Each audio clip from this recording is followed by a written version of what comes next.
In a quiet village, a young boy with spiky black hair stands with a wooden stick, puffing out his chest as he declares, "I'm a wizard." He thrusts his stick towards a young blonde-haired girl who plays along, screeching like a beast. The boy shouts, "Eat my magic, you monster!" But she retorts with equal enthusiasm, "I'm a monster, I eat wizards." Taking a deep breath, the boy grips his wooden stick tightly, preparing to cast his imaginary spell. He brings the stick down with a solid thwack right on the girl's head. She immediately cries out, "Ouch!" The girl, clutching her head, tearfully asks, "How can you hit me for real?" The boy looks bewildered, complaining, "Monsters are supposed to lose to wizards." Fed up, she declares, "In that case, I want to be a wizard too." As the argument continues, the girl stomps her foot, shouting, "No, that's not fair."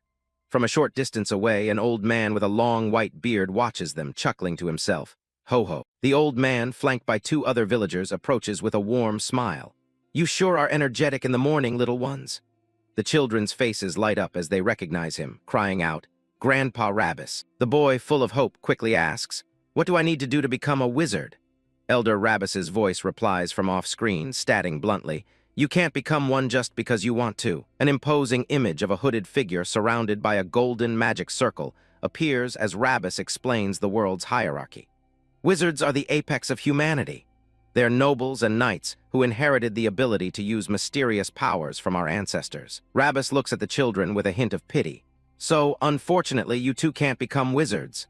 A nearby villager overhears and gently scolds him. "Elder, how could you say something like that to children?" Changing the subject, the villager's tone turns serious. He looks at Rabbus and asks, "Well, that's that. Is it true?" The elder glances back, feigning ignorance. "What is?" Looking down at the elder from a higher step, the villager elaborates with a worried expression. "I heard a monster appear." Elder Rabbus's face becomes grim, his voice low as he confirms the rumor. "It's true." The villager lets out a gasp of dismay. "Oh no." As an image of a terrifying, shadowy beast flashes by, the villager relays the details. "They say Rop came across it at the entrance last night. They said its whole body was covered in a pitch-black shadow, and it was a leopard as big as a house." A village woman pulls the little girl close, trying to soothe her fears. "But don't worry," she says, patting the girl's head. "The village chief went to the city to request for a wizard." Another villager, sweating with a forced smile, adds to the reassurance. "He'll definitely bring a wizard back and the monster will be subjugated." The first man sighs, somewhat convinced. That's a relief. A hand gently rests on the girl's head as a voice warns her sternly. "You heard that, right? For the time being, you cannot go into the forest." The hand moves to rest on the boy's wooden stick as the voice gives a final, grave warning. "You all should be careful as well. Without a wizard, killing a monster is close to impossible." A villager turns to his companion, asking, "Do all the villagers know?" The other man confirms without even looking back. "Of course." But the first villager isn't satisfied. He presses on with another question. "Then what about him?" The camera focuses on Elder Rabbus, who looks up from his staff, confused. "Who?" The villager points toward the nearby mountains, answering the elder's question. "The shepherd on Hisaril Hill." The scene shifts to a peaceful, sunny field where a young man with white hair is napping amongst his flock. He is the shepherd Turan. Turan opens his eyes, a blade of grass sticking out of his mouth. He has a look of utter boredom on his face as the wind blows through his hair. Lying back in the grass, surrounded by his bleeding sheep, Turan thinks to himself, "This is so boring." He looks out at the rolling hills and his grazing flock, his internal monologue continuing. The same scenery. An image of his lonely barn flashes in his mind as he concludes his thought. The same day, over and over. Turan sighs, resting his head on a fluffy sheep. He mutters to himself, "At this rate, I'm going to forget how to talk." Suddenly, a disdainful voice speaks from above him, looking down with contempt. "Pathetic brat." It's Elder Rabbus, who has arrived on the hill to find Turan lazing about. He scolds him. "The sun hasn't even started to set, and you're already slacking off." Without even looking at him, Turan waves him away. "You're blocking the sunlight. Move." Rabbus glares down, insulted by the response. "You have no manners." Rabbus presses on, asking, "Are you still holding on to that incident from back then?" Turan, still lying down, nonchalantly asks, "That incident?" Turan's eyes narrow slightly as he clarifies. "Ah, you mean when my mother died and you tried to quietly turn the sheep into shared property?" Hearing this, Rabbus clears his throat awkwardly. Turan sits up, his expression hardening. "Yeah, if that's what you mean, then yes. I'm not generous enough to share my mother's inheritance, you know." Turan tells the elder off directly. "We're not close enough to be asking how we're doing, so if you came here, say what you want and get lost." Rabbus explodes in anger, shouting, You little brat. Turan's face becomes a mask of cold fury, his eyes sharp and threatening as he glares at the elder. What? Startled by the shepherd's intensity, Rabbus finally gets to the point. A monster has appeared. Turan rises to his feet, his attention now captured. A monster. While stroking one of the sheep, Rabbus explains, they say it's a leopard as big as a house. Rop found it. I'm on my way back after telling the villagers. Turan smiles faintly, petting one of his own sheep. That's a serious problem. Rabbus looks at him, bewildered by his calm demeanor. You're not scared, though, even though you're the most likely target around here. Rabbus turns to leave, still perplexed by Turan's lack of fear. I don't know what kind of guts you've got. Anyway, the village chief went to the city to request a wizard, so be careful. As he walks away, Rabbus finally admits his true motive, though he can't bring himself to face Turan. I came because I was worried about you. But the shepherd sees right through the facade, calling him out. You're not very honest. Turan continues to provoke the elder, turning his back on him. Why can't you just say you came because you were worried about the sheep, not me? Rabbus is left sputtering in rage. You. A smirk plays on Turan's lips as he dismisses the fuming elder. Old man, if you're done talking, get lost already. He glances back with a look of pure disgust, delivering one last verbal blow. Your breath stinks so bad my nose is going to rot. As Elder Rabbus stomps away in a huff, Turan watches him go with a slight, satisfied smile while calmly petting one of his sheep. Once the elder is gone, Turan's expression turns serious as he contemplates the news he just heard. Monsters. He continues to ponder their nature, thinking to himself, beasts that wield mysterious power and magic. If humans have wizards, then beasts have monsters. Turan begins to walk through his field, a new thought occurring to him. A wizard is coming to a backwater village because of a monster, so I finally get to see a wizard in person. As he walks among his flock, his thoughts become more critical. But if it's a rural village chief calling them, there's a good chance they won't be anything special, even if they're a wizard. Despite his skepticism, a flicker of curiosity appears on his face. Still, I want to see one. He wonders to himself, just how strong are they? Suddenly, Turan stops in his tracks, catching a scent on the wind. His eyes snap open wide with alarm as the smell registers. He thinks, this smell. Standing perfectly still, his senses on high alert, Turan identifies the distinct metallic scent. It's blood. The sun begins to set, casting a golden glow over the entrance to the forest. Without hesitation, Turan's feet carry him towards the woods, stepping onto the dirt path that leads into the trees. He follows the scent into the darkening forest, his instincts guiding him. He thinks with certainty, I'm sure it was this way. He pauses for a moment, sniffing the air again to confirm the direction of the strong, coppery smell. Deeper in the woods, he comes to an abrupt halt. He turns his head, his expression grim, as he spots something just off the path. Turan looks down at the gruesome discovery, the mangled, blood-soaked body of the village elder. He recognizes him instantly. Rabbus. His initial shock gives way to a grim understanding. He told me to be careful, yet goes in first, he mutters, connecting the dots. His gaze sharpens as he begins to analyze the scene. So the source of the blood smell was Rabbus. Turan examines the scene, his mind racing as he touches his chin in thought. This isn't a wound an ordinary wild animal could make. Looking at the brutal gashes on the elder's back, he comes to a grim conclusion. It has to be the monster. Suddenly, a sound from the darkness whips his head around, his eyes wide with alarm. A massive, monstrous paw with long, sharp claws and a glowing yellow orb steps out from the shadows. The full form of the beast emerges, a giant, shadowy leopard-like creature letting out a low growl. Turan turns to face the source of the sound, his back to the viewer as he confronts the unseen threat. The monster reveals itself fully, a terrifying, house-sized leopard made of shadow and smoke, its eyes and markings glowing with a malevolent yellow light. It lets out a ferocious roar. The scene cuts to a question hanging in the air, a memory of a child's innocent query. How strong is a monster? On screen, the same young boy from the start of the chapter asks his father at the dinner table, is it true even adults can't beat it? The father replies grimly, they're insanely strong. The father places a plate on the table, explaining the harsh reality. If ordinary adults like me rush it, you won't even be able to collect my bones. The boy looks down, dejected. So even you can't beat it. The boy's face is filled with worry. Then what will happen to our village now? His father reassures him as he serves him a pancake. Don't worry. Patting his son's head with a warm smile, the father explains the village's plan. The village chief will bring a wizard. The wizard will subjugate the monster. The boy's eyes shine with renewed hope as he asks, the wizard won't lose, right? The wizard will punish the monster, right? The father's smile is full of confidence.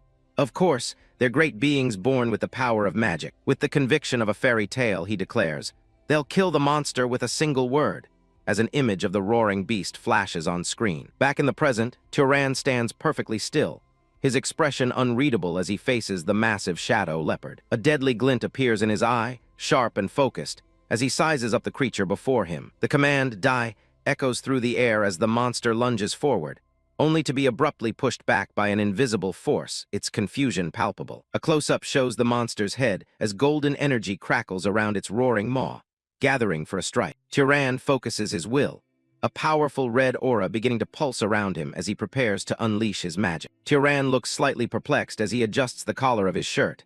Not working, he murmurs to himself. The monster continues its furious charge, undeterred by Turan's silent command. Realizing his mental command failed, Turan raises his voice and issues a firm, verbal order. Stop. His word has an immediate effect. The charging monster screeches to a halt, its claws digging into the dirt just inches from him. Turan smirks, a newfound confidence in his eyes. I knew killing it wouldn't work, but it can't even be stopped, he says, as if testing the limits of his own abilities. The monster heaved against the unseen power holding it back. It tried to lash out at Turan with a heavy claw, its body popping and snapping in sheer rage. It bares its wicked teeth, letting out a low, menacing growl of defiance. With just a graceful sidestep, Turan caused the giant beast to overshoot its mark. His expression turns grimly determined. In that case, he says, a plan forming in his mind. He reaches down and picks up a small, ordinary-looking stone from the ground. Turan pulls out his slingshot, declaring, a shepherd should do what a shepherd does. The monster, having recovered, begins to charge once more. With the beast rushing toward him, Turan places the stone in his sling and utters his first command. Harden. The stone glows with magical energy as he prepares to release it. His own eye begins to glow with an intense golden light as he issues his second command. Become faster. He spins with incredible speed, building momentum for his attack. His foot digs into the ground, anchoring him as he prepares to unleash his powerful shot. With his eyes blazing, Turan yells his final command. Pierce through. He unleashes his sling, and the stone erupts forward, wrapped in a powerful vortex of blue energy. It tears through the forest like a meteor, a streak of light aimed directly at the monster's head. The stone finds its mark, slamming directly into the side of the monster's head with incredible force. Blood and shadowy fragments erupt from the point of impact. However, a closer look revealed that the bullet's energy beam had only torn through a fragment of the beast's skull. The stone and the energy surge tore backward, leveling a stand of trees and sending up a cloud of dust and debris. Fresh from a near-death experience, the monster bared its fangs and swung its talons, lunging at Turan to make quick work of him. A wicked grin spreads across Turan's face as he reveals his strategy. I'm aiming. The shot follows the stone's trajectory as it arcs through the air, now hovering directly above the monster's head. His voice echoes over the scene of destruction as he lands the killing blow. For the head, the impact caves in the monster's skull completely. Turan stands calmly amidst the aftermath, his work complete. He looks down at the monster's corpse, its head completely obliterated. This is my first time using it on a monster, he remarks casually. Looking over the gruesome scene, he ponders the cleanup. Should I toss it into some valley or something? He clicks his tongue in annoyance, blood spattered on his face. Tusk, those village bastards sure put me to work. After the battle, Turan stands alone, blood splattered on his face. He clicks his tongue in annoyance, thinking to himself, Tusk, all that for those townsfolk. With a steady gaze, he reaffirms a secret he's kept hidden for years. A fact that defines his very existence. I am a wizard. His mind drifts back in time, recalling the exact moment his life changed forever. I realized that I had special abilities 8 years ago. The memory shows a small boy, his younger self, sitting on the floor, effortlessly making tools and logs float with a strange blue energy. When I was 10, young Turan turns back, his face beaming with the innocent pride of a child discovering something wonderful. He shouts excitedly, look, the logs are flying. He calls out again, Mom, his voice echoing in the house as his mother appears, her back turned to him. He eagerly demonstrates more of his newfound talents to her. I can make fire and I can make wind. Back in the present, the memory is still sharp in Turan's mind. But his mother's reaction wasn't what he expected. Instead of joy, her face was filled with terror as she screamed, Stop it, he would later recall. It was the first and last time my mother got mad at me. At her shout, the magic dissipates and the objects clatter to the floor. Confused, the young boy whispers, Mom. His mother's voice cuts through the silence, firm and serious. Turan. She kneels down in front of him, her expression unreadable. Come and have a chat with your mother. Gently, she tilts his chin up, her eyes searching his. You want to live with me for a long time, right? Terrified by her tone, he can only manage a small yes. Her voice drops to a serious whisper. Then promise me this. Promise that you won't use this power from now on. She holds his head in her hands, her face shadowed and grave as she delivers the full weight of her command. That you will never use this power in front of other people. Young Turan looks up, completely bewildered. Why? His mother begins her explanation. Remember the story about the noble and the knight? His eyes narrow slightly as he recalls the tale. I remember. His mother continues, explaining the fabric of their world. They call the people who wield this special power wizards, whether they are nobles or knights, but nobles and knights are inherently different. She tells him of their origins.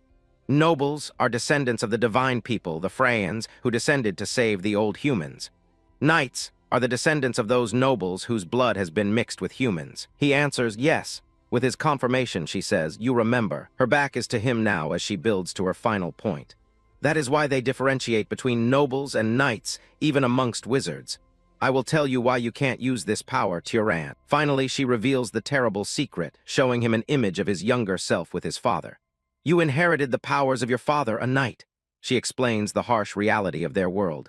There are many evil nobles outside this town, the nobles who treat knights as their slaves. In his memory, his mother gives him one final, critical instruction as he looks on with innocent eyes.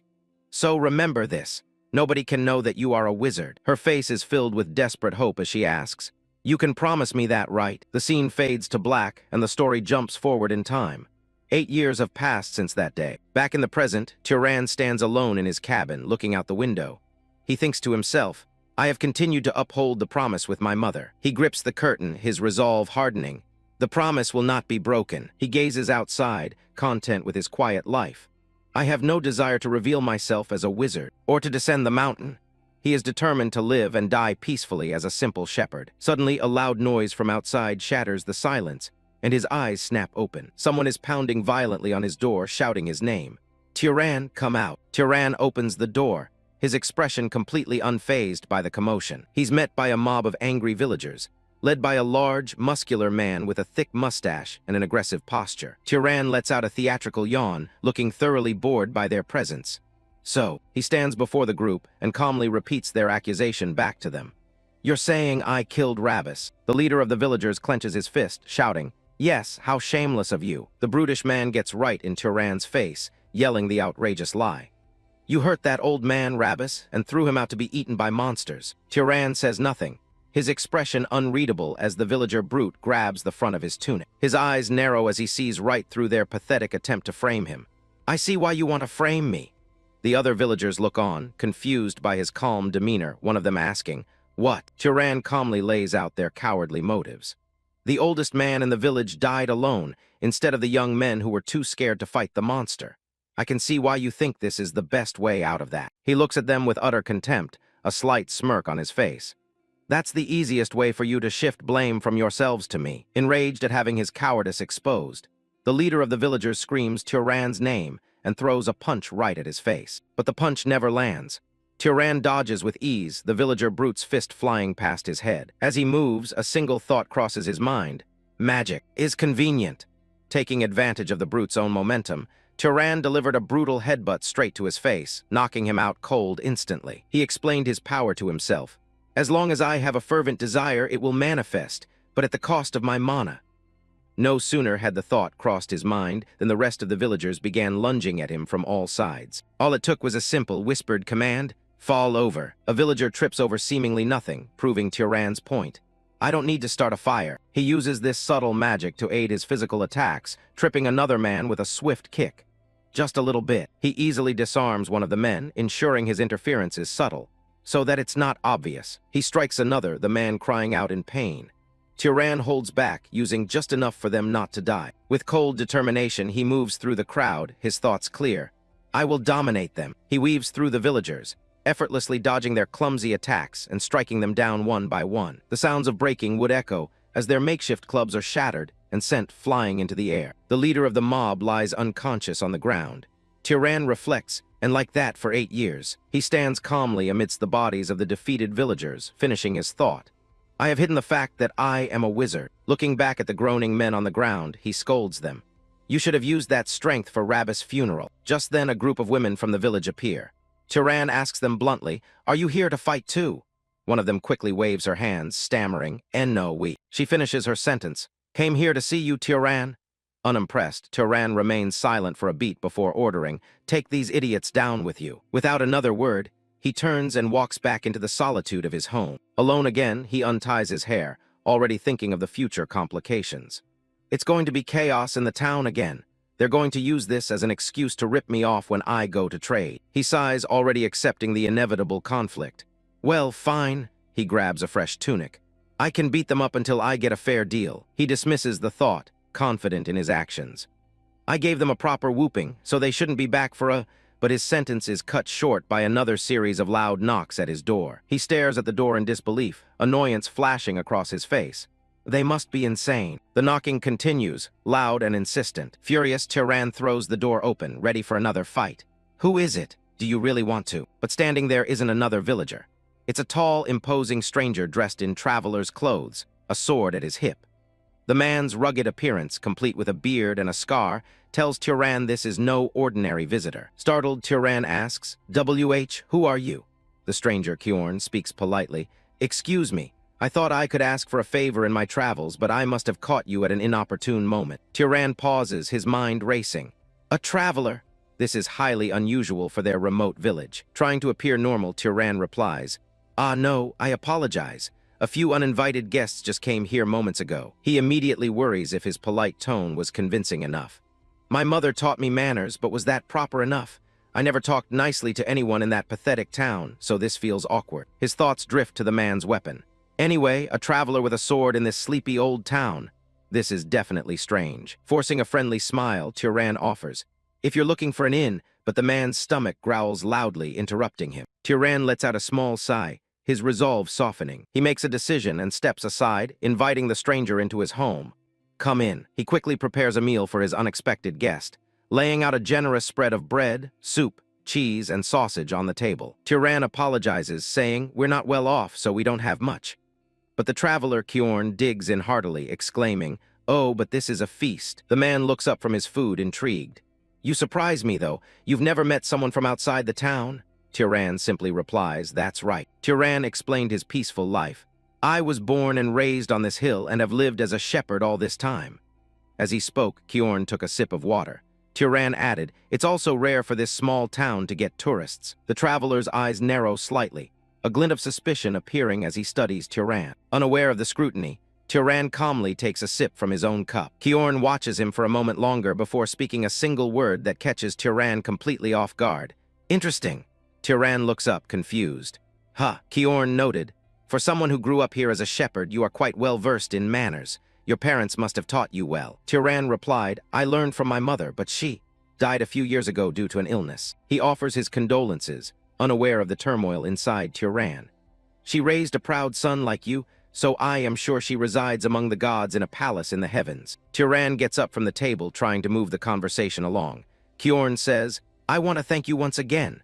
Turan simply replies, "I just live the way my mother taught me." Turan changes the subject, asking, "But what brings you all the way out here to this country town?" Kjorn, holding a piece of dried meat, answers, "I was asked a favor." Turan looks back, curious. "A favor?" Kjorn explains his mission. They were looking for someone to take care of a monster puma. Then Kjorn drops a bombshell, his gaze fixed on Turan. "I am a wizard." The revelation hangs in the air, leaving Turan stunned. Turan quickly puts the pieces together. "You must be the wizard our village elder talked about." Kjorn confirms, "That's right." Having answered Turan's question, Kjorn turns the conversation back around, a sly look on his face. "Can I ask a question now?" Turan hesitantly agrees. "Sure." Kjorn begins his interrogation, listing the things that don't add up. "I sense a monster in this area, but I don't see a monster." Turan's calm facade begins to crack as Kjorn continues. "What's even weirder is that you know about the village elder and the monster, yet you seem calm and aren't running away." Kjorn presses him, chewing on his jerky. "If the monster went for a human, it would be you. Aren't you scared?" He continues to pick apart Turan's story. "You seem awfully brave for a shepherd who has never left this town." Leaning forward, his eyes burning with intensity, Kjorn asks the one question Turan has dreaded his entire life. "Who are you?" The word hangs in his mind, the secret he has guarded for so long. "Wizard." As Kjorn's question hangs in the air, Turan is thrown back into the memory of asking his mother. Why can't anyone know that I'm a wizard? He remembers her simple, terrifying answer, because of the bad nobles. And his own innocent confusion, bad nobles. His mother's words from that day echo in his mind, explaining their world's cruel hierarchy. If nobles are shepherds like us, then knights are like the dogs that nobles keep. The memory of a powerful noble standing before his followers flashes in his mind as he recalls her warning. They might treat you with love, like family, but they can sell you off or sacrifice you if necessary. The memory of her face, filled with desperate love, is crystal clear. I don't want that kind of life for you, Turan. You want to keep living with your mom, right?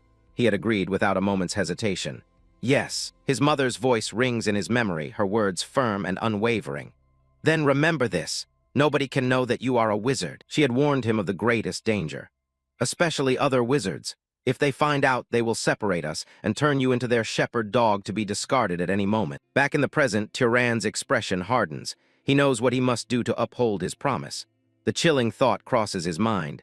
To avoid being found out as a wizard, you might have to kill people. The thought hangs ominously in the air as he stares at the unsuspecting wizard sitting at his table, a new and dangerous resolve solidifying in his eyes. In the dimly lit cabin, an older man sat across the dining table as Turan silently calculated his next move.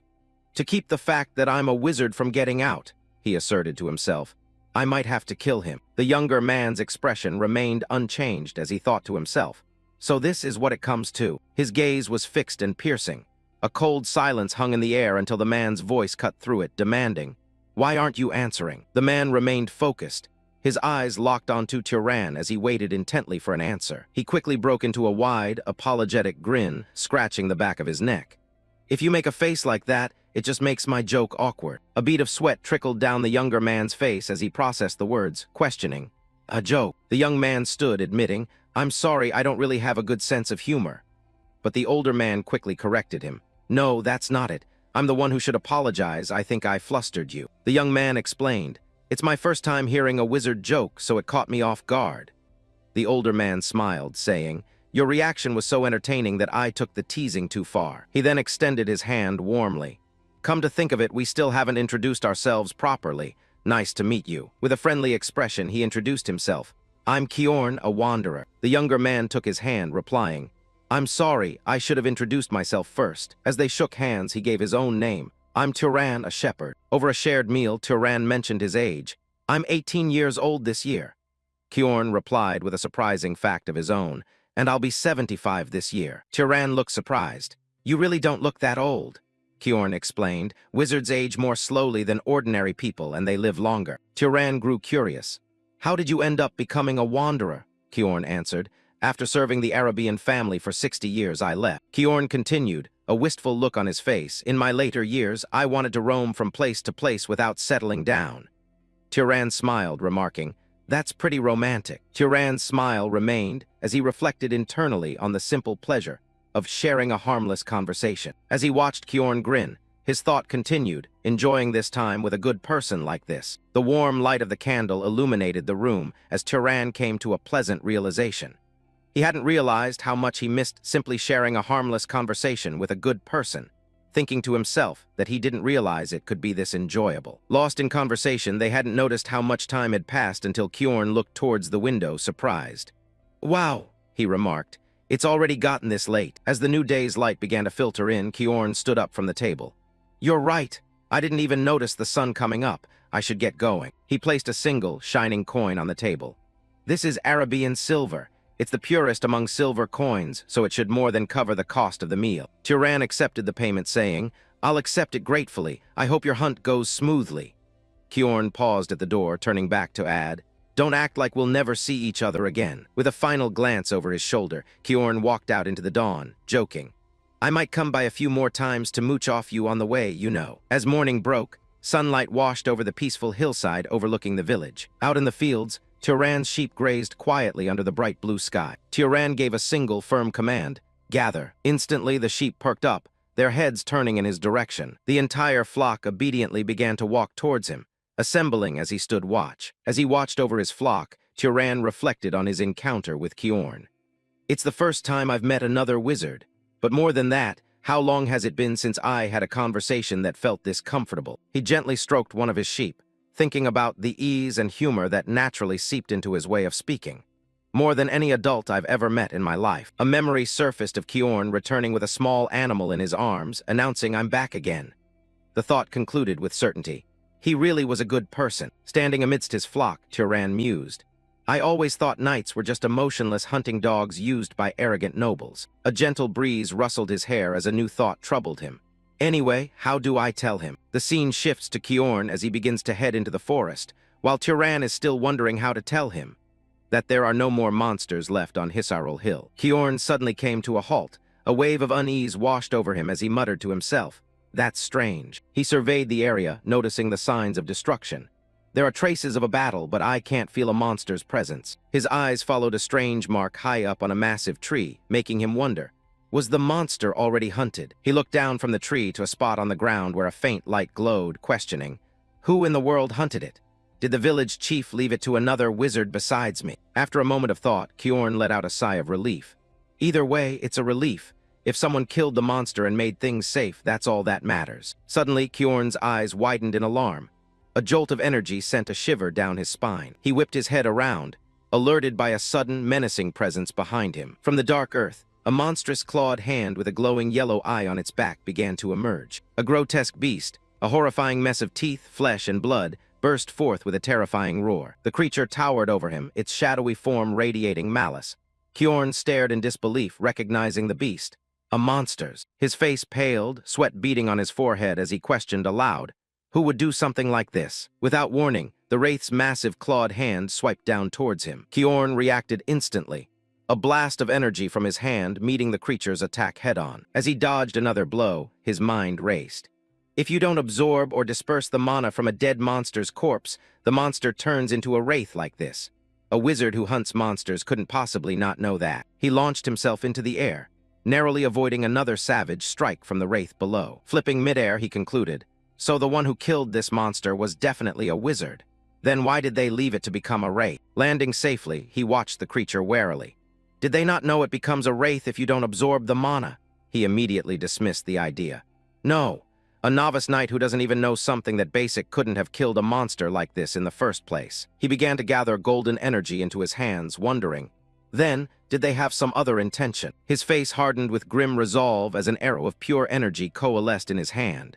No matter what it is, he declared, I must destroy it. He unleashed a powerful beam of light, sending it hurtling directly towards the monster. But to his shock, the beam dissipated just before hitting its target, causing no damage at all. Kjorn stared in disbelief.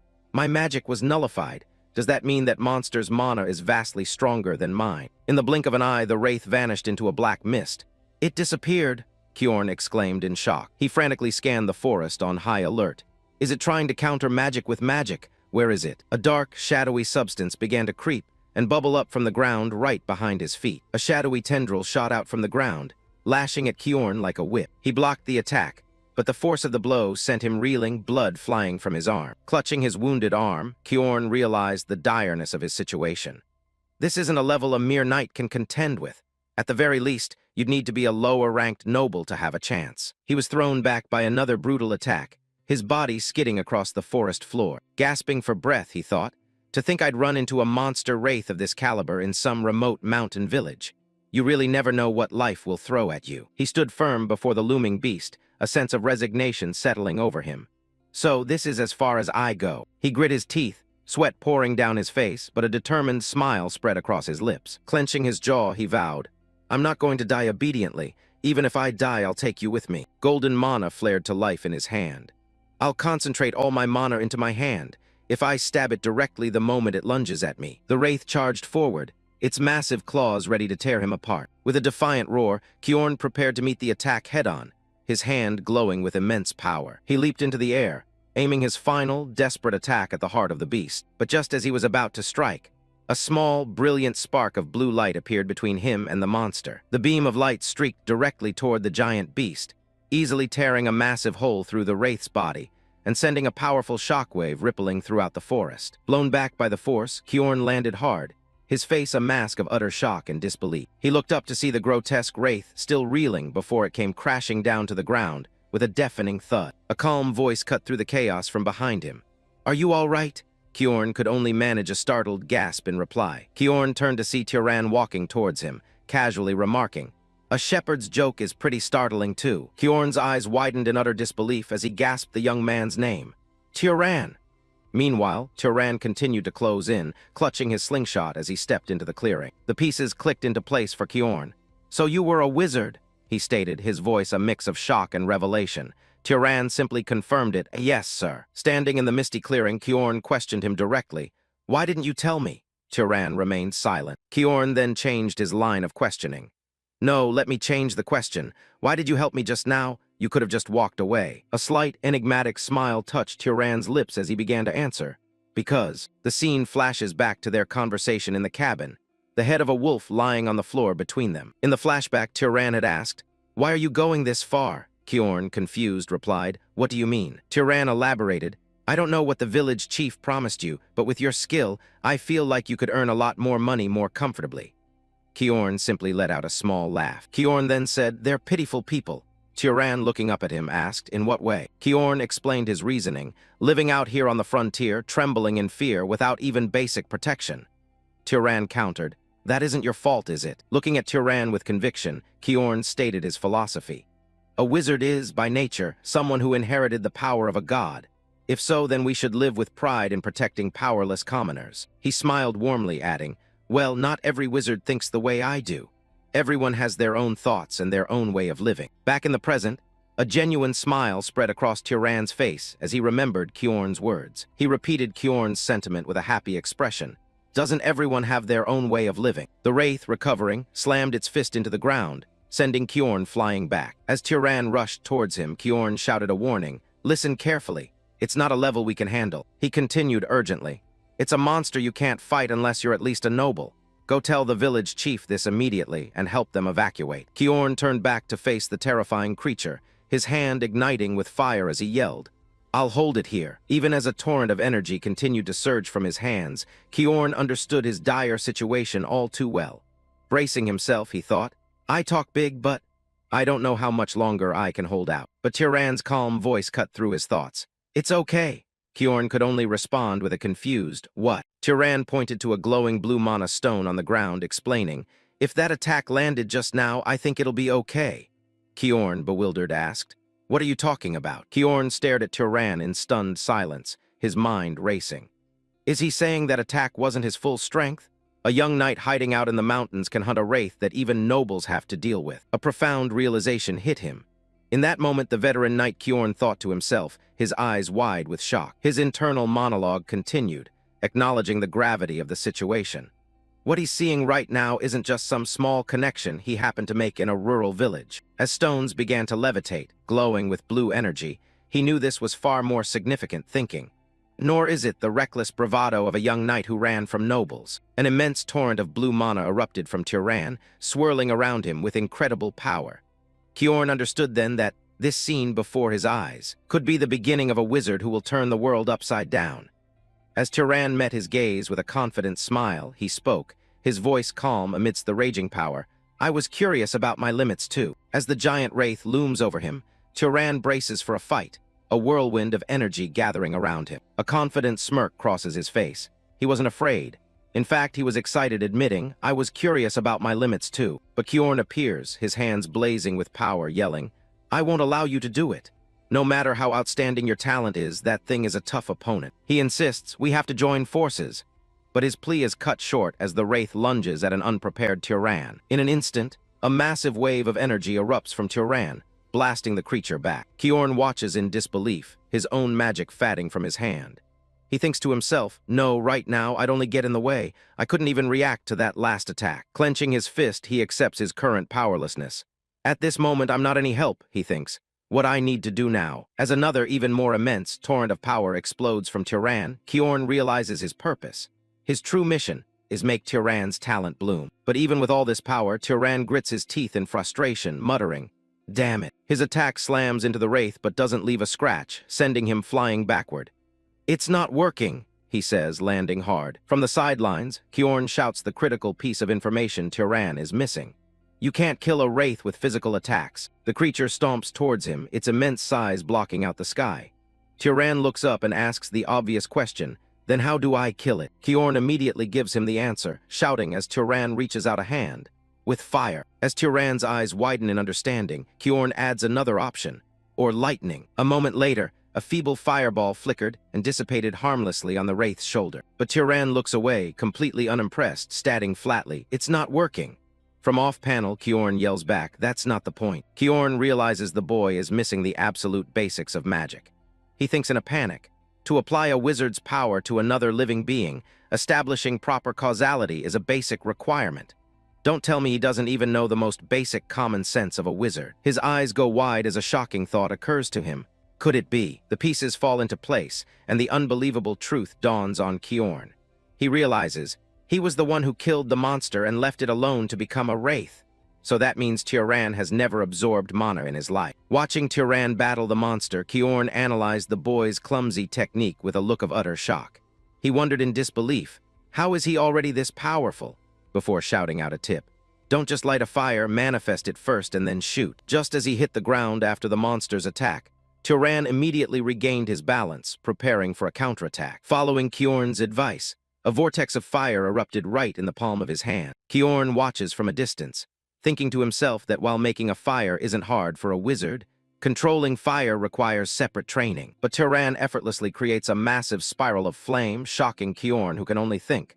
He can do it immediately. He digs his feet into the ground, bracing for the spell. With a powerful downward thrust, Turan unleashes the flame. The wraith is immediately engulfed in a roaring inferno. Flames rage, consuming the creature's spiritual body. Kiorn shouts desperately, "Keep your mind focused. You have to keep pouring mana into it so the fire doesn't go out." As Turan stands surrounded by fire, Kiorn continues yelling instructions. "You have to burn everything about the wraith away." Turan's expression hardens with concentration, his eyes glowing as he focuses his power. The intense blaze finally burns out, leaving nothing but scorched earth behind. Looking at the clear sky, Kiorn crosses his arms with a look of profound relief and declares, "We won." He reflects on the battle, thinking, that was an absurdly strong wraith. A wraith you'd need at least noble-class power to fight. His eye widens, the sheer impossibility of it all hitting him. But he took it down. Turan stands over the creature's dissolving remains, asking, "Is it really over now?" Kiorn can only stare in wonder, thinking, a shepherd from the mountains did it. Kiorn walks over to the smoldering corpse and gives his next lesson. "If you don't want to meet another wraith, absorb the mana first." Turan, clueless, asks, "How do I do that?" Kiorn gives a simple instruction. "Imagine yourself draining something into you." Turan reaches out his hand toward the mana leaking from the corpse and agrees. "All right." Turan closes his eyes, a peaceful, satisfied smile spreading across his face, as he experiences the sensation of mana for the very first time. At his command, a vibrant green aura, the wraith's leftover mana, begins to rise from the creature's dissolving remains, drawn toward his outstretched hand. He holds out his hand, and the mana from the dead wraith flows towards him, gathering in a glowing green orb. As he absorbs it, his eyes glow with a vibrant green light, reflecting the raw power he's taking in. The mana courses through his entire body like a web of energy, illuminating him from within. Kiorn flinches, his eyes wide in disbelief at the sheer volume of mana Turan is absorbing. As Turan clenched his fist, feeling the surge of overwhelming energy, Kiorn explained, "You'll feel a certain sense of pleasure." Meanwhile, Turan was still reeling from the excitement of the sensation, thinking, "I still can't believe it, even though I'm seeing it with my own eyes." He asks for confirmation. "So this really was your first time absorbing mana?" Turan looks at his hand, still processing the new sensation, and quietly answers, "Yes." Kiorn's mind races as he processes the information. After one's first awakening, mana grows slowly with age. The best way to grow is to kill monsters or wizards and absorb their mana. The implication of Turan's power becomes clear. But this was Turan's first time absorbing mana, and yet he's already able to handle magic at that level, meaning his innate potential is on a different league. Looking at the boy who is still staring at his own hand in wonder, Kiorn comes to a staggering conclusion about his identity, thinking, which means this young man is. He calls out to him directly, "Turan." The shepherd turns, answering, "Yes." Kiorn bows his head respectfully. "I've been very rude to you. May I ask which house you belong to?" Turan lets out a small, amused smile. He calls out, "Kiorn?" To which the older man replies, "Yes." Instead of answering the question, Turan pointed to Kiorn's arm, which was spraying blood like a faucet, and said, "Wipe your blood off first." Kiorn looked down at his wound as if just noticing it, muttering a dazed, "Ah." Later, inside a rustic cabin, Kjorn tends to his now-bandaged arm. As Turan organizes his medical supplies, Kjorn apologizes profusely. "Pardon me for my rudeness. For me to make someone so esteemed as yourself to do something like this, I can only apologize." Turan dismisses the formal apology. "I've told you many times that I'm not someone esteemed. I'm just a shepherd who doesn't even know who his father is." He gives Kjorn a sharp look demanding, "So please stop it." Kjorn immediately yields, saying, all right, don't glare at me like that." Outside, sheep graze peacefully around the cabin as Kjorn poses a question. "But why would a powerful wizard like you be a shepherd? I don't mean to belittle you, but it doesn't seem like it suits you." Back at the table, Turan provides a simple, solemn answer. "It was my mother's request. She told me to do this right up until the moment she died." Kjorn, taken aback, repeats, "Your mother's request." Turan stands and walks toward the window, continuing to recount his mother's final words. She said, "Below the mountain there are nobles. If it's revealed that you're a wizard, you'll only be used by them and then thrown away." Kjorn looks at Turan and acknowledges his mother's fear. "She was wise," he says, to which Turan can only reply with a confused, "Huh." Turan admits, "I'm surprised since I thought you'd call it overprotective parenting." But Kjorn shakes his head, explaining, "Your mother wasn't entirely wrong." He continues, his expression growing serious. "Wizards have great power, and great power inevitably brings conflict. Just 20-some years ago, there was a major war between great noble houses." The scene flashes back to a brutal, fiery battlefield as Kjorn recounts the history. "It was the war between the House of Arabian, which I served, and the great House of Zahar. So many people died in that war." The weight of his words is heavy. Out of roughly 3,000 Arabian knights at the time, more than 900 died. Nearly a third of them died. He looks away, the pain still fresh in his memory. "Sadly, everyone close to me was in that third." Turan looks on, his expression shifting as he understands the gravity of Kjorn's past. Images of fallen knights fill the screen as Kjorn lists his losses. "My friend Denver, who always said that he'd open a laundry shop once the war ended. My teacher Hartman, who scolded me, saying I still had so much to learn." The most painful memory comes last, showing a grievously wounded warrior. "And my beloved wife and son. They were all massacred by House Zahar, and I alone survived." Bringing the story back to the present, he concludes, "That's why your mother was right to an extent. A knight's life can vanish more easily and more meaninglessly than a commoner's." Kjorn's tone shifts, "But the one thing she was wrong about was your aptitude." Turan looks up, intrigued. "My aptitude?" Kjorn leans forward, admitting, "It's embarrassing to say this while I'm in such a state, but I'm a knight with fairly good skill. Yet you easily destroyed the monster's wraith that even I couldn't bring down." He drives the point home, telling Turan, "Your potential isn't merely that of a knight. At minimum, your noble level." He sits back, delivering his final assessment with certainty. "And among them, at least upper-tier aptitude." Turan looks down, processing the weight of this revelation. Turan looks up, a hint of confusion and hope in his eyes. "My mother said my father was a knight. Was that a lie?"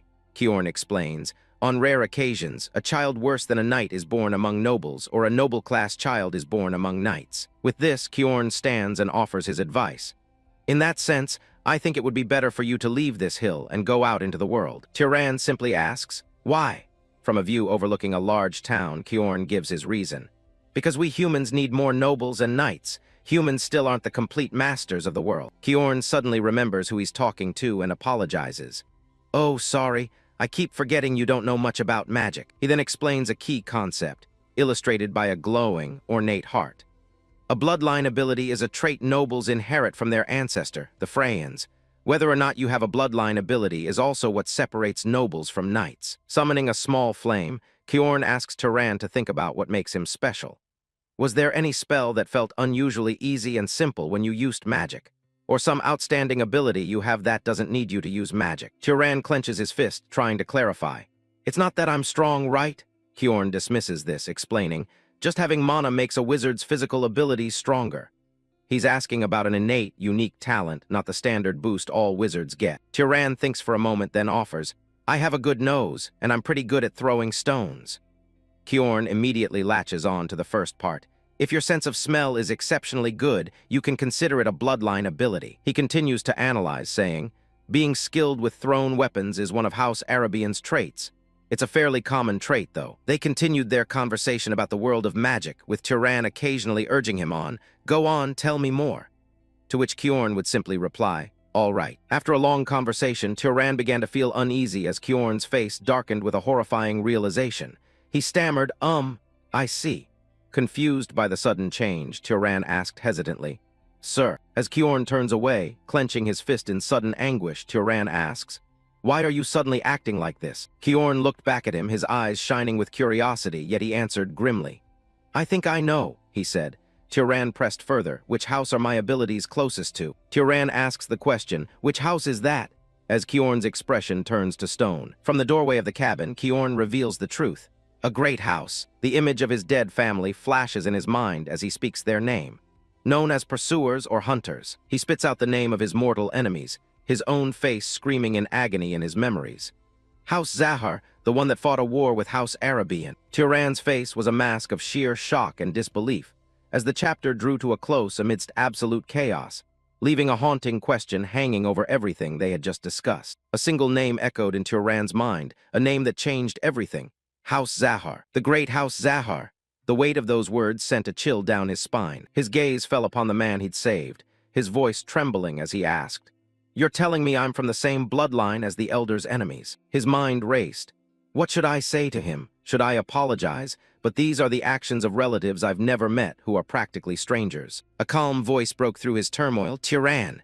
The boy looked up, muttering, Elder. Kjorn placed a comforting hand on his shoulder. Don't make such a worried expression. Seeking to clear the heavy air, Kjorn remarked, It's not like you were part of that war yourself. Yet, Turan remained unsettled, a sense of guilt lingering as he replied, But still. Kjorn smiled gently, explaining, It's an adult situation. If we try to wash blood with blood, the fighting will never end. Turan looked at him intently, asking, Don't you have regrets? Kjorn simply replied, About what? About telling me to go down the hill. Turan clarified as they stood together on the vast, open field. Kjorn's expression grew serious. If you go down the mountain and pursue power, you'll inevitably end up joining the Zahar family. You have outstanding abilities, after all. But I trust your character, Kjorn stated, catching Turan off guard. Sorry, Turan asked, confused. Kjorn continued, I'm talking about the goodness in you since you saved me. Even while revealing an identity you'd hidden your whole life. Rather, if someone like you joined the Zahar family and rose to a high position within it, perhaps it could prevent such a terrible war from happening again. Turan listened in silence, a new resolve forming in his eyes. Kjorn turned and started walking away. Well, either way, there's no need to think too seriously about it.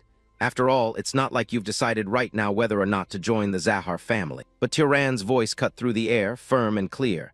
My thoughts are clear now.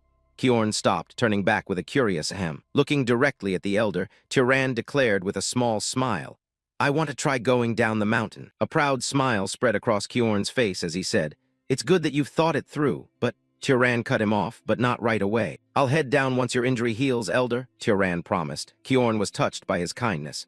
How kind.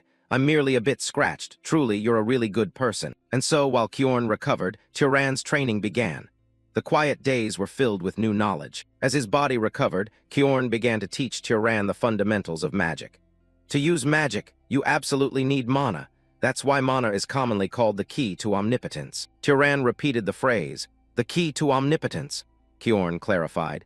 It's not a truly omnipotent power as the name suggests, but to use magic, you need mana that matches it. They sat across from each other at a round table as Turan asked, What is the standard for mana that matches magic? Kjorn assured him, I'll explain that right now. Kjorn held up 3 fingers. The difficulty of magic is largely determined by 3 factors. First is bloodline, second is affinity, and third is causality. The first one, bloodline, is determined by the bloodline you were born with, he explained. This applies to most nobles who aren't knights. Turan listened intently. Kjorn gestured to his bandaged hand. For example, it would be difficult for you to heal my wounds with magic, right? Turan agreed. Yes, but for the Ravista bloodline from the south, it's something they can do even without training, Kjorn said, a map of their territory appearing in his explanation. That's a power that comes from bloodline. Turan then asked, What about the second one, affinity? Kjorn replied, You can also think of it as familiarity. Kjorn continued, It's the concept that a mage can more easily perform tasks that they prefer or are used to. Turan immediately made the connection. Like how I made a fireball as if I was throwing a rock. Correct, Kjorn confirmed, standing up from the table. Probably if you had simply made flames, you wouldn't have achieved that speed or firepower. He then leaned over a mug of water, his tone becoming more serious. And the last one is most important, causality. Even I don't fully understand it. Kjorn posed a question. What do you think would happen if you tried to kill me directly using mana? Turan responded hesitantly. Probably some light would shine from my head and that would be it. As he spoke, he channeled mana into the mug, causing it to glow. That's exactly the phenomenon that occurs from a lack of causality. The water in the mug began to boil and bubble. When there's no appropriate cause for a desired outcome, and when what needs to be achieved is excessively difficult, that's when this applies. Turan watched from his seat, turning the concept over in his mind. I think I understand what causality is a bit, he said thoughtfully. He elaborated, imagining flames erupting from the mug. If I wanted to kill you rather than spending mana wishing for death, I would need to provide a cause of death, like creating and shooting flames, right? Because creating and shooting fire is more natural than directly lighting one. Kjorn's face lit up with excitement. Exactly, you could have become a scholar instead of a mage, but Turan had another question. But I can control ordinary animals as I wish, so why is it that magical beasts need something like that? Kjorn's answer was simple. That's because of their mana. The conversation fell silent for a moment as they absorbed the complex ideas. Outside, one of Turan's sheep looked in through the window, watching the two men talk. Finally, Turan let out a thoughtful sigh. Magic isn't easy, huh? He reflected on the lesson, concluding, an excellent mage knows not just how to use mana, but the principles and situations behind it as well. His mind, however, was already moving on to the next logical question. Now that I think of it, Turan asked, does the Zahar bloodline also have special magic? Kjorn looked at him. They're skilled in stealth and tracking. Kjorn gestured for him to try. Try it once. Turan simply replied, okay. Turan closed his eyes, focusing his intent. I don't want to be seen by others. I wish neither sound nor smell could be detected. A faint shimmer of energy enveloped him as he channeled his innate magic. Kjorn watched, his expression unreadable, wondering to himself, did it work? Suddenly, the spot where Turan had just been standing was empty. Not a single sound, nor a trace of his presence remained. Kjorn's eyes widened slightly in surprise. You succeeded. I can't see you. He couldn't hide his astonishment. A slight twitch in his jaw, the only sign of his shock. The room was still, the sunlight casting long shadows across the floor where Turan had vanished. Then, just as quickly as he disappeared, Turan reappeared, the light distorting for a moment as he materialized back into existence. Turan clenched his fist, feeling the residual power. Kjorn remarked, it's been a while since I've seen it, but it's still a frightening ability. During the war, the Arabian knights feared that ability most. Kjorn looked at Turan, a mix of awe and caution in his eyes. This seems like an unfairly powerful ability, but keep in mind it's not invincible. Kjorn turned to him, ready to continue the lesson. Now then, I'll teach you a few magic training methods. Turan looked puzzled. Aren't you teaching too much to an enemy family's mage? You saved my life and even treated me, Kjorn reminded him. Turan listened, his expression softening. And didn't I tell you? Kjorn placed a hand over his heart, his gaze steady and sincere. I trust your character. With Kjorn mostly healed, Turan traveled to the nearby village to settle his affairs, where he was met with a shocked outcry from the guild official. What? You're selling the sheep and leaving? Turan stood his ground, now a young man with a traveler's pack and a newfound confidence. The official continued to rant. Then who's going to do the shepherding from now on? How can you just decide something like that without consulting us? Turan just smiled coldly.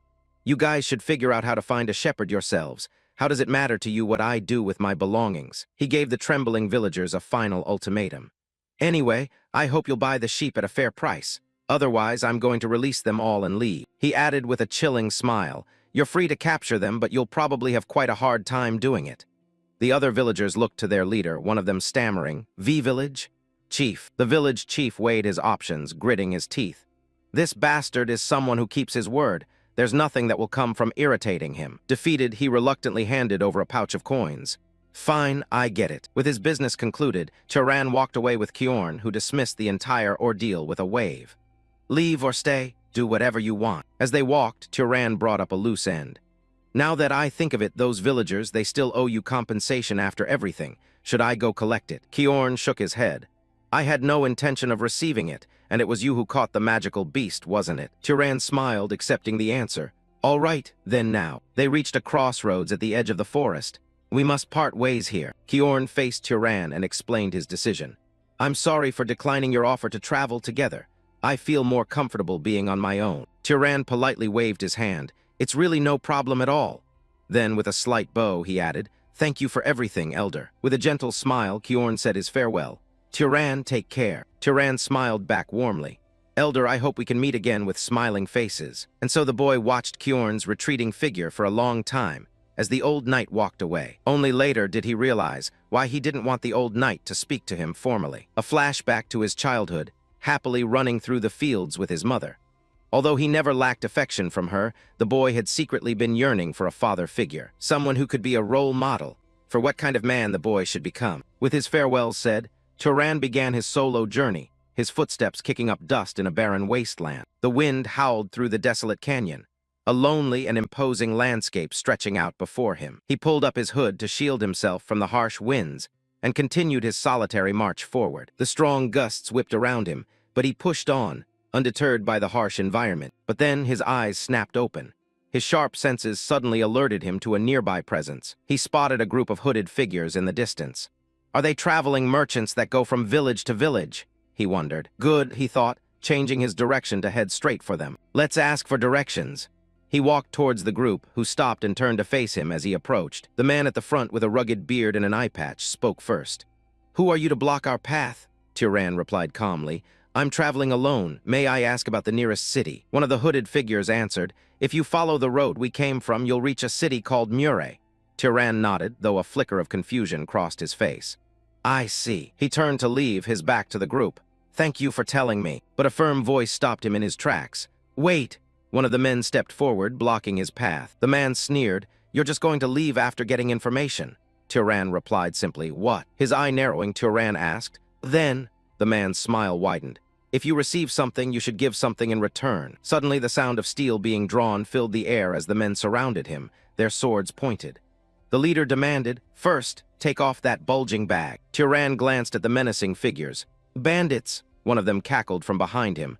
So what if we are bandits? The one-eyed bandit leader laughed heartily, resting his sword on his shoulder.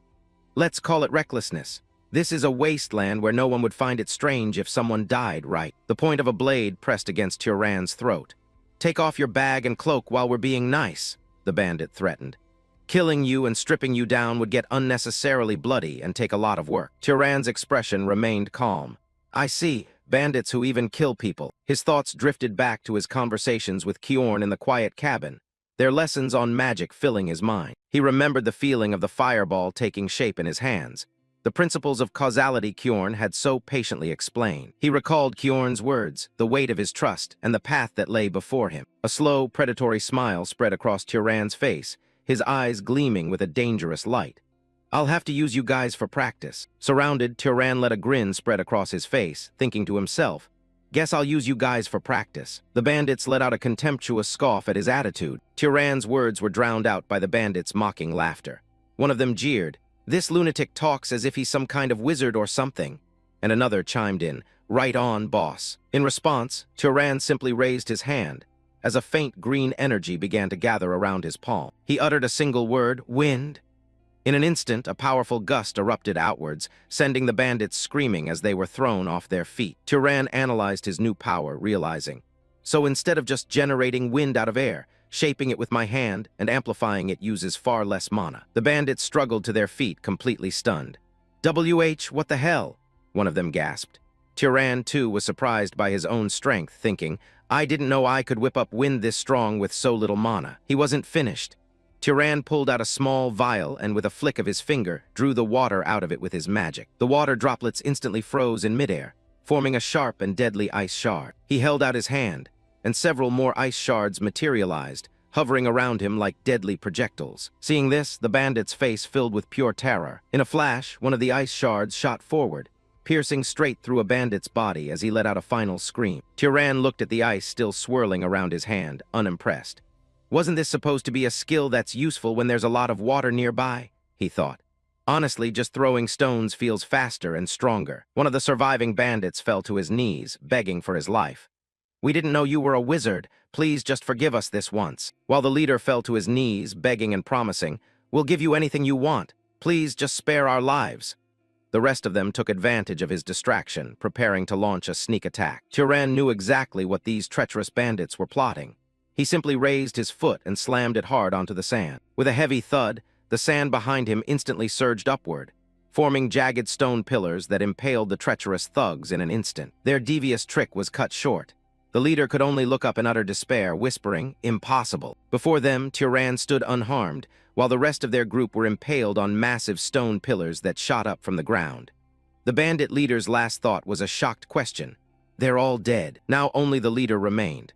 Turan stood over the man and said, "Let me ask you one thing." The terrified bandit immediately replied, "Why, yes, wizard, I'll answer anything." Turan questioned him, "Why did you attack me without a plan? If I'm a traveler walking alone, I could be a wizard just like now." Turan's eyes narrowed as he gave his answer. "Because you bowed your head." He could only exclaim, "What?" at such a ridiculous reason. The bandit explained, trembling, "Even when we spoke to you rudely, you bowed and greeted us, so we assumed you were an ordinary person." Turan's expression softened slightly. "Thanks, that taught me something useful," he said. Hearing this, a flicker of hope appeared in the bandit's eyes. Then, will you really spare me?" he asked desperately. But his hope turned to horror as he looked up and saw a single drop of water hovering right above his forehead. As he made his decision, Turan remembered the words of his mentor, Kjorn. "Turan, from now on, you're going to meet a lot of people, and there's something I absolutely want to tell you." The memory continued, showing a younger Turan preparing to leave. Kjorn's voice echoed in his mind. "Never show mercy to scum like bandits, the kind who don't hesitate to harm others to profit." Kjorn had continued, "The reason I'm saying this so firmly is..." And now, looking at the carnage around him, Turan thought, "I think I understand the reason." Standing over the body of the last bandit, Turan understood Kjorn's lesson completely. Because a life I spare out of pity could end up harming 10 good people. With the deed done, Turan looked up at the sky, his expression resolved. "I've stalled long enough." He began to walk again, following the path left by his enemies. The road the merchant-turned bandits dragged their cart along, those clear wheel tracks cutting across the sand, he observed. As he walked alone through the vast desert, following the trail, a single thought burned sharply into his mind. He looked down, the full weight of his actions hitting him. "I killed people." He replayed the moment in his mind. He felt guilt, but he couldn't just let them go because Kjorn's warning came back to him. Kjorn's logic was undeniable. People who could, without hesitation, decide to rob and kill for profit would target others again at any time. As he walked, his resolve hardened. Like wheel tracks in the desert slowly fatting as weeds grow over them, Turan's chaotic heart gradually settled as he recalled Kjorn's teaching. His long journey through the desert finally came to an end as he crested a hill, seeing a new landscape spread before him. And then, he arrived in a new world. He stared out at the sight, a look of wonder spreading across his face as he took it all in. "Wow," he breathed. In the distance, a massive city with a castle at its heart sprawled across the landscape. "So that's the place," Turan said, finally laying eyes on his destination. The small city Murray. As Turan walked into the city, he was immediately struck by the bustling crowds. "This is my first time seeing so many people crowding around," he thought, taking in the unfamiliar sights and sounds of the lively market. He looked up at the towering buildings, marveling at their construction. Even the architecture is completely different from the village. Walking through the main street, a sense of excitement and reality washed over him. "Now it really feels like I've come to a city." Needing directions, Turan approached a nearby fruit stand. "Excuse me," he said to the merchant, who replied with a cheerful, "Oh, welcome." The merchant asked, "What can I get you?" Turan waved his hand dismissively, replying, I'm not a customer." He recalled Kjorn's simple advice for traveling. If you reach a city and need a place to rest, look for an inn. No matter the village or city, there's usually an inn. But the moment the merchant heard he wasn't buying, his friendly demeanor vanished. He waved him away, snapping, "If you're not buying fruit, get lost." Turan was left speechless. Turan was taken aback by the sudden hostility. Why is he acting that rude? He wondered. Is it some unspoken rule in cities that you have to buy fruit before you ask questions? Deciding to play along, he pointed to the red apples. "How much is this?" The merchant answered flatly, "2 dupit." Turan repeated the price, 2 dupit. The merchant noticed his confusion and added, "You look like an outsider, so you probably don't know what that is. Paying with other coins is fine too." Turan dropped a coin into the merchant's hand. "Where can I find the inn?" he asked again. This time, the merchant was happy to help. "Go straight down the road behind the Cape shop, then turn left. You'll see it with a blue roof." As Turan left, the merchant added one last detail. "That place is the biggest inn in the city." Following the directions, Turan soon found himself standing before a building with a large sign that read, "Pub and Inn." As he walked in, a cheerful blonde woman greeted him from behind the counter. "Welcome to our inn." The nameplate introduced her as the inn staff, Lena. Lena's eyes lit up as she saw him. "You're a handsome guest," she complimented. Turan, unfazed, got straight to the point. How much for a night? With a pleasant smile, Lena clasped her hands together and announced the price. 16 dupit. Turan simply nodded. I'll stay. As he handed her a pouch of coins, Turan added, more importantly, there's something I want to ask. Lena looked at him curiously. Something you want to ask? He looked at her seriously and asked his question. Is there a monster nearby with a bounty on it? Lena seemed surprised by the query. A monster. Turan's goal was clear in his mind. He recalled Kjorn's advice, thinking, I need to kill monsters and absorb their mana, and he said hunting monsters would earn money too. He waited for an answer, but Lena just stood there, a strange, knowing smile on her face. Growing impatient, Turan muttered, Why aren't you answering? She finally spoke up, her voice sweet, sir. Lena led Turan over to a wall covered in notices. There's no such thing as free in this world, she stated plainly. After taking a seat at a table, Turan looked up from his drink. City Hall? He questioned, unfamiliar with the term. He asked Lena, who was wiping down the counter, What's that? She leaned over the table with a playful smirk. You don't know about city halls? Wow, you really are from the countryside? She teased. Lena explained, City halls are where they handle various public affairs. The officials who work there are employed by the city's lord. She continued, It's probably closed since the sun's already down. If you want to find a monster bounty, go to City Hall tomorrow. Her curiosity piqued. Lena asked, So are you a monster hunter too? Turan, still clueless, replied, What's a monster hunter? She shared a local rumor with him. People say that if an ordinary person hunts monsters, they become a wizard. You want to become a wizard too, don't you? Just as she was about to dismiss the idea, saying, Of course, anyone who believes in such superstitions is an idiot. A hand suddenly dropped onto his shoulder, and a voice echoed her words with a question. Superstition, you say? That booming voice simply barged into the conversation. It's a real fact that you can become a wizard by killing monsters. A large, muscular man clapped a hand on Turan's shoulder, declaring, I saw it with my own eyes. The man was introduced as Midden, a monster hunter. Lena was shocked to see him. Midden, you're alive, she exclaimed from across the room. He laughed heartily, shouting back, I told you I'm not dying until I become a wizard. Midden gave Turan a friendly but firm pat on the back, saying, This. Turan, annoyed, brushed his hand off. Oh, excuse me. Midden apologized with a grin. Turan stood up, his interest piqued. More importantly, could I hear more about what you just said? Midden confirmed. The part where you can become a wizard by killing monsters. Resting her chin on her hand with a bored expression, Lena eavesdropped on Midden's theory. Wizards get stronger when they hunt monsters. By the same principle, if an ordinary person kills a monster, they can become a wizard. Midden proudly presented his party. The four of us are hunting monsters to become wizards, he declared, his friends cheering in agreement. Yes, yes. Turan looked surprised. Then does that mean someone among you is already a wizard? Midden laughed. No way. In this city there are only the Lord's wizard and 3 under him. Suddenly the conversation shifted toward Turan. But you said you hunt monsters. Midden sized him up from head to toe. If that's the case, your gear is way too shabby. Don't you have a weapon? I do, Turan replied, pulling out a simple leather sling. Midden looked at it. Oh, a sling? Judging by how worn it is, you've used it a lot. Turan confirmed its use. That I have. It's good for firing something about the size of an egg quickly. Midden nodded, a thoughtful look on his face. With that, you could easily hunt rabbit or fox monsters. That seemed to seal the deal for Midden. Actually, we were just saying we wished we had one more shooter, he said with a grin, then made his pitch directly to Turan. Any interest in hunting with us? Turan gave a slight smile and politely declined the offer. No, thank you, though. Later that night, Turan lay in his new room at the inn, thinking to himself, There's no reason I have to hunt together with them. He stared at the ceiling, sighing as he reflected on the day's events. What a chaotic day. He glanced over at his pack, the reality of his journey sinking in. I still can't believe I actually left the village. Raising his hand, he watched the blue glow of his mana dance around his fingers, wondering, what's going to happen from here on? Suddenly, a quiet knock at the door startled him from his thoughts. He sat up alert. Who is it? He called out, but received only silence in return. The silence immediately put him on edge, reminding him of another one of Kjorn's warnings. That's right. Even at an inn, I shouldn't let my guard down. In the memory, Kjorn had told him plainly, a city isn't automatically safe. To which Turan had simply replied, I see. Kjorn had pressed the point one last time. Never let your guard down. And Turan had promised, understood. Back in the present, Turan took the warning to heart, gathering a ball of mana in his hand as he cautiously approached the door. He slowly cracked the door open, peering through the small gap with a guarded expression. His eyes widened in shock at who he saw standing on the other side. It was the innkeeper from downstairs.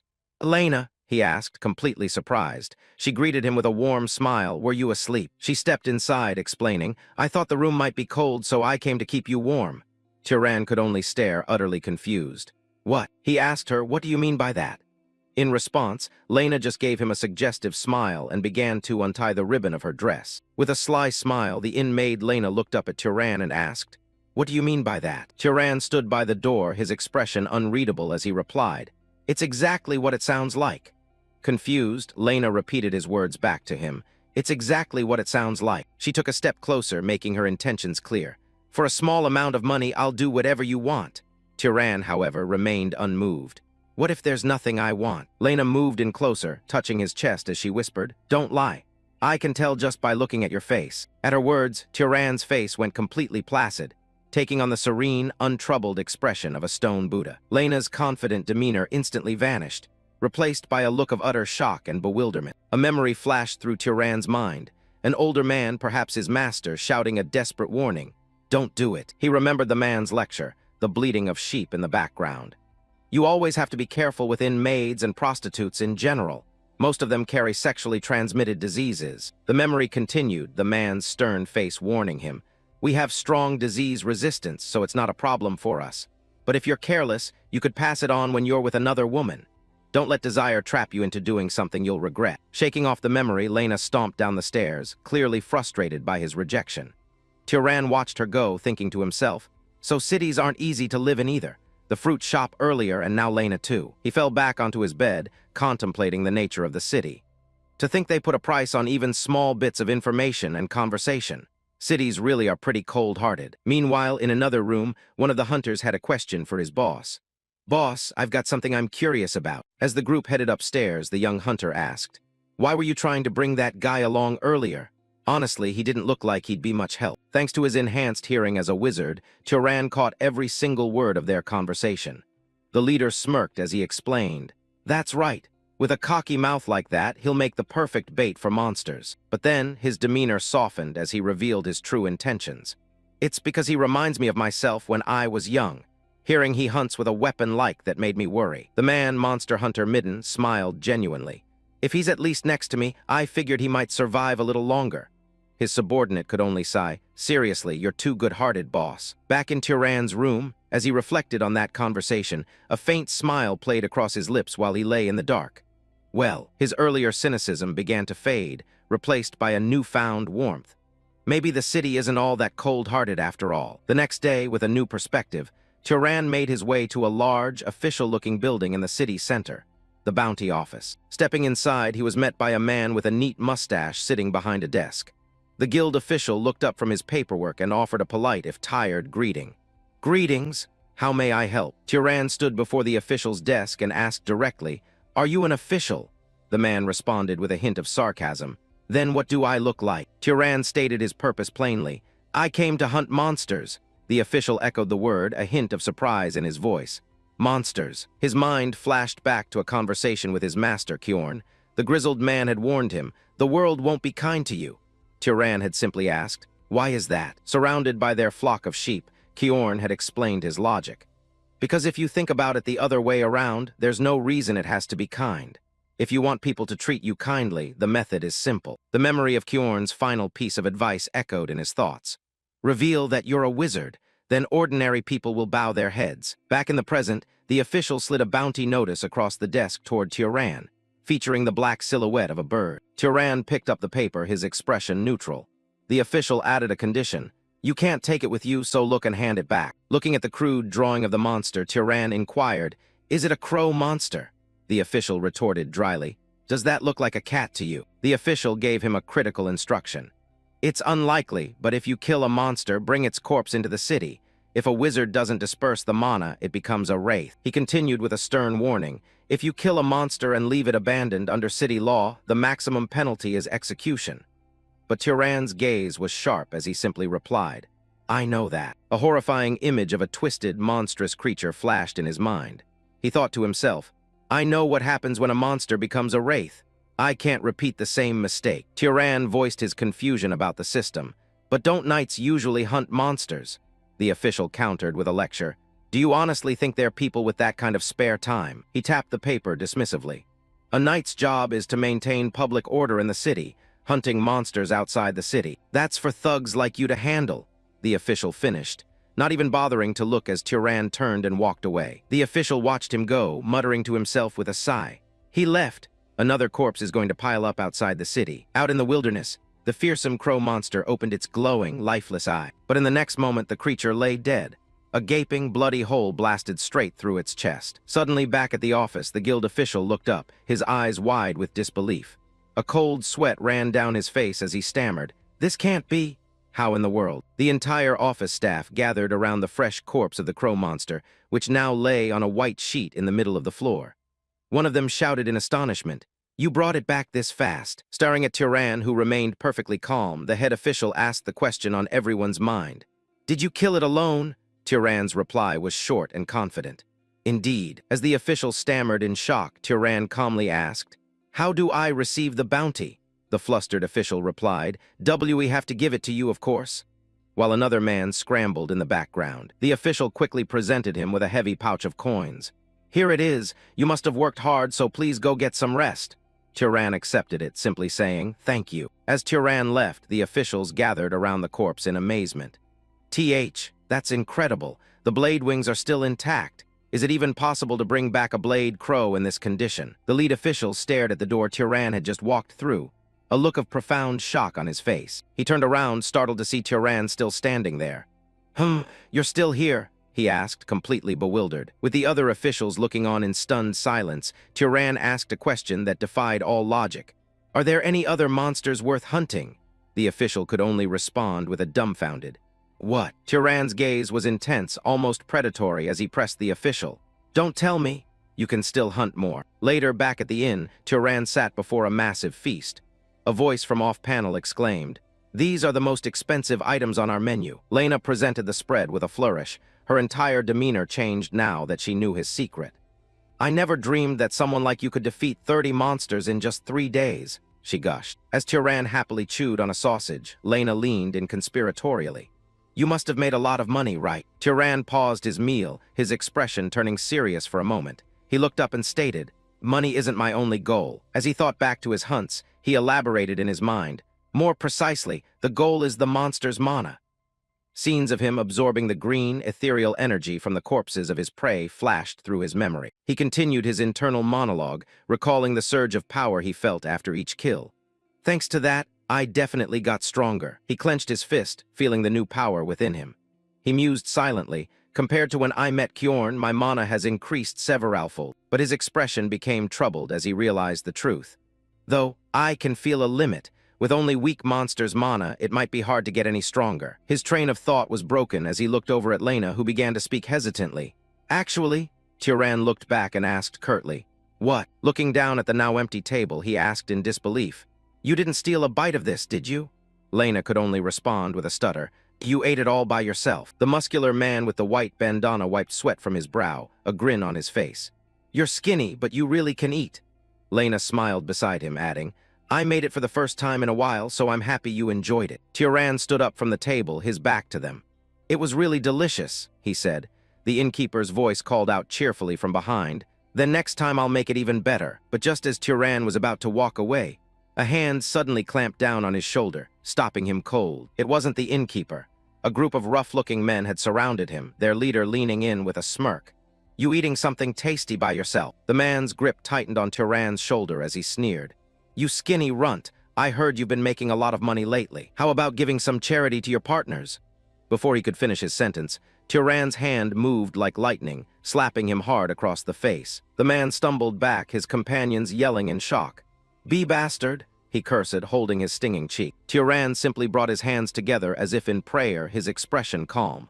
"Didn't you want some charity?" Enraged, the man lunged forward, shouting, "Don't get cocky," and throwing a massive punch right at Turan's face. But Turan didn't even flinch.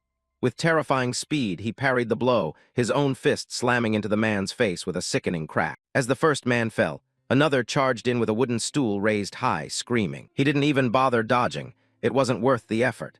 He simply raised his palm to catch the stool before the attack could even fully take shape. To the man's utter surprise, Turan slowly raised his hand to the man's forehead and gave it a sharp flick. With this cosmic finishing blow, he was sent flying backward, crashing onto the floor with a pained grunt. From the side, Lena bit her lip in frustration, muttering under her breath, "Don't!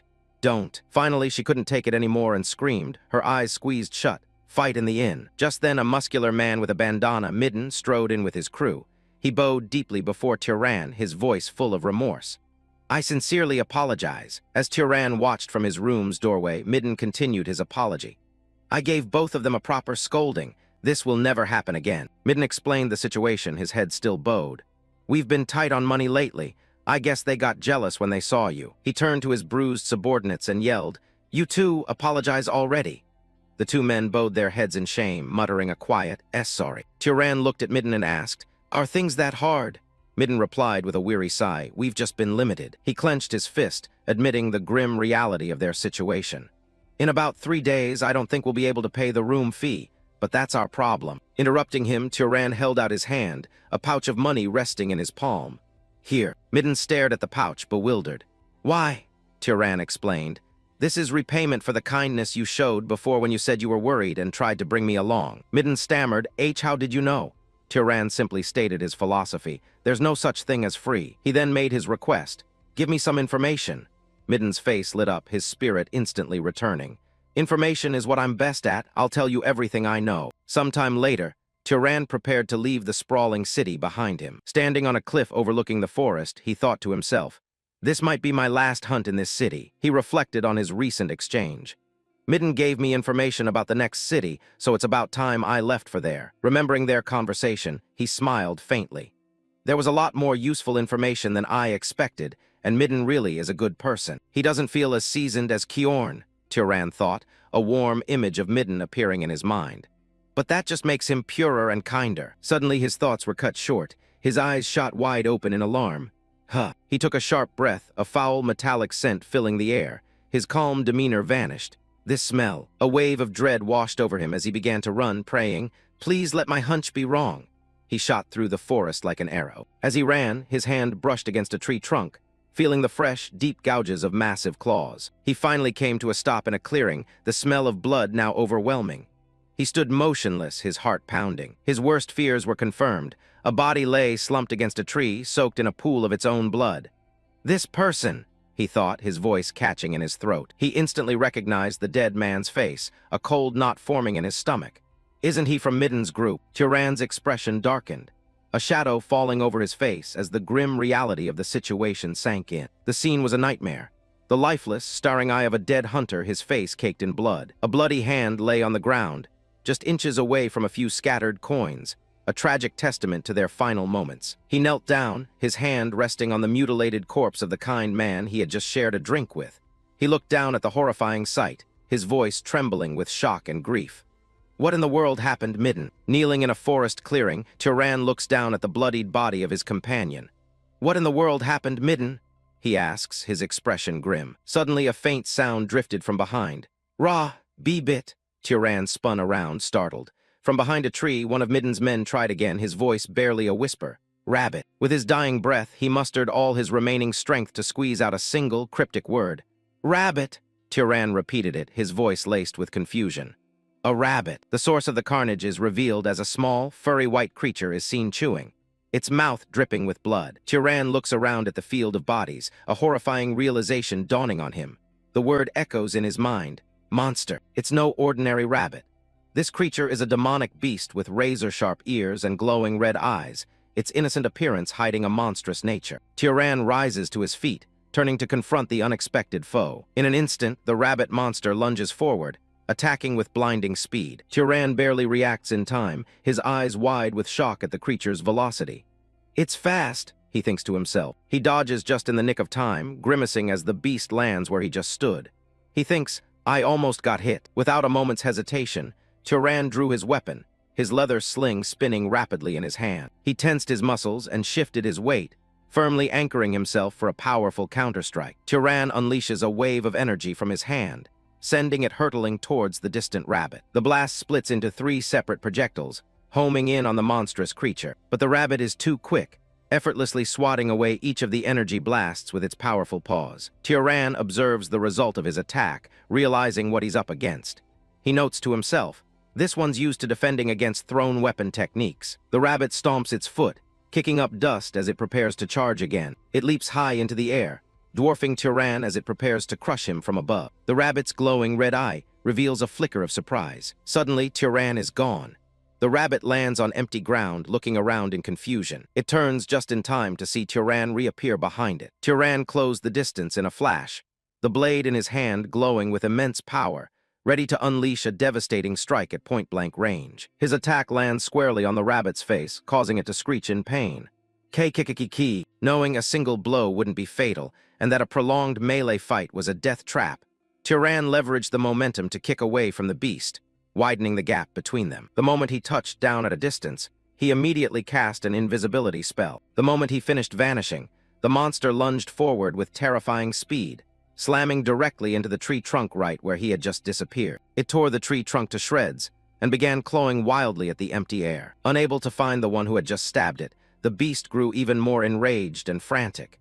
It began to unleash its primal fury on the surrounding trees, tearing them apart. From a distance, a plume of dust and debris rose into the air, signaling the creature's terrifying rampage. Standing in the middle of the newly formed chaos, the monster let out a final screech of agony and rage, its k-kikikiki-e-yek, echoing through the air. Blood from the earlier stab wound pooled on the ground as the rabbit's paw gave one last, feeble twitch. The once terrifying beast now lies dead, its red eyes staring blankly into nothing. Realizing it was finally over, Turan walked slowly toward the creature's corpse, his body gradually flickering back into existence. He stands over the defeated monster, its lifeless body sprawled out before him. Reaching out his hand, Turan begins to perform a ritual. A powerful green aura flows from the dead rabbit into Turan, enveloping him in its energy. His eyes glowing, Turan is stunned by the amount of power he is absorbing. He thinks, the amount of mana being absorbed is different. It's more than that leopard monster I encountered the first time. As he was lost in the ecstasy of absorbing mana, "I can't believe this," a voice suddenly rang out from beside him. Turan turned around to find the man still clinging to life. He had witnessed the entire battle. Looking at him with pure awe, the man stammered, "You're a wizard." Turan confirmed it with a simple, "Yeah." The man immediately followed up, "Then why are you hiding your identity?" Ignoring the question, Turan asked if any of his companions had family he could contact. A single tear rolled down the man's face as he replied, "There's no one left." As his life slowly faded away, he remembered his fallen boss and feebly whispered, "Boss." Turan's mind drifted back to a memory of a conversation with Midden.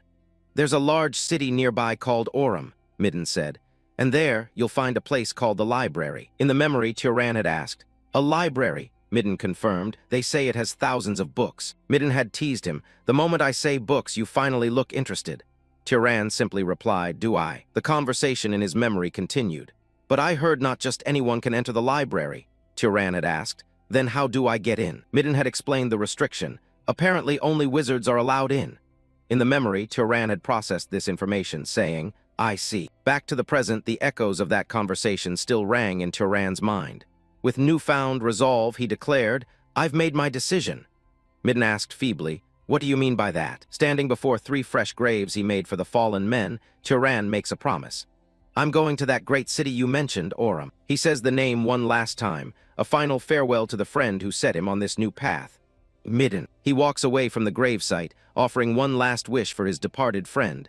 "I hope you're happy there." Turan arrives in a new, larger city, where the locals whisper and stare at his disheveled appearance. He's completely taken aback by the sheer scale of his surroundings. "I'm almost embarrassed that I was shocked by the small city of Mure," he thinks to himself. He has arrived at his destination, the great city of Orem. Approaching the city gates, he joins a long line of people waiting to enter. "I didn't think there'd be this many people trying to enter the city," he muses. He observes the guards meticulously checking each person who enters and wonders, are they screening for wanted criminals? As he gets closer to the entrance, he can't help but be impressed. As expected of a great city, it's got a more established system. Suddenly, a sharp command stops him in his tracks. "Halt!" Turan looks over his shoulder, confused. "Halt!" Turan asks, "What is it?" One of the guards points at him with a look of disdain and says, "No entry." The guard looks him up and down with disgust. "I've never seen clothes that filthy. You should go over there and at least dust yourself off." Having found his way into the city, Turan's eyes are drawn to a magnificent, vine-covered tower that rises high above the other buildings. Standing at its base, he looks up in reverence. So this is the library Midden talked about. He is completely in awe of the structure. It's overwhelming. It must have been built with magic, right? He approaches the front doors, which are flanked by 2 guards. "Excuse me," he says. One of them replies, "Ahem. I'm trying to enter here," Turan explains. The guard responds coolly, "This is a library only wizards can enter." Without missing a beat, Turan declares, "I'm a wizard." The guard is taken aback. "What?" The guard's shock quickly turns to anger. "Do you want to die for impersonating a wizard? I can't believe I'm seeing a lunatic like you. There's no way someone like you is a wizard," the guard says, reaching out to shove him. Turan effortlessly catches the guard's hand, a faint red glow emanating from his own. The guard stops, confused. He recalls something an old acquaintance once told him. Wizards can recognize each other. By sensing the other's mana, they can even tell whether the other person is stronger than them. A sharp, menacing glint flashes in Turan's eye. He unleashes his mana, a terrifying wave of red energy that floods the area around him. The guard immediately drops to his knees, choking under the immense pressure of Turan's power. Gah! As the pressure subsides, the guard collapses. His partner rushes to help him, asking, "Are you all right?" The fallen guard stammers, "I am fine." Lying on the cobblestones, the guard stares up at Turan with newfound terror. He's no ordinary wizard, he realizes. This man is at least noble class or higher. The soldier's arrogance vanished, replaced by pure terror. I am Kenya, a knight of the Volta's family," he stammered, struggling to lift his head to regain his composure and avoid bringing shame to his family name. "May I ask, which house do you belong to, sir?" Turan turns the question back on him. "Do I have to say to enter?" Kenya immediately backpedals. "No." Kenya explains, "To use the library, you need permission from the Master of Voltas." Turan replies, meaning, "I'll contact House Voltas," Kenya offers. Turan agrees. Soon after, Turan finds himself soaking in a luxurious bath, letting out a heavy sigh. He thinks to himself, utterly bewildered by the sudden turn of events, "I thought this'd be a simple process." As he soaks, a nearby maid can't help but blush, completely flustered by his presence. Several maids attend to him, carefully scrubbing the dirt and grime from his long journey. Surrounded by servants in the opulent bath, Turan can only wonder, how did this happen? Feeling uncomfortable, he gives a firm order, "Stop!" One of the maids jumps, startled. "Why, yes, sir." He asks, "Is it a problem if I wash by myself?" The head maid explains nervously, "If we fail to properly attend to an esteemed guest, we'll be punished." Turan relents, "Do what you want." The maids are relieved, "Thank you." The scene then shifts, showing the grand estate of House Voltas. Once he's cleaned and dressed, one of the maids stares at him, completely stunned by his transformation. "Wow, amazing." Her colleague quietly asks, "What?" And the first maid gasps, covering her mouth in embarrassment. "Ah." Now wearing fine clothes, Turan turns to the maids. "Is there something on my face?" he asks, unaware of his changed appearance. The head maid bows, flustered. "I think I momentarily lost myself because of your beauty, esteemed one. Please forgive me." Turan just smiles. "There's nothing to forgive." But the maid insists on the strict social rules. "Please don't speak to us so casually." Turan is surprised by the rigid formality of the noble house.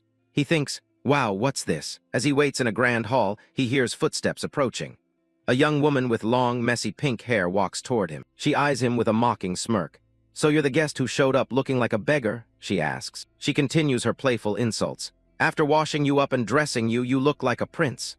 Her attendant nervously tries to quiet her. "Why, young lady? You shouldn't say that." Turan calmly introduces himself. "I'm Turan." The young woman grins. "I'm Azella." Azella immediately asks, "What house?"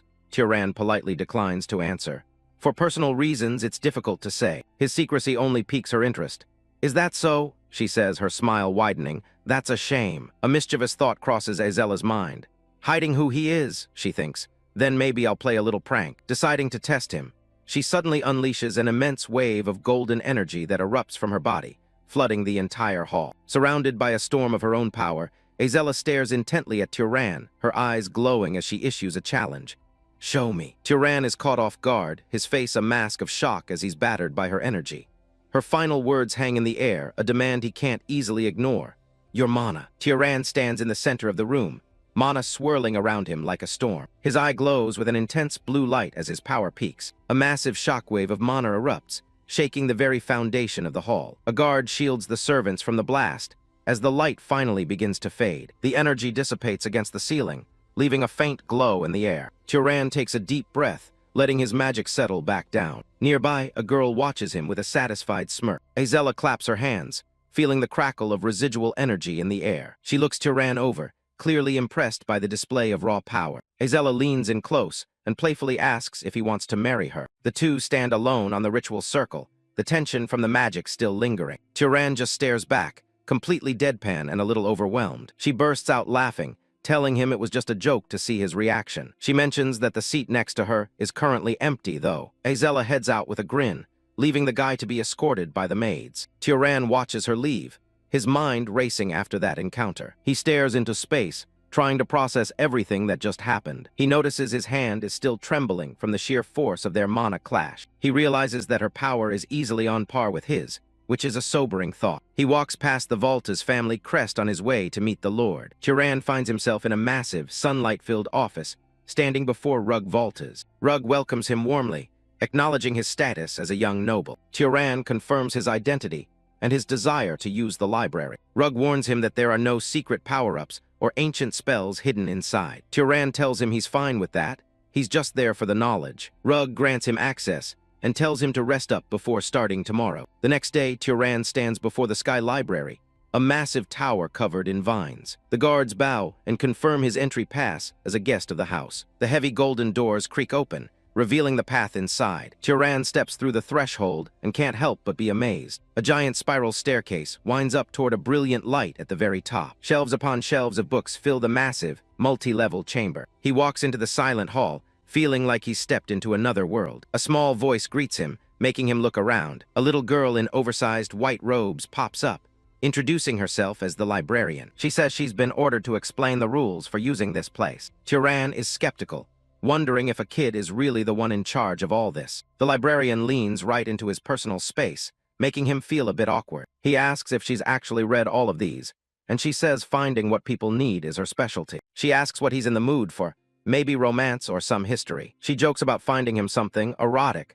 since he's at that age, leaving him speechless. He tells her he just wants to learn the basic common sense of the world. Piles of books are scattered across the floor of the Sky Library. The librarian points Turan toward a specific section, warning him that the older archives might not suit his needs. He takes her advice and picks up a thick volume to begin his research. Turan stares at the cover of his very first book, marveling at the strange runes etched into the leather. He carefully turns the page, eager to see what kind of knowledge is hidden inside. As he starts reading, the complex text immediately draws him in. A small smile creeps onto his face as he realizes just how much there is to learn. This becomes his new routine, spending every single day buried in piles of books. He studies maps to understand the geography of the world and the different races that live in it. He learns about the customs of other wizards and how magical items are manufactured. He even reads up on ancient monsters and powerful relics from the era of the Old Empire. With every new piece of information, the world starts to feel a lot more vivid to him. Eventually, Rug Voltas calls him into his office,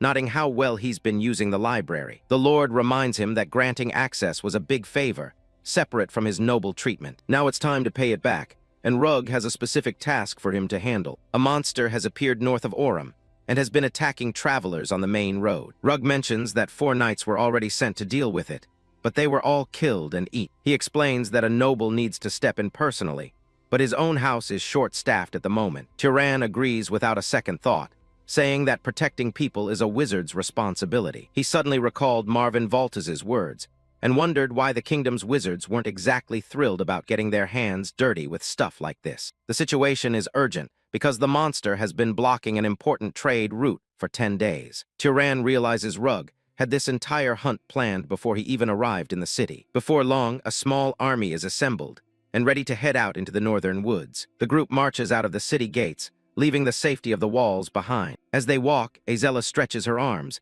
clearly annoyed with her father's request. She thinks it's ridiculous that they have to use a guest to help with a monster hunt. She clarifies that she isn't blaming Turan, she just thinks her father is making a huge fuss. Marvin tries to calm her down, suggesting that calling the Lord fussy is a bit much. She doesn't want to hear it and just tells him to drop the subject. Marvin turns to Turan and introduces himself properly, saying he's looking forward to working together. They eventually reach the outskirts of the forest where the attacks took place. Hisaril leads the way, wanting to finish the mission and get back to resting. Marvin leans in and asks Turan if he has any interest in his older sister. When Turan says no, Marvin looks completely relieved. Suddenly, the scouts at the front of the group call for everyone to stop. They've come across a merchant wagon that has been completely smashed to pieces. The knights look over the wreckage, trying to figure out what kind of beast could do this. Turan notices something on a broken piece of wood and leans in for a closer look. There's a massive handprint pressed into the timber, showing the creature's immense strength. He tells the group that they're looking for a monkey. Azella looks skeptical, wondering how a monkey could cause this much destruction. Turan explains that it retreated into the forest after the attack, and they just need to track it down. Marvin admits he has no talent for pursuit magic, asking Turan if he can handle it. Turan begins examining the area around the broken wagon, searching for any clues the monster might have left. Azella watches him work, curious if his skills come from a specific noble lineage, but he simply tells her it's something he's practiced often. Turan prepares to cast a search spell, centering himself as he calls upon his mana. His eyes sharpen with intense focus as the magic begins to take effect. A faint glowing trail of mana appears, winding its way through the dense undergrowth of the forest. "This way," he says, pointing toward the direction the magical path is leading them. They follow the trail until they reach a clear river, where the mana suddenly disperses and the tracks vanish. Turan notes that the creature likely washed itself to hide its scent, leaving Azella stunned that a beast could be so calculating. He considers the possibility that it might have just felt like taking a bath, though the timing is suspicious. Suddenly, a chill runs down his spine as he senses a presence lurking nearby. Before anyone can react, he yells a desperate warning for the others to look behind them. A massive, terrifying monkey beast with glowing red eyes drops from the trees, letting out a blood-curdling shriek. Clutching a handful of dirt and stones, the monster lunged forward with murderous intent, its form nothing more than a blur of dark fur and raw power. One of the knights barely has time to scream a warning for the others to dodge the incoming strike. But for some, it was already too late. The monster swung its arms and hurled handfuls of stones from its massive palms, shredding through the ranks with devastating power and leaving a trail of blood and mangled corpses in its wake. Turan doesn't waste a second, leaping forward to intervene before more of the group is slaughtered. His expression is grim as he realizes just how dangerous this creature truly is. One of the knights collapses, his face pale and covered in blood from the monster's brutal assault. Azella and her younger brother stood tall behind a meat shield made from a fallen subordinate, their noble eyes radiating a chilling, terrifying coldness. She tossed the corpse behind her like a piece of literal trash. Turan recalled his mother's teachings, realizing she was right about the true nature of those who hold power in this world. Steeling herself, Azella bellows a command for the remaining knights to launch a counterattack. Charging right over the corpses of their comrades, the group lunged head-on at the massive monster with spears and swords in hand. But their opponent was a cunning beast. It let out a mocking shriek as it retreated, its powerful limbs carrying it away with ease. Witnessing this, our protagonist simply pulled out a sling and loaded a round into the pouch. He paid no mind to the noble siblings and the knights struggling to keep up, helplessly outmatched by the monster's superior agility as it faded into the thick foliage. Azella watches in despair, realizing they are about to lose their target and the chance to end its terror. Just as the beast is about to escape, a brilliant streak of light cuts through the canopy. A massive streak of magical energy surged from behind, streaking past the pursuing crowd and illuminating the entire forest. The magic-infused stone from the sling tore straight through the beast, leaving it screaming in agony as it was crushed by the overwhelming pressure of the spell. Marvin and Azella can only stare in absolute silence at the sheer magnitude of the power being displayed. Standing calmly in the far distance, Turan slowly lowered his hand, his sling still spinning rapidly in his grip. He looks on with a steady gaze, having ended the chase with a single, devastating move. The mutant monkey let out a roar as it struggled to crawl back up to escape, realizing that it had finally met its match. Azella isn't about to give it a second chance, shouting for the beast to die as she channels her magic. A massive serpent of flame erupts from the knight's hand, coiling through the air toward its target. The fire snake lunges forward, its jaws wide open as it prepares to swallow the mutant whole. A massive explosion rocks the clearing, turning the monster into a pillar of fire. Turan watches the spectacle, recognizing the legendary bloodline ability of the Volta's family. With the fight finally over, Marvin and the others take a moment to catch their breath. The pink-haired knight admits she actually got a bit of a chill when that rock came flying at them. Marvin asks if she was scared, but Azella just tells him to shut it, reminding him that he's the one who screamed. The rest of the squad is in rough shape, with one guy pretty sure his arm is snapped. Others are dealing with nasty head wounds, while trying to patch each other up with whatever medicine they have. Turan surveys the damage, relieved that despite the mess, everyone managed to survive. He can't help but think that even for a surprise attack, they could have avoided these kinds of injuries. The young wizard looks at his companions, realizing how different nobles really are. He watches the knights bicker, thinking about how they're physically tougher than commoners, yet still use others as shields. Marvin notices him stirring and asks what's on his mind. Turan just brushes it off, claiming it's nothing important. Azella cuts in, inviting him to come over and start absorbing the mana from the kill. They gather around the massive carcass of the mutant monkey to claim their reward. Turan reaches out, feeling the green energy flow as he begins to take in the mana. He notes that just like the books mentioned, sharing the mana doesn't seem to weaken the quality of the boost. Pretty soon, both Azella and Marvin have to stop, having hit their current growth limits. Marvin finally realizes why his father insisted on bringing Turan along for this trip. He's stunned to see Turan still absorbing mana, his capacity far exceeding anything they expected. With the job done, the group begins the trek back to the academy under the setting sun. Marvin gives credit where it's due, admitting they never would have won if it weren't for their new companion's skills. The young wizard just waves it off, insisting it wasn't anything that special. Turan explains that he actually regrets not catching on sooner to the monster's abilities. He looks back on the fight, nodding how the beast's features should have tipped him off. He breaks down how the monkey's physical traits pointed toward its awakened search and throwing abilities. Marvin is blown away that he figured all that out so fast, and Turan mentions he'd read up on it in the library. Azella just groans at the mention of the library, calling it a stuffy place filled with books she couldn't even finish half of. Turan offers a small smile, suggesting they might want to ask the librarian for some easier reads next time. Azella looks confused, asking if there's even anyone like that actually working there. Turan realizes that apparently he's the only one who can see the person in charge. He heads back to the Sky Library alone, the tower standing tall against the twilight sky. The moment he walks in, the little spirit librarian greets him by name, welcoming him back. Turan freezes, realizing he made a huge mistake letting her address him so casually in this city. He looks at the young-looking girl,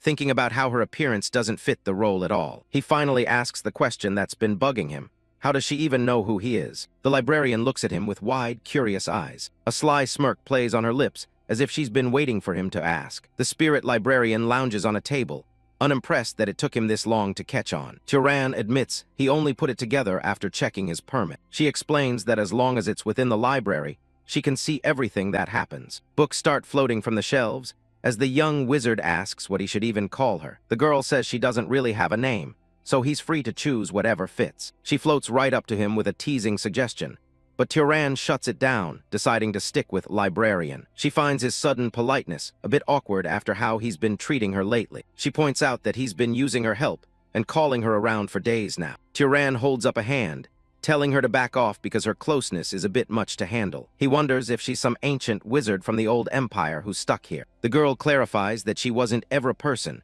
floating up into the center of the massive tower. She explains the difference between living spirits and place-bound ones. In short, she is the library. Her current human shape is just for show, apparently reflecting whatever form the user prefers. Turan tells her to stop making things up as she circles around him. The boy looks skeptical, not quite buying her explanation. He accidentally touches her, and she jumps back, complaining that it feels weird. Turan awkwardly stands his ground as she floats away. Turan offered an apology for his curious touching, while the librarian's spirit mentioned how annoying it was that she couldn't simply kick intruders out of the building. She wishes she could punish everyone who treats the books like trash. Turan realizes that the Volta's family must be completely oblivious to her presence. She confirms it, saying that until he showed up, no one had the right stuff to even see her. Apparently, her creator made it so only those with a high-level bloodline could perceive her existence. Turan asks what she means by type, and she explains it's the wizard term for bloodline. He tries to get more details about his own roots, but she tells him he should have just asked his parents. The young wizard admits that he's an orphan and has no one left to ask. The librarian offers to check for him, though she says she'll need to examine his body to be sure. Turan is immediately weirded out by the phrasing, wondering what exactly she's planning. She giggled and floated closer.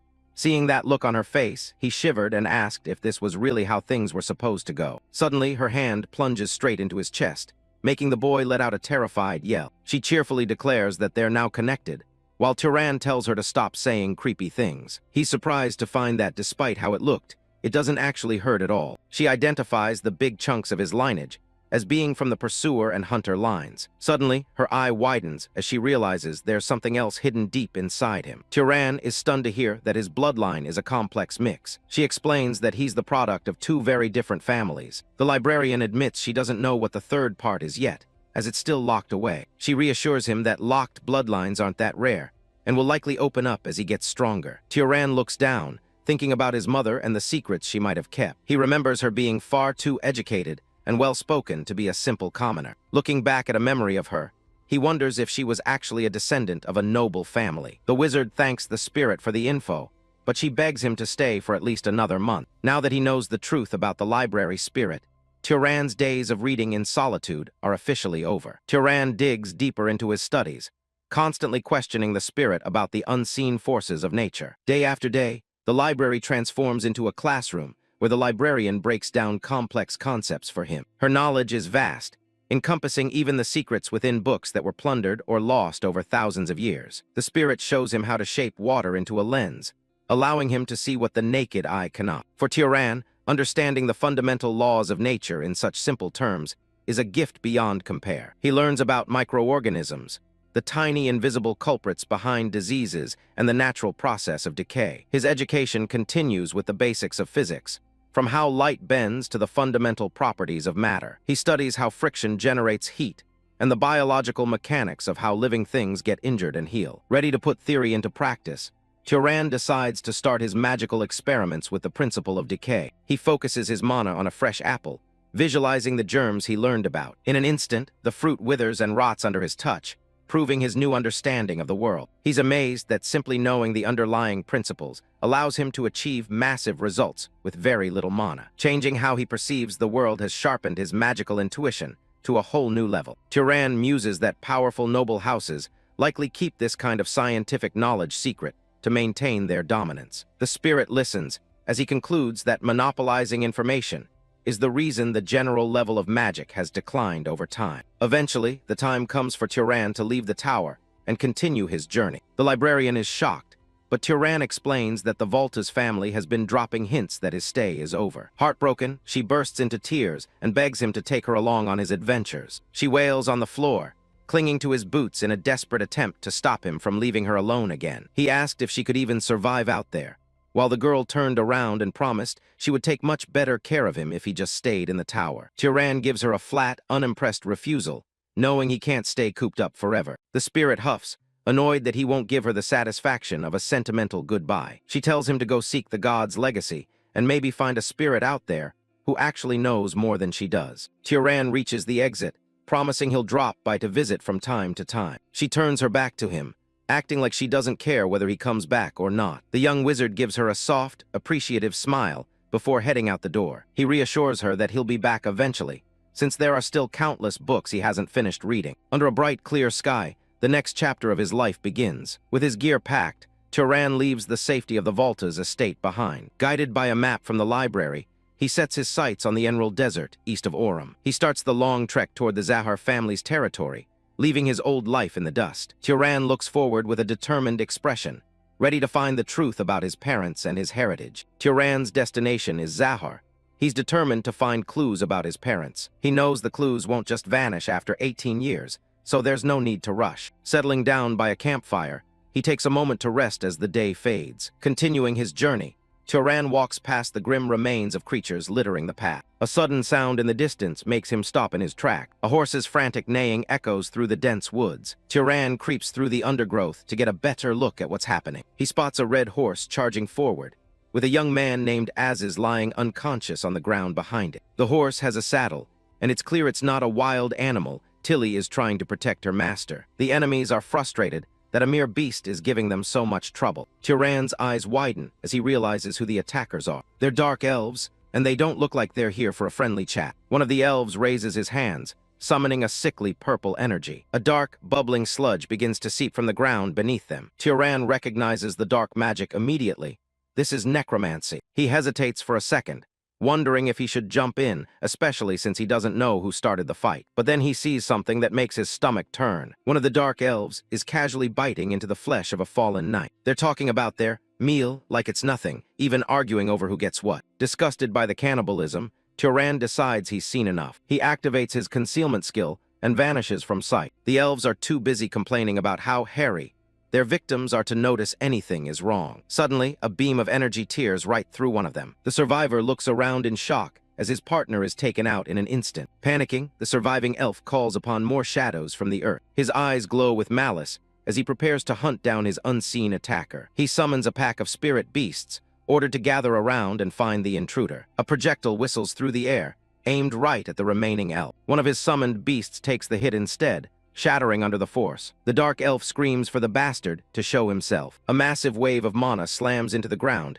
kicking up dust and debris. The elf is shocked that anyone would dare use concealment against him. He sends a spirit wolf to sniff out Turan's location. A bright golden light begins to swirl around the area, disrupting the dark magic. Turan watches from the shadows, a confident smirk playing on his lips. The elf finally catches a glimpse of his opponent. "Found you," the elf shouts, ready to tear the demon apart. He orders his beasts to charge and kill Turan where he stands. Turan doesn't flinch, his hand already glowing with intense heat. He channels his mana, molding it into a swirling vortex of flames. He unleashes a massive fire blast that lights up the entire forest. His attack swallowed the spirit beasts, but the spirit bull was far too powerful.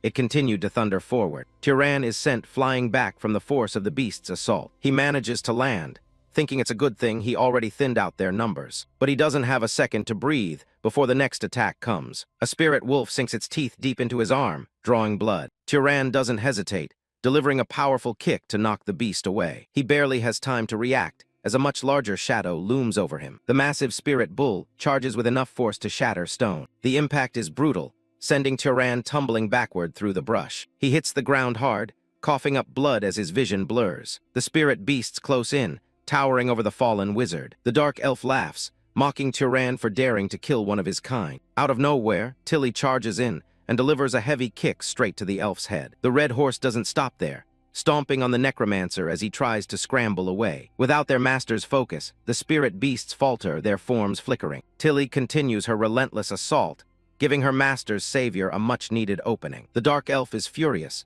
humiliated by a mere animal and swearing to end Turan's life. But a sudden, blinding streak of mana cuts through the air. The beam pierces the elf, ending his threats in a spray of purple blood. His lifeless body collapses as the last of his dark mana dissipates. With the necromancer dead, his spirit summons vanish back into the shadows. Turan lets out a long, shaky breath, the adrenaline finally starting to fade. His body hits its limit, and he drops to his knees in the dirt. For a moment, he honestly thinks he might not make it out of this forest alive. A red nose nudges his head, snapping him back to reality. Tilly stands over him, her presence strangely comforting in the dark woods. Turan manages a weak smile, petting the horse and thanking her for the assist. Nearby, the young man who was caught in the crossfire finally starts to stir. Time passes, and the full moon hangs high over the quiet forest canopy. Aziz wakes up with a start, screaming as the memories of the attack flood back. He finds himself at a campfire, watching a stranger calmly cooking a meal. Turan notices he's awake and offers a simple greeting. Terrified, Aziz asks who he is, and Turan explains that he stepped in to deal with the dark elves. Tilly trots over, nudging her owner to show him that everything is okay. Aziz's eyes well up as he realizes his loyal companion is safe. Turan notes how smart the horse is, having the sense to protect her master and move him somewhere safe. Reassured, the blond young man introduces himself as Aziz of the Burke family. Turan asks if there was any specific reason the dark elves targeted them. Aziz shakes his head. They were just traveling when they were ambushed without warning. Tears start to fall as the weight of the day's tragedy finally sinks in. Aziz struggles to find words, his grief pouring out in silent sobs. He apologizes for the display, explaining that the people killed were incredibly dear to him. Turan asks if they were his relatives, but Aziz says they were the staff who had looked after him his whole life. Turan looks at the young man, sensing a genuine kindness in his heart. He asks Aziz how many dark elves were in the group, concluding that the two he killed were likely all of them. Turan closes his eyes, reaching out with his senses to explore the surrounding area for any lingering threats. The silence of the night settles over the forest, broken only by the crackle of their small fire. After finishing his mental sweep, he confirms that there are indeed no more dark elves hiding in the trees. Aziz asks if he has any pressing business, and Turan simply replies that he is also on a journey. The blonde noble is puzzled, wondering why someone as capable as Turan would be out here on their own. He asks if Turan comes from a prominent family, but the silver-haired wizard finds it difficult to give a straight answer. Turan downplays his abilities, claiming that he isn't actually as powerful as he might seem. He explains that he relied on a surprise attack for the first elf, and barely won the second fight with Tilly's timely intervention. Turan's mana flares briefly, a calm blue aura that reflects his controlled nature. Aziz feels a sudden warmth, sensing the true depth of the strength Turan is trying to hide. The campfire light dances between them as Aziz realizes his savior's power far exceeds his humble description. Turan reflects on the battle, knowing that absorbing the necromancer's mana was the only reason he stayed standing. Aziz watches him with growing curiosity, suspecting either incredible instincts or a very special lineage. They sit in silence for a while, the heat of the flames keeping the forest's chill at bay. Sensing an opportunity, Aziz asks if Turan would like to accompany him back to the Burke family's estate. He expresses his desire to properly repay the debt for his life and the escort back to safety. Turan is taken aback,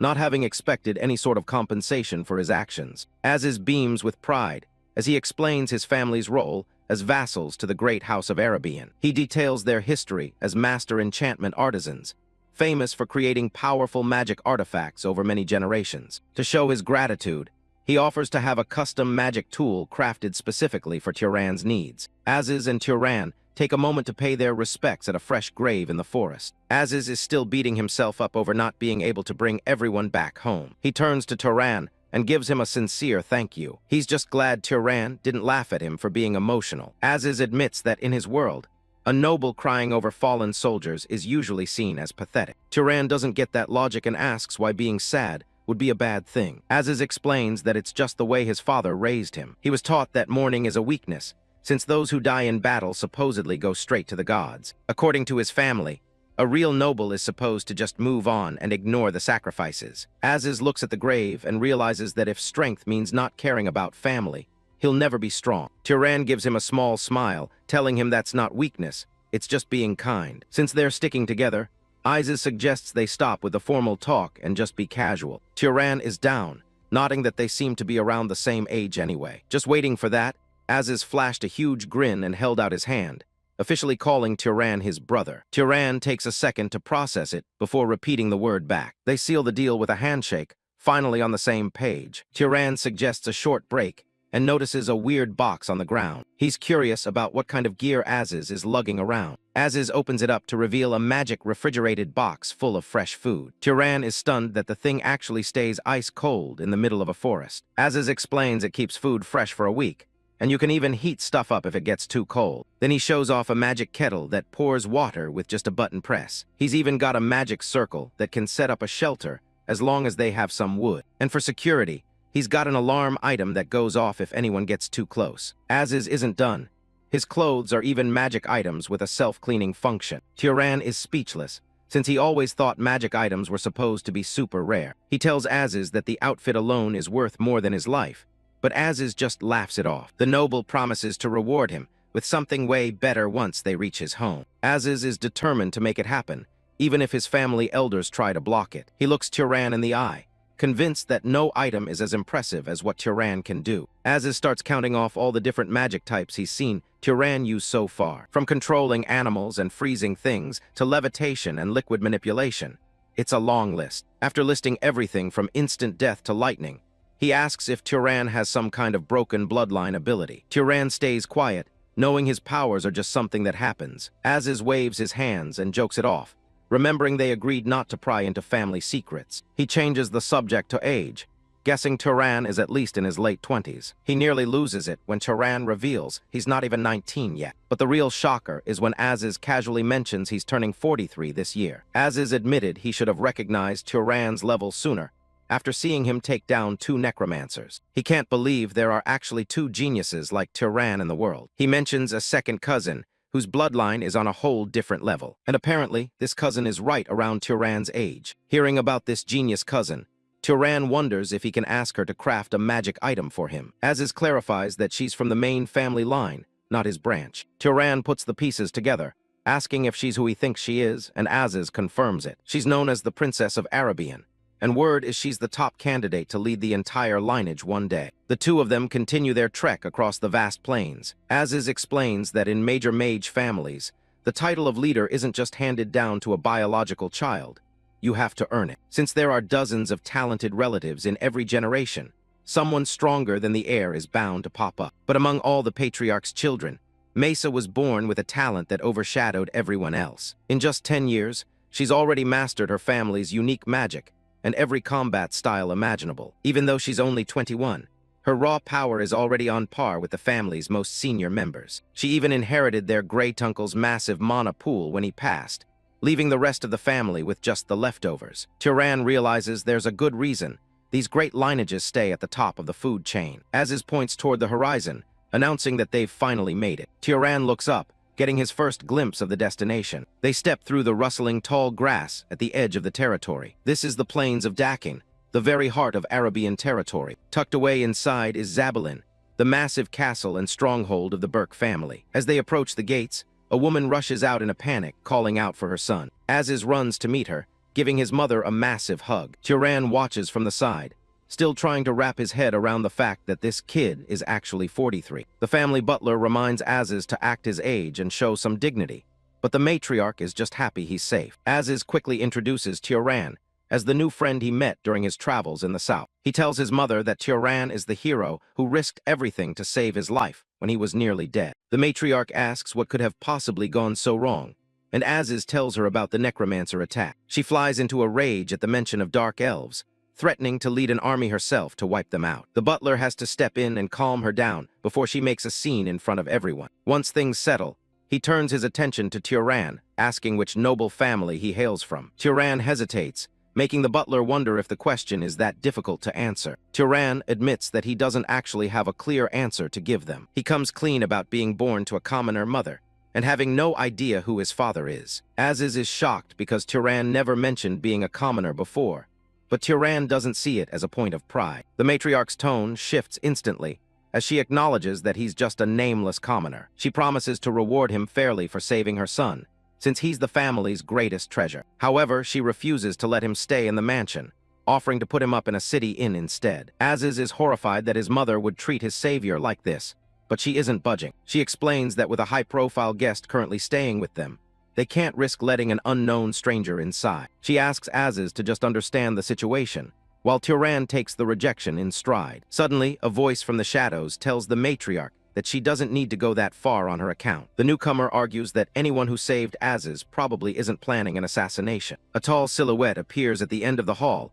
catching everyone's attention. It's Mesa herself, standing tall in a long black dress and radiating an intense pressure. Aziz is surprised to see her, asking what she's doing out of her room so suddenly. Turan stares at Mesa, processing that this pale, ghostly woman is the famed princess of Arabian. She looks far more like a walking corpse than a royal figure, her energy completely drained. Mesa explains that she's only here to hide after a recent assassination attempt by the Zahar family. Aziz is horrified, realizing that such an attempt inside the main house implies a serious security breach. She confirms his fears, noting that there's likely a traitor within the family since so many of them despise her. Claiming exhaustion, Mesa bids everyone good night and heads off to her private chambers. Seeing that Mesa has vouched for him, the matriarch relents and orders a high-end guest room be prepared for Turan. Darkness falls over the massive castle as the night takes hold. In the quiet of the night, Turan's eyes snap open. He finds himself lying in a bed far more luxurious than anything he's used to. A nearby magic lamp casts a soft, steady glow against the stone walls. Unable to sleep,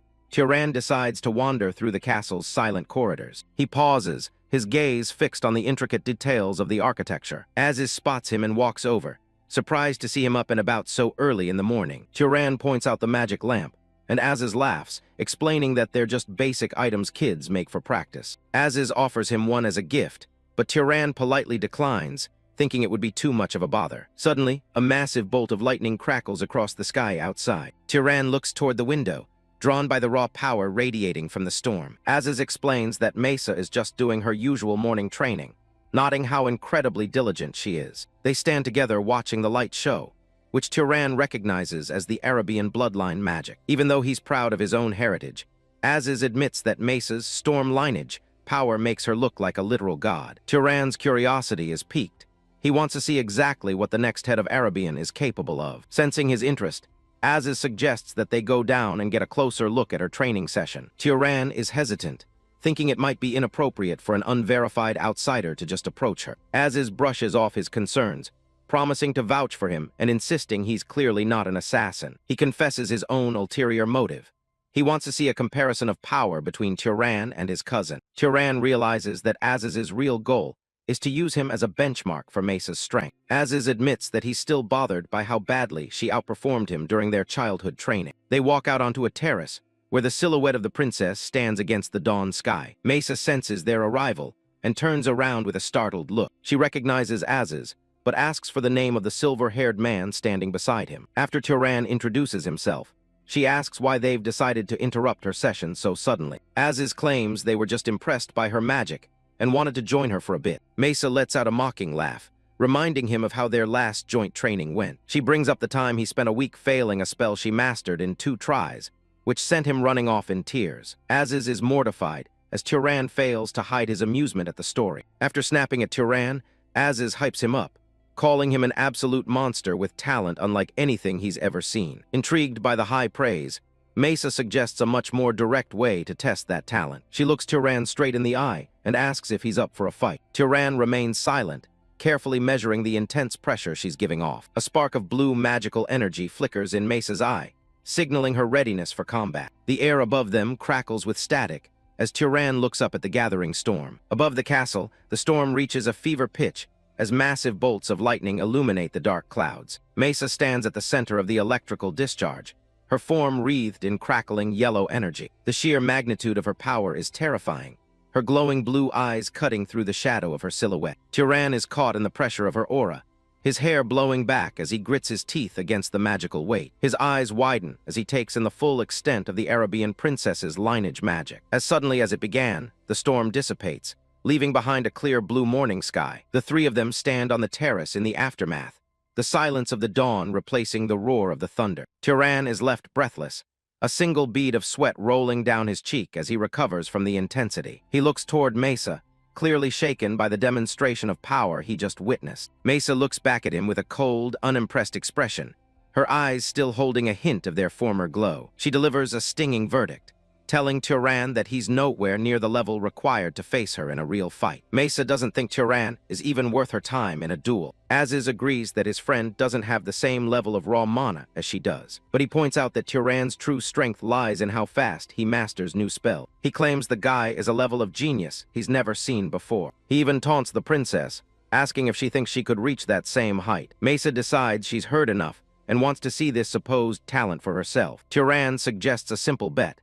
They each cast a spell the other isn't familiar with, and the fastest one wins. Az's thinks it's a great idea and looks to Mesa for approval. She accepts, but insists on not using her innate bloodline magic to keep the playing field level. The princess steps forward, deciding to take the first shot. With a sudden crack, massive vines erupt from the ground beneath them. Az's is caught in the crossfire as the plants spiral out of control. The vines hoist him high into the air, and Mesa asks Turan if he's capable of replicating plant manipulation. Az's groans as he's dangled upside down, helpless to do anything but watch. Mesa ignores him, telling the poor guy to stay put while she enjoys the show. Turan stares up at the vines, his mind already dissecting the mechanics of the magic. He drops to one knee and touches the pavement. He explains that most mages see magic as creation, but it's really just manipulating existing phenomena. He softly whispers the command to grow. He reveals that those vines weren't created out of thin air, but forced out of dormant seeds in the soil. Turan unleashes his own power,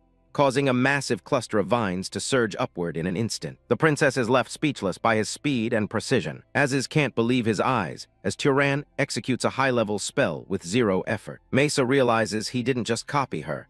He completely understood the logic behind the magic. Turan casually mentions that it was actually his first time trying that specific spell. Mesa has to admit that for once, Az's wasn't exaggerating about his friend's potential. She concedes the point and tells Turan it's time for him to propose his own challenge. Turan pauses, knowing he has to be careful not to reveal his true identity with Zahar magic. He catches a glimpse of something moving in the nearby shrubbery. He reaches deep into the bushes with a calm expression. Something small and fast is rustling around in the shadows of the garden. A rat scurries out, only to be cornered by the wizard. Mesa looks disappointed, wondering if his big trick is just simple animal control. Turan picks up the rodent, explaining that the creature is merely the ingredient he needs. His gaze turns cold as his eyes flare with a chilling blue light. A dark energy begins to coil around the rat like smoke as Turan focuses his mana. In a flash, the rat is consumed by decay, leaving nothing but a dried-up husk. The color drains from Mesa's face as she witnesses the gruesome display. Turan holds out the rotted remains,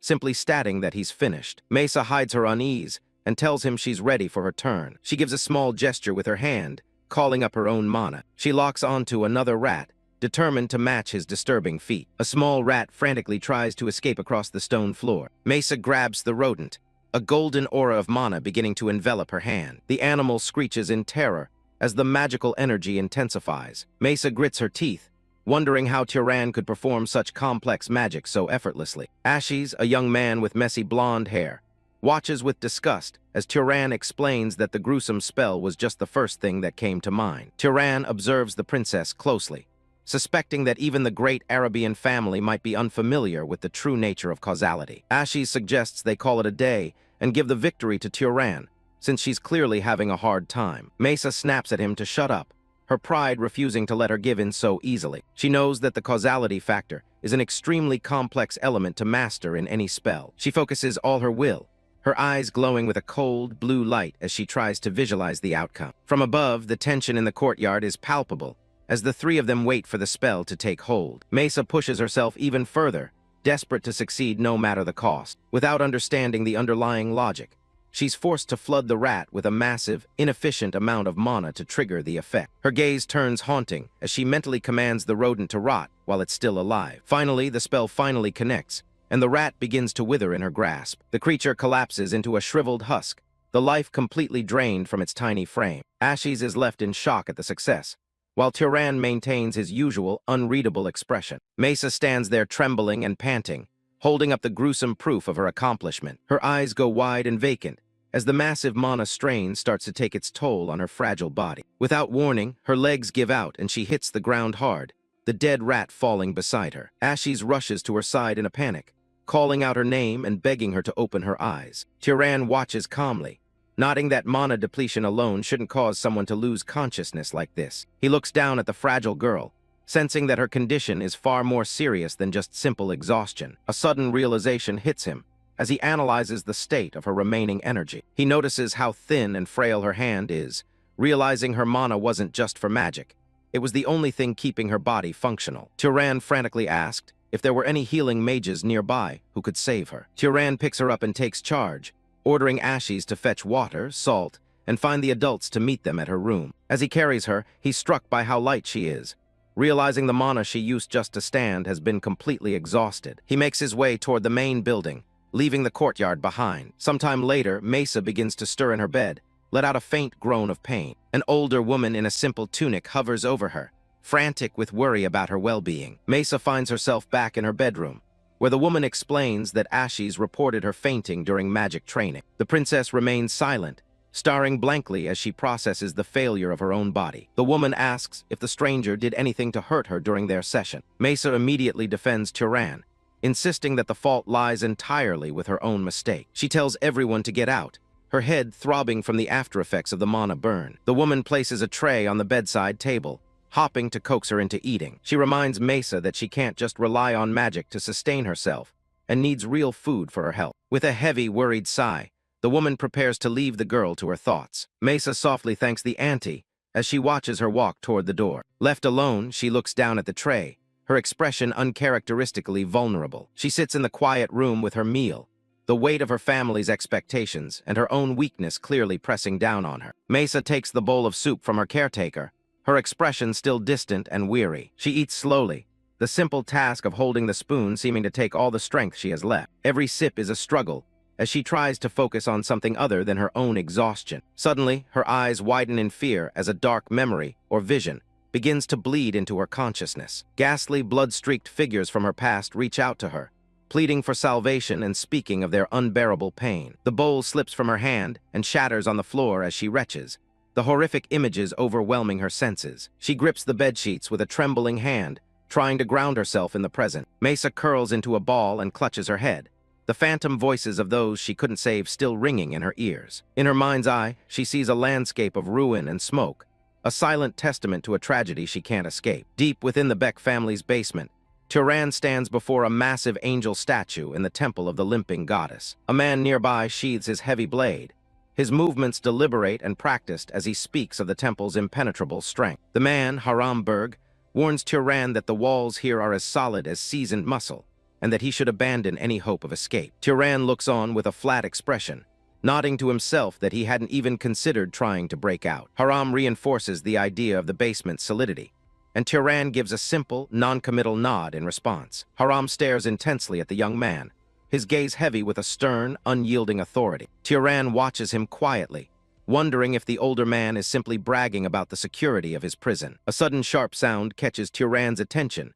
drawing his eyes to the sword in Haram's hand. Haram draws the weapon in a swift, fluid motion that cuts through the still air of the temple. The warrior begins a series of precise forms, his blade a silver blur against the dim light of the basement. Turan asks what he's doing, and Haram simply replies that he is training as he continues his drill. Every movement is incredibly efficient, with not a single inch of motion wasted in the swing of the heavy blade. The sword whistles through the air, tracing perfect arcs that speak of decades of combat experience. Haram transitions from one stance to the next with terrifying speed and grace. Turan analyzes the display, marveling at how each motion serves as the perfect setup for the next, the hallmark of a truly trained body. He continues to watch, his analytical mind breaking down the mechanics of Haram's martial skill. Turan offers a polite apology for the interruption, but Haram dismisses it without stopping his practice. Haram stops and turns to Turan, demanding to know what he perceived in those few moments of training. Turan honestly admits that he found the display incredible,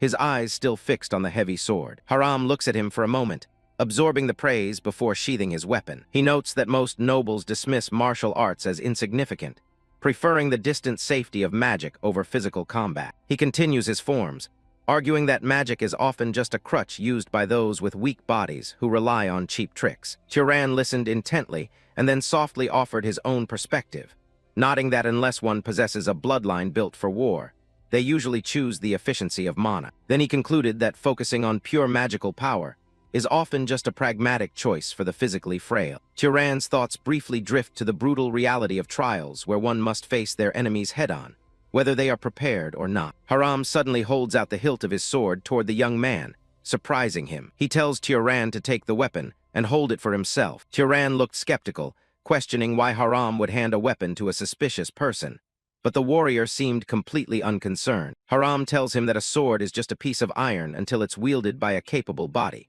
and that Turan's weak form poses no threat. Turan reluctantly takes the heavy blade, feeling the weight of the steel as he wonders what he's even supposed to do with it. Haram watches him closely, a look of expectation or curiosity crossing his face. In an instant, a massive surge of blue mana erupts from Turan, the air around him crackling with power as he prepares to swing. Azis holds the blade steady, telling Turan that without a proper wielder, a sword is nothing more than a cold bar of iron. He watches the young man with a stern, scarred expression, emphasizing that strength comes from the body, not just the metal. Turan studies the weapon in his own hand, taking the lesson to heart. He knows that with his current physical state, he wouldn't even be able to land a scratch on his mentor. Aziz's eyes narrow as he prepares to judge Turan's next move. He's looking for more than just a simple swing. Turan grits his teeth and channels his mana, a bright blue aura erupting from his body and coating the blade. He tries to substitute raw power for the physical technique he lacks. Aziz immediately barks at him, his face contorted in a shout. He makes it clear that using mana to cheat the process isn't what he wants to see. He orders Turan to stop pouring mana into the sword and focus on his raw physical form. Turan lowers his blade, giving a quiet acknowledgement as he prepares to try again the hard way. Aziz steps in to physically correct the stance, pushing down on Turan's shoulders to force his weight lower. He demands that Turan press into his front legs so the earth itself can bear the brunt of the blow. The correction is relentless, with Aziz pointing out how Turan's elbow is rising too high. He warns that weak form will let the sword's weight overwhelm him, potentially leading to a self-inflicted injury. Beads of sweat roll down Turan's face as he struggles to maintain the taxing posture. He gives a strained reply, determined not to set his own limits. Aziz counts off another 10 repetitions, watching Turan's every movement. He tells him to keep his breathing steady and push it right into his muscles to build lasting strength. Aziz looks at the exhausted trainee and remarks that he's a decent vessel. He tells Turan that whenever he has the time, he needs to wring that body dry to truly temper it. He walks through the ornate training hall, lecturing on how most wizards mistakenly assume their mana guarantees physical prowess. He calls their reliance on magic a mere parlor trick if the foundation is weak. The two stand in the vast chamber as the lesson on the vessel continues. Aziz's voice echoes off the stone walls. Turan leans on his sword, gasping for air while his mentor explains how a properly trained body can dominate a battlefield without any mana at all. He nods, taking the philosophy to heart despite his exhaustion. A sharp sound at the entrance catches Turan's attention, and he looks over his shoulder. Someone is approaching the training area. The massive doors swing open, and a figure stands silhouetted in the bright light of the courtyard. It's Lady Arabian, making a sudden appearance in the middle of their session. She bows deeply, offering a formal apology to Turan for whatever unforgivable thing was done to their benefactor. She keeps her head low, showing a rare level of humility for a noble. Lady Arabian explains that her conduct as a host was inappropriate, and that she's glad the young lady is unharmed. Behind her, Turan and Aziz listen silently to her words. She mentions that Mesa wants to offer her own apology and asks if Turan can spare some time to speak with her privately. Turan's expression remains neutral as he considers the request. In a separate room, Mesa leans against a window sill, looking out with a detached expression. She mutters about the situation being a hassle as the wind catches her long, dark hair.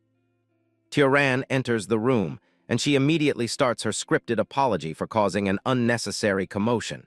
She tells him she heard he was trapped in the temple because of her actions. He tells her the incident was necessary and that he's just glad she's safe. He stands calmly across from her, not showing any resentment.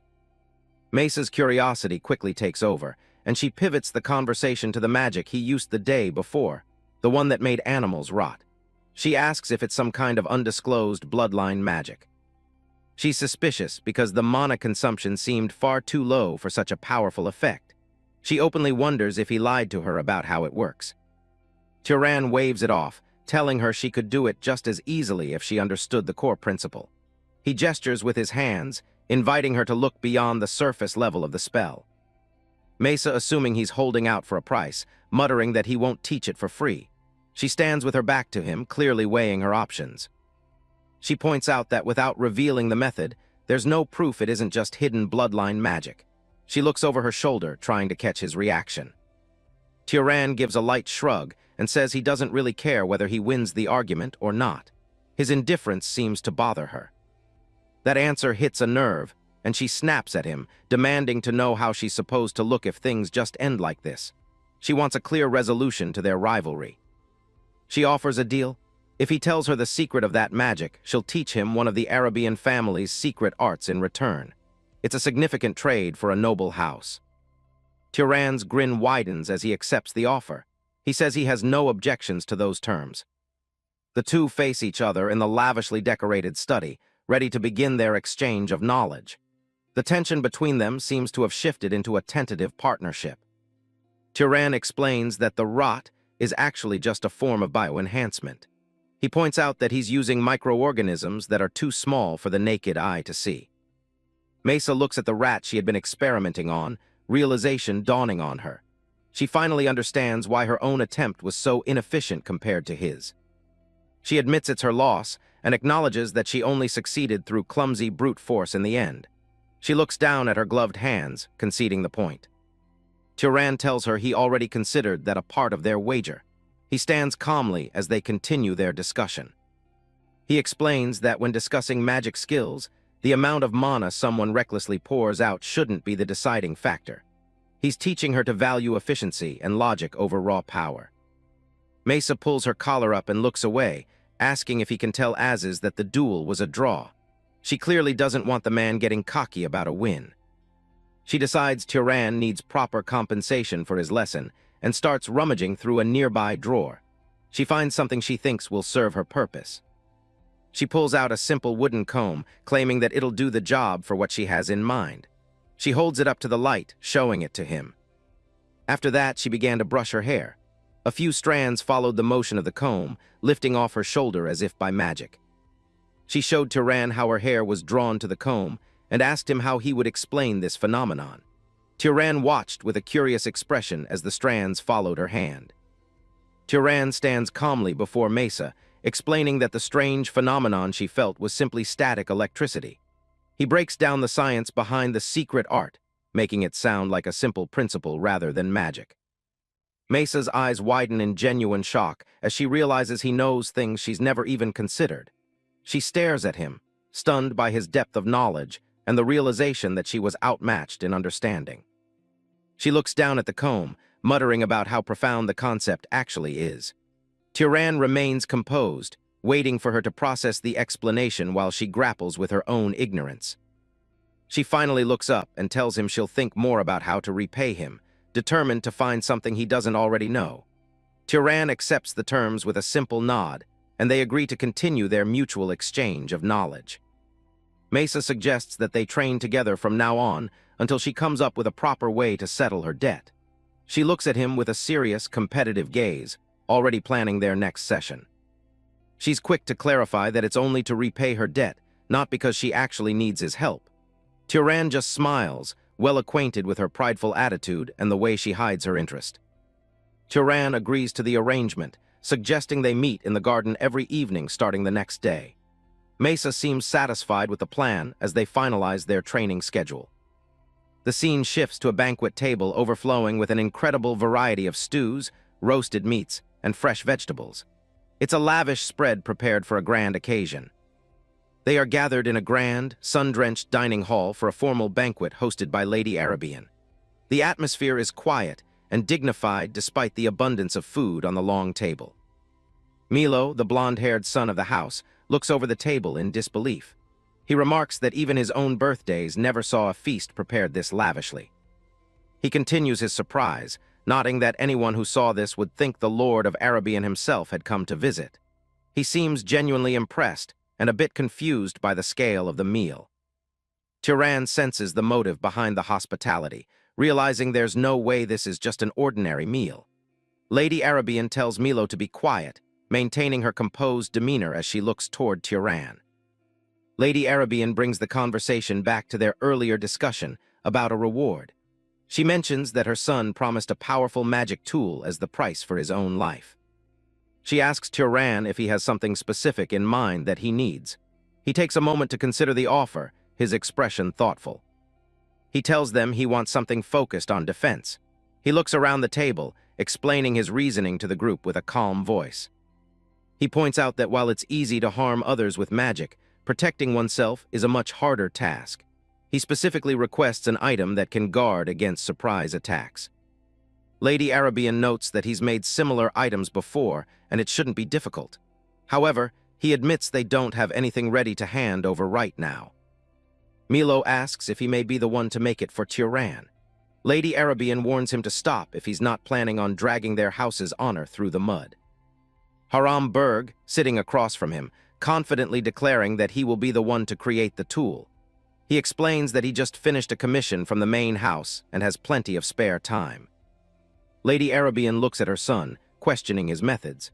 She emphasizes that for surprise attacks, the item must be something Turan can carry at all times. Haram explains his plan to embed mana into a piece of jewelry like a ring or a necklace. He wants to draw out their guardian bloodline's defensive power. Haram Berg notes that Milo is already a skilled wizard who isn't far behind his own level. Milo sits there with a serious expression, taking the responsibility seriously. He adds that a magic tool made by the head wizard of an enchanter bloodline is a significant gift, especially one that takes a full month to craft. The gravity of the offer is clear to everyone at the table. Turan starts to worry that the gift is a bit excessive for what he did. Lady Arabian quickly dismisses his concern, asking if he thinks her son's life is worth so little. She tells Turan he must stay as a guest at their house for the next month while the tool is being prepared. She invites him to make himself at home and stay as long as he likes. Later, Milo notes that his mother has taken quite a liking to him. They look out over the sunlit roofs of the city together from a high vantage point. Milo mentions that he spoke more about Turan with his mother before they went to bed the previous night. The two of them walk through the busy streets of the city marketplace. Milo tells Turan that his magic talent is on par with Mesa's, and he's impressed that Turan never neglects his physical training. He seems to genuinely respect Turan's discipline. He admits that his mother originally wanted to stop looking down on him as just a wandering noble without any backing. She's clearly reevaluating his worth. Turan realizes that it sounds like Lady Arabian is trying to recruit him into her house. He looks at Milo, seeing the truth in the young man's words. Milo explains his mother's tactic of giving generously to put someone in debt before introducing them to social temptations. He smiles, well acquainted with her recruitment strategies. He looks up with a mischievous grin, mentioning that several adults in the house were brought in exactly like that. Turan finds the whole situation a bit troubling as he listens to the family's secrets. Milo tells him not to worry too much, as the magic tool is just a way to buy his favor. He clarifies that Turan won't be forced into anything he doesn't want, even if he accepts the gift. Milo defends his mother's methods, saying she isn't lacking in refinement. Turan just gives a small wave, seemingly overwhelmed by the family's complex social games. Milo asks if Turan has anything else planned for the rest of the day. They stop in the middle of the street to talk.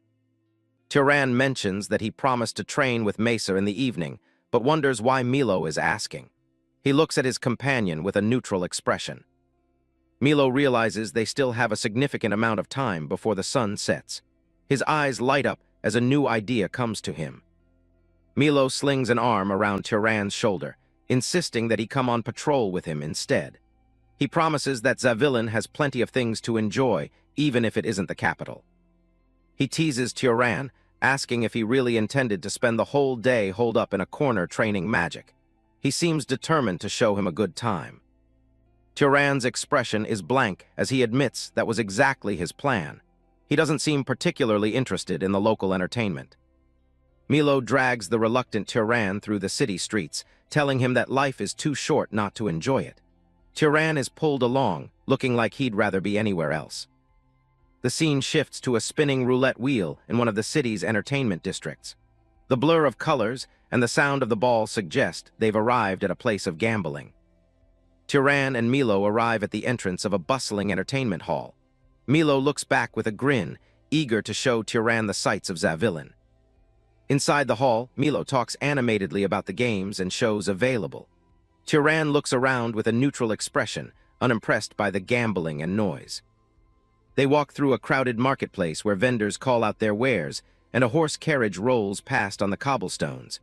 The city is alive with the hum of daily commerce. Turan pauses for a moment, looking over his shoulder as if sensing something in the air.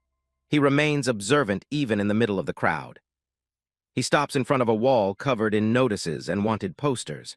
His eyes fix on one particular sheet that stands out from the rest. A close-up reveals his surprise as he recognizes a name or a face. The atmosphere shifts as he focuses on the bounty notice. The poster features a stern profile of a man, with the name Keorn written clearly above a staggering reward amount. In a separate mental image or memory, the man from the poster is shown with an X-shaped scar on his nose and a cigarette in his mouth. He laughs with a rugged, carefree expression. The sound of clashing steel echoes as a transition to a different scene. The imagery of combat fills the air. On a theater stage, actors recreate a battle from the year 2195. The narrator's voice explains how the warriors of Arabian ventured into the demon desert. The play depicts the knight Kjorn defeating an enemy with divine help after a brutal struggle. The actors move with exaggerated, heroic gestures. In the audience, Milo claps enthusiastically, thoroughly enjoying the performance. Turan sits beside him, his hands folded as he watches with a thoughtful, quiet interest. After the show, Milo turns to Turan and asks if he found the performance worth watching. Turan admits that it was very good, though he seems more focused on the story than the spectacle. He thinks to himself about the knight's unmatched humility as portrayed on stage. A vision of the scarred man from the poster lingers in his mind. As the sun sets over the castle of Zavillan, Turan looks at the horizon with a determined thought. He resolves to ask the real Kjorn if the stories are true if they ever meet. Later that night, Turan lies awake in bed, staring blankly at the ceiling of his guest room. The events of the day and the legend of the night occupy his thoughts. Suddenly, a hulking shadow looms over him. Aziz, the scarred warrior, looks down at Turan with a heavy, intimidating presence. Aziz asks if he's rested well enough, his voice deep and gravelly. Turan is startled by the sudden appearance and looks up from his pillow. Turan sits up and rubs his eye, still half asleep as he tries to make sense of the early morning visit. Aziz tells him it's time for toughening and orders him to follow. He stands by the bed, waiting for Turan to move. He explains that the body doesn't get stronger by resting, but by being tempered through hardship. He speaks with the authority of a seasoned fighter. Turan doesn't argue, simply getting out of bed and preparing himself for whatever training is ahead. He looks toward Aziz with a steady gaze, deciding that he'll gain more through this training than he would by just playing around with Milo. Just as they are about to leave, the door bursts open and Milo rushes in. He's full of energy, excited to tell Turan about a new performance he heard about. Milo's excitement vanishes instantly when he sees Aziz. He recoils in terror, shouting out in surprise at the sight of his uncle. Aziz informs Milo that they are heading to training and suggests that he should come along to temper his weak body. Milo freezes, looking like he's seen a ghost. Without a second thought, Milo turns and sprints out of the room, yelling that he hasn't fully recovered yet. He disappears down the hallway in a panic. Turan watches him go, completely baffled by the reaction. He wonders why Milo is so terrified of a little physical training. The training begins in earnest, and Turan is soon drenched in sweat. His face is a mask of intense concentration and strain as he pushes his limits. In the training hall, Aziz watches with crossed arms as Turan performs push-ups. A massive set of iron weights is balanced precariously on Turan's back. Turan groans under the immense pressure, his muscles trembling. Aziz tells him that he shouldn't yield to such a small amount of pain, claiming his mind is being dominated by his weakness. A close-up of Turan's hand on the floor shows it shaking violently. He lets out a strained grunt as he tries to complete one more repetition. Aziz finally tells him that's enough for now. He looks down at the exhausted young man with a neutral, evaluative gaze. Turan collapses onto his back, gasping for air as the weight is removed. He's completely spent, his chest heaving with every breath. Aziz asks if the workout was tiring. Turan can only manage a weak yes, while lying flat on the ground. Aziz notes that Turan should count himself lucky for being a wizard, since he only has to do this once. Turan looks up, curious about the difference. Turan pulls himself into a sitting position as Aziz explains the mechanics of mana and the body. He says that an ordinary person's body will weaken again after training if it's not constantly maintained. He explains that wizards have mana to maintain their bodies in optimal condition once they've been tempered. He describes it as forging the body into steel that doesn't weaken. Aziz lets out a small, almost predatory smile, telling Turan that he must be fully rested now after that brief explanation. Turan's eyes widen in horror as he realizes the lecture was his only break. He tries to protest, but the shock is clear on his face. Aziz's face fills the frame as he laughs, telling Turan that his body doesn't lie. He announces that it's time to move on to weaponry and combat. The scene shifts back to the weight-filled gym as Turan's scream of agony echoes through the hall. The training session is far from over. Close-up of Turan gasping for breath, sweat running down his face as he pushes through exhaustion. A narration box notes that his days at House Berg have been fulfilling indeed. In a training hall, Turan and Aziz spar with wooden swords, the sounds of their impacts echoing. Haram explains that they are in a special space where the body feels several times heavier than usual, warning that one misstep could bury him in the floor. In the evening, Turan returns to the mansion to continue his magic training with Mesa. He watches closely as she demonstrates how to generate lightning using finger friction. A wide shot of the mansion roof silhouetted against a fading sunset. A narration box indicates that 3 weeks have passed in this cycle of rigorous training. A bolt of blue lightning strikes the target board with a loud crack, shattering the center.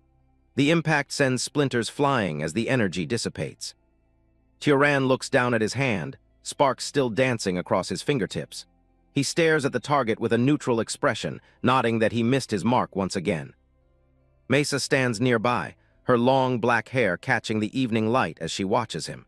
She remarks that he is struggling more than she had expected him to. Turan looks over his shoulder with a slight, weary smile. He suggests that the difficulty stems from him not being a native of Arabian, unlike the princess.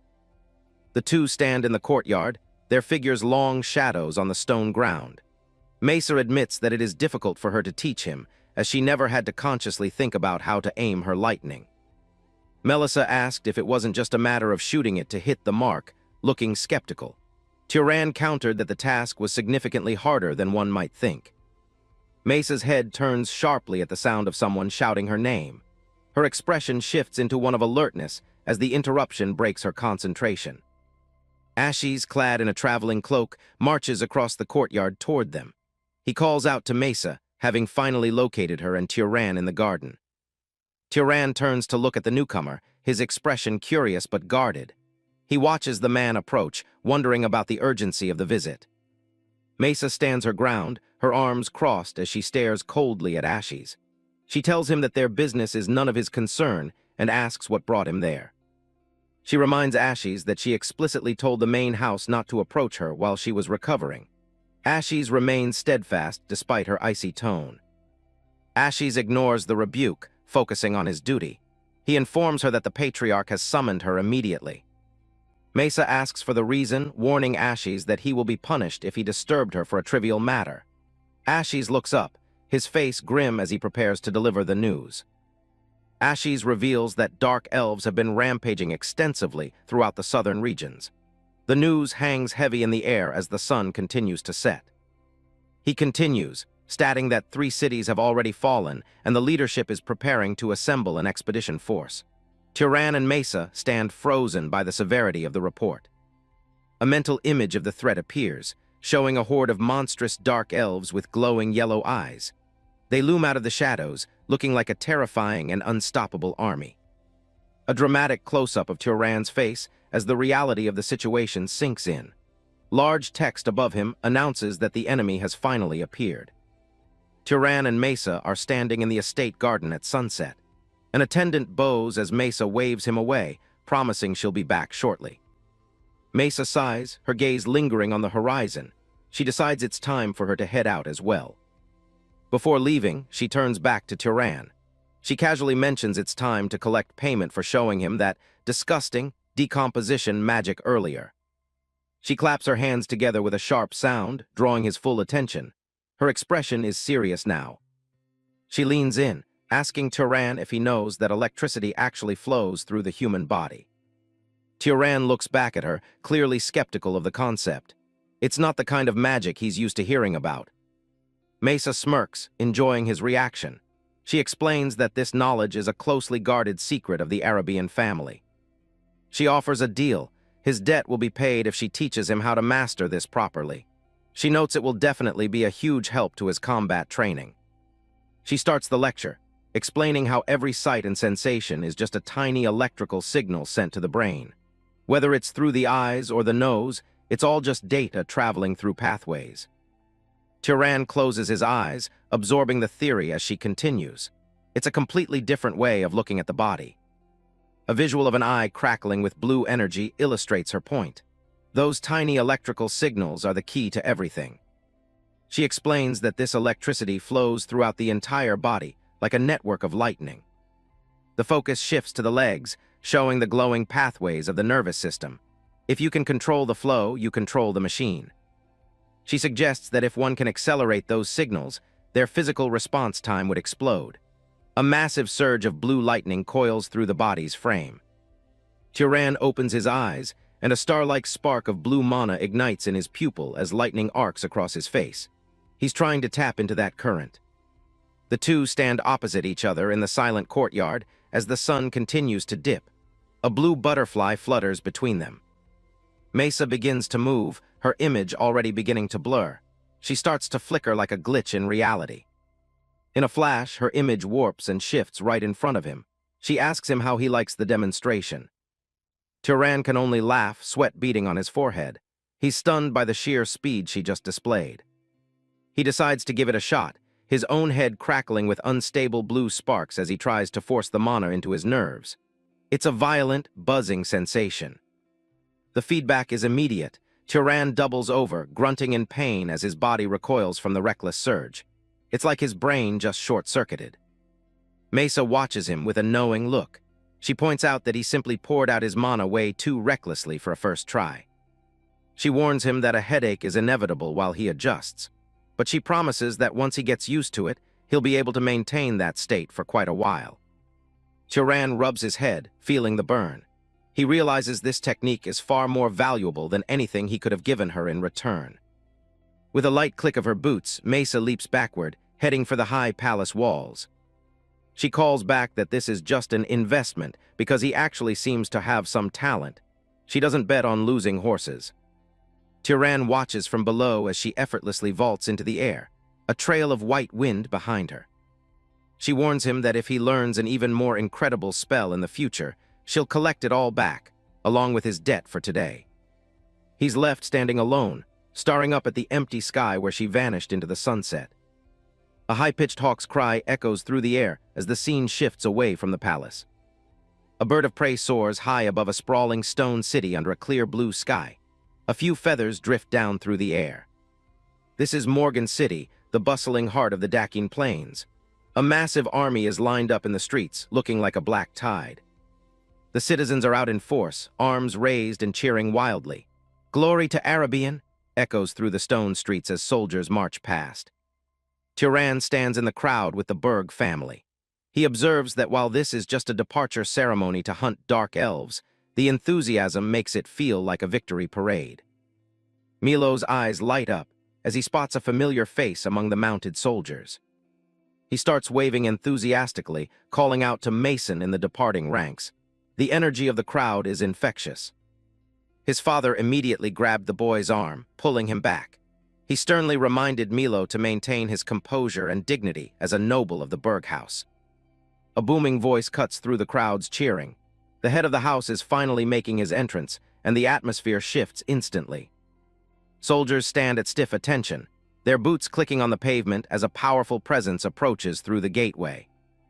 Turan watches intently, his expression grave as he senses the overwhelming pressure radiating from the newcomer. A man in a dark tunic and flowing blue cape walks toward the front. His heavy steps echo with authority as the crowd goes silent. This is Battle Arabian, the current head of the house. His pale face and glowing blue eyes radiate a cold, overwhelming authority that commands the entire square. Turan leans over to Milo, noting that Battle Arabian looks incredibly sickly. He's so pale that Turan wonders if his health is failing him completely. Milo nods, recalling old rumors about a brutal fight between the patriarch and the head of House Zahar. He wonders if it's lingering injuries from the past or just old age catching up. Despite the whispers, Battle Arabian slowly raises his gloved hand toward the sky. The air begins to hum with static as mana starts to coalesce around him.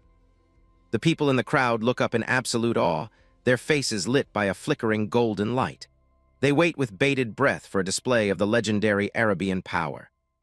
One man stares upward, his eyes wide as the clouds above begin to swirl. The sheer pressure of the magic being gathered is enough to make anyone's skin crawl. Massive, dark storm clouds suddenly blanket the sky, churning with violent energy. Lightning begins to arc through the darkness, casting long, jagged shadows over the city below. Blinding bolts of golden lightning strike down with a deafening roar. The sky literally tears open as the patriarch unleashes his elemental fury for all to see.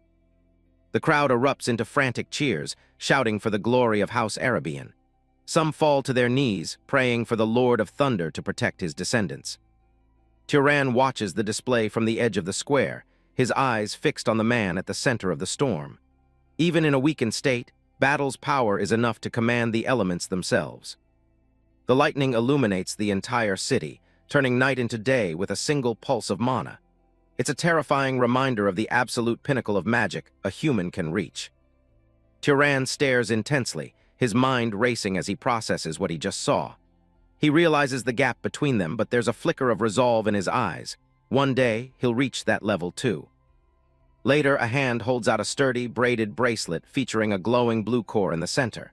It hums with a faint, steady magical frequency. Haram explains that just wearing the device will give his physical stamina a boost. He stands with Lady Arabian while Turan listens intently to the mechanics of the treasure. He adds a warning. If Turan injects his own mana, the effect becomes much stronger, but it drains energy fast. It's best used as a trump card rather than something to keep active constantly.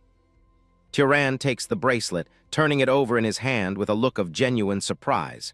He recognizes that this isn't just a common tool, it's an incredible treasure. Haram notes that an item this well-made wouldn't even be common among the great houses. It's a high-tier artifact that provides a massive advantage for someone on the move. Lady Arabian steps forward, her hands folded politely as she looks at Turan. She has one last thing on her mind before he departs. She asks him directly if he has any interest in formally joining House Arabian. It's a prestigious offer that most would kill for, but her tone is calm and inviting. Turan bows his head respectfully but doesn't hesitate to decline. He explains that while he's grateful, his path currently makes settling down in one place impossible. The lady sighs softly, admitting she already heard as much from Milo. She asks him to forgive an old woman's lingering attachments, acknowledging that he has his own work to do. Turan thanks her again, promising that he will never forget the hospitality he received during his stay. He assures her that the Berg family will always be his friends. He walks away down the long stone corridor, the sounds of the palace beginning to fade behind him. His mind is already focused on the road ahead. His sharp gaze narrows as he steps out into the training courtyard. There's one more person he needs to see before he leaves for good. Aziz and Milo are waiting for him in the open square. The atmosphere between the master and student is heavy with unspoken respect. Aziz doesn't say much, simply tossing a sheathed dagger toward Turan. The protagonist catches it midair, feeling the weight of the gift. The master explains it's a specialized magical device. Nothing flashy, but it's durable and the blade is incredibly sharp. It's a practical weapon for a practical man. Turan clutches the dagger to his chest and bows deeply to the man who pushed his body to its limits. He offers a sincere thank you for the training and the weapon. Aziz watches him with a stern, unreadable expression. He's a man of few words, and his silence carries the weight of a final lesson. A small, almost imperceptible smile touches the corners of the warrior's mouth. He's clearly satisfied with the student he's sending out into the world. Without another word, Aziz turns and walks back toward the training hall. His job here is done, and he doesn't believe in long-winded goodbyes. Suddenly, Milo drapes a heavy black cloak over Turan's shoulders, adjusting it with a wide grin. He's been waiting for this moment all morning. Turan looks down at the new garment, a bit confused by the sudden addition to his gear. He asks Milo what this is all about. Milo beams, explaining that these clothes are stain-resistant and will actually mend themselves if they get torn. He hands over a matching set of shirt and pants to go with the cloak. Turan looks at the boy warmly, touched by the thoughtful gift. It's clear that Milo truly values the bond they've built over the last few weeks. Milo tells him he's a good friend, and not just because he saved his life. Spending time with Turan has given him a whole new perspective on how to live. The boy asks where Turan is planning to head first now that he's free. Turan looks toward the horizon and says he's heading east. Milo winces, warning him to avoid taking a ship if he can. He mentions the waves over near Carmen are terrible, enough to make even wine glasses dance on a table. Turan gives a small smile, keeping his real destination to himself. To reach the land of Zahar and the Elril Desert, he'll have to brave far worse than a few rough waves. Milo tells him to return safely and make sure he pays him back for the expensive cloak someday. It's a playful farewell that masks his genuine concern. Turan begins his journey, walking through a field of golden, waist-high grass. He passes a few commoners on the road, blending in as just another traveler. Standing on a hill, he takes a final look around, his new backpack secured and his cloak fluttering in the breeze. He's alone again, just the way he started. He takes his first firm step onto the dirt path leading away from the city. The long journey toward the secrets of his past has truly begun. Suddenly, Turan shifted directions and picked up his pace, his feet kicking up dust as he sprinted through the sun-drenched forest. He decided to test his speed on the open road. He maintained a focused expression, his hair whipping behind him as he cut through the air, leaving the pilgrims dazed and bewildered. Something in the distance had caught his attention. He blurs past the trees, moving with a supernatural grace that far exceeds a normal traveler. The terrain shifts rapidly under his steady stride. Landscapes of rolling hills and distant villages flash by in a smear of colors. He's covering ground at an incredible rate, driven by a growing sense of unease. The bright midday sun filters through the canopy, casting long shadows across the path. The peaceful atmosphere is about to be shattered. Turan digs his heel into the dirt, coming to a sharp, sliding halt that sends a cloud of dust into the air. He stares ahead, his posture suddenly rigid. His eyes widen in disbelief at the scene unfolding before him. The air is thick with a heavy, acrid smell that makes his stomach churn. At the base of a massive, towering mountain lies the remains of a village. Smoke still curls from the charred skeletons of houses that were once full of life. Turan's nose twitches as he tries to identify the source of the stench. It's a familiar smell, one he's encountered in the darkest parts of his journey. He narrows his eyes, his mind racing through the possibilities. This wasn't a natural disaster. The destruction is too precise, too deliberate. He walks slowly into the clearing, the ground crunching under his boots. He realizes with a jolt that the smell isn't just wood smoke, it's the unmistakable scent of burning flesh. His gaze shifts to the center of the village, and he stops dead in his tracks. What he sees next confirms his worst fears about the nature of the attack. From above, the extent of the massacre is clear. The entire settlement has been razed to the ground. Debris and ash are scattered everywhere like a grisly gray shroud. A charred skull, its features melted and unrecognizable, sits amidst the ruins. The violence visited upon this place was absolute and merciless. Several bodies are lashed to thick wooden posts, their skin blackened by flame and carved with strange, jagged symbols. It's a ritualistic display of cruelty. Turan surveys the horrifying sight, his expression darkening as he realizes the implications. Dark elves have never been known to venture this far from their territories. A faint sound from nearby breaks the silence of the graveyard. Turan immediately pivots toward a partially standing stone structure. The building is a mess of broken timber and shattered stone, but it looks like the most intact part of the village. He moves toward it with cautious steps. Inside, the air is stagnant and filled with floating dust motes. The floorboards are covered in a thick layer of grime and ash from the roof's collapse. Turan spots a heavy wooden trapdoor partially hidden under a tattered rug. He kneels down, his hands reaching for the iron handles. He grips the handles firmly, his gloved fingers straining as he prepares to lift the heavy door. He senses a tiny, flickering life force coming from below. With a sharp tug, he heaves the door open, the old hinges screaming in protest. He peers down into the darkness of the cellar. His sharp eyes adjust to the dim light of the basement, searching the corners for any signs of movement. He spots a small figure huddled against the far wall. A young girl in a simple white dress is huddling in the corner, trembling violently. Her eyes are wide with a terror so deep she can't even speak. Seeing a stranger, the girl lets out a piercing scream of pure agony. She clutches her chest, her small body racking with sobs as she tries to shrink further into the shadows. Turan quickly raises his empty hands in a universal gesture of peace, keeping his voice soft and steady. He tells her to calm down, explaining that he isn't her enemy and only wants to help. The girl slowly lowers her hands, looking up at him through a veil of tears. She whispers a single, hopeful question, her voice cracking with exhaustion. Turan stands before her, his tall frame casting a long shadow as he asks her what happened to the people of her village. He needs to know what kind of threat he's dealing with. The girl's face pales even further as she recalls the horror, telling him about a mage who arrived and slaughtered everyone without mercy. Turan's mind immediately goes to the dark elf necromancer. The weight of the trauma finally becomes too much, and the girl collapses forward onto the cold stone floor. She has reached her absolute limit. Turan carefully scoops her up into his arms, checking her vitals with a practiced eye. He determines she's physically unharmed but completely drained from her ordeal. He turns back toward the stairs, carrying the small survivor toward the light. His first priority is getting her to a safe place away from the stench of death. Outside, the air suddenly hums with mana as a translucent blue arrow is notched into a bow made of solid ice. The tip glows with a dangerous, freezing energy. Turan's head snaps up as he hears a cold, authoritative voice declare that they've finally found him. He finds himself staring down the shaft of a magical weapon. A group of armed warriors has emerged from the ruins, surrounding Turan with their weapons drawn.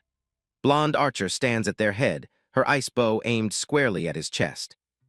Blonde Archer pulls the drawstring taut, her expression full of righteous fury. She commands him to drop to his knees immediately, treating him like a common criminal. She glares at him with utter contempt, calling him a murderous bastard for what he's supposedly done to the village. Turan stands his ground, the unconscious girl still held safely in his arms. Bison and her squad surround Turan in the ruins of the village, yelling for him to stop moving. The leader, Bison Carmen, draws a crystalline ice arrow and demands he get on his knees immediately. Turan stands his ground, protectively holding the unconscious child as the group labels him a cold-blooded murderer. Bison is absolutely livid, convinced he's kidnapping the lone survivor after slaughtering the rest of the villagers. One of her men, Gil, is visibly trembling as he readies a massive fire arrow, his nerves clearly getting the best of him. Turan tries to explain that it's all a misunderstanding, but the young archer is way too jumpy to listen. Gil loses his nerve and releases the shot, sending a lethal blast of magical fire right at them. A massive explosion rocks the smoldering ruins, completely engulfing the spot where Turan was standing. Bison screams at Gil for his reckless mistake, but he can only stammer out apologies while the smoke begins to settle. Her eyes widen in total shock as she catches sight of something moving within the thick gray haze. Through the debris and smoke, a steady hand reaches out toward the stunned hunters. Turan walks out of the blast zone without a single scratch, a blue mana barrier shimmering around him and the girl. He looks down at his new bracelet, realizing he's already had to put its defensive power to the ultimate test. The hunters are completely frozen. They can't believe a human could take a magical explosion like that and just walk it off. Bison breaks out in a cold sweat, wondering if she's accidentally picked a fight with a high-tier noble wizard. Turan keeps his warning simple. He didn't do this, but if they attack again, he's going to hit back. Sensing the overwhelming gap in their strength, Bison finally lowers her bow, her suspicion turning into hesitation. In his arms, the little girl finally begins to stir, safe from the explosion thanks to his quick thinking. Turan turns to head out, seeing no point in sticking around while they're still debating whether to kill him. Bison calls out to him, identifying herself as Bison Carmen and asking for his name. He gives it to her straight, Turan. She's still skeptical, pointing out that even if he helped the kid, the evidence of him being there is hard to ignore. Turan tells her to just ask the girl when she's fully awake. She's the only one who saw the real culprit's face. Bison's expression shifts to pure shock as she realizes they have an actual witness. She urgently asks if the child really saw the monster they call the Burner. Turan stops and looks back, having never heard the name before. Bison explains that the Burner is a deranged wizard responsible for the wave of massacres in the region. For months, this rogue has been hitting remote villages, leaving nothing but ashes and charred corpses behind. Since there are never any survivors, they didn't even know if the killer was a man or a woman. All they had to go on was the name, the Burner, and the trail of devastation he left in his wake. The girl provides the first real lead. The killer was a man in a red cloak with a rough woodcutter's face. The whole group leans in, finally getting a solid description of the phantom they've been chasing for so long. Bison looks at Turan with a mix of relief and regret, realizing her group almost killed the child's only protector. She and Gil immediately bow low, offering a sincere apology for their rude behavior and for pointing weapons at him. Turan reflects on a memory of a man named Midden, a leader whose honesty and drive were often overshadowed by the envy of the nobility. He sighs and accepts the apology, knowing that at the very least, they were genuinely concerned for the child's safety. Bison gets straight to business, asking if he's planning to join the hunt and help them catch the rogue wizard. She explains they were so on edge that they attacked the first person they saw near the fresh fire, which led to the near disaster. She introduces a Sha, nodding that they have a natural-born pursuer on their side to lead the way. Turan is intrigued by the term and asks if she's from the legendary House Zahar. Bison clarifies that she's Bison Carmen of House Avicha, and these men are her loyal house vassals. She explains that a Sha is actually a descendant from a branch that mixed with Zahar noble blood generations ago.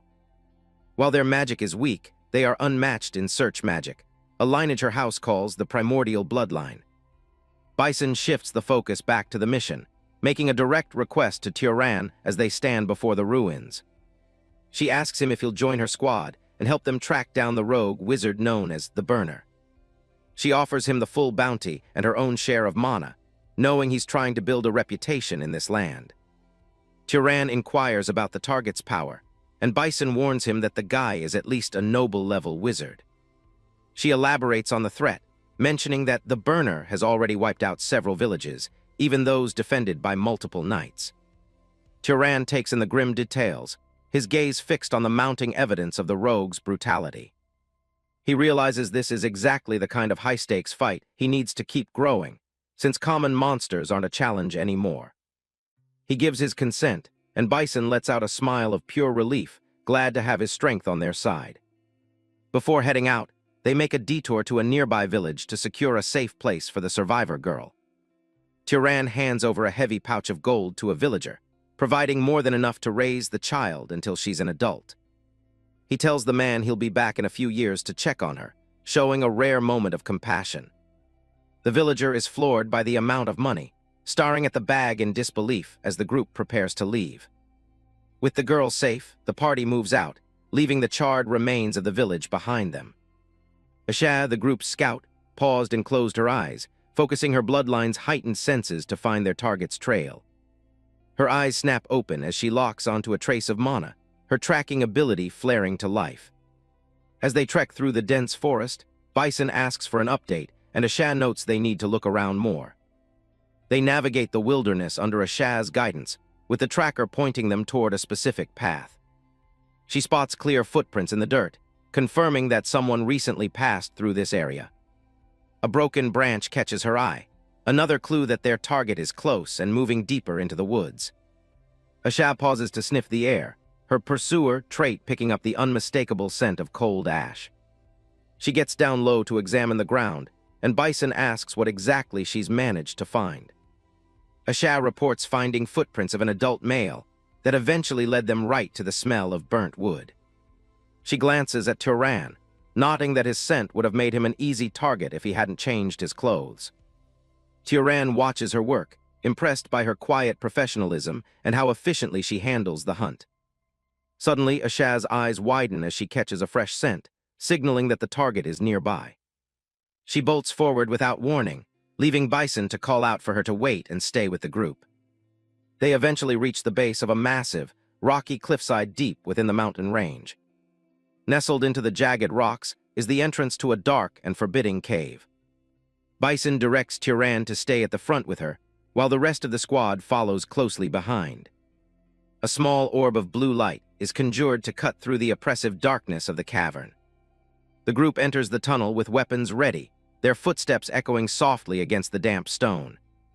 Bison peers into the gloom, whispering a question to see if anyone is lurking further inside. Asha's eyes glow with a faint blue light as she confirms there is indeed one person waiting for them. As they round a corner, they see a lone figure standing perfectly still in the middle of a large chamber. Bison's face hardens, her eyes narrowing as she realizes they've finally cornered their prey. A torch mounted on the cave wall flickers, casting long, unsettling shadows across the rocks. They find a man in a tattered red cloak standing in the light, his back turned to the group. He turns to face them, revealing a gaunt, scarred face and a manic grin as he welcomes his guests. Turan asks if this is the man they're looking for, and Asha confirms the heavy scent of ash coming off him. Bison doesn't hesitate, drawing her ice bow and aiming right at him as she demands to know if he's the murderer. The man just smiles creepily, feigning ignorance while his eyes glint with a dangerous, unstable light. Suddenly, he thrusts his hand out, and a violent wave of fire erupts from his palm, filling the cave with heat.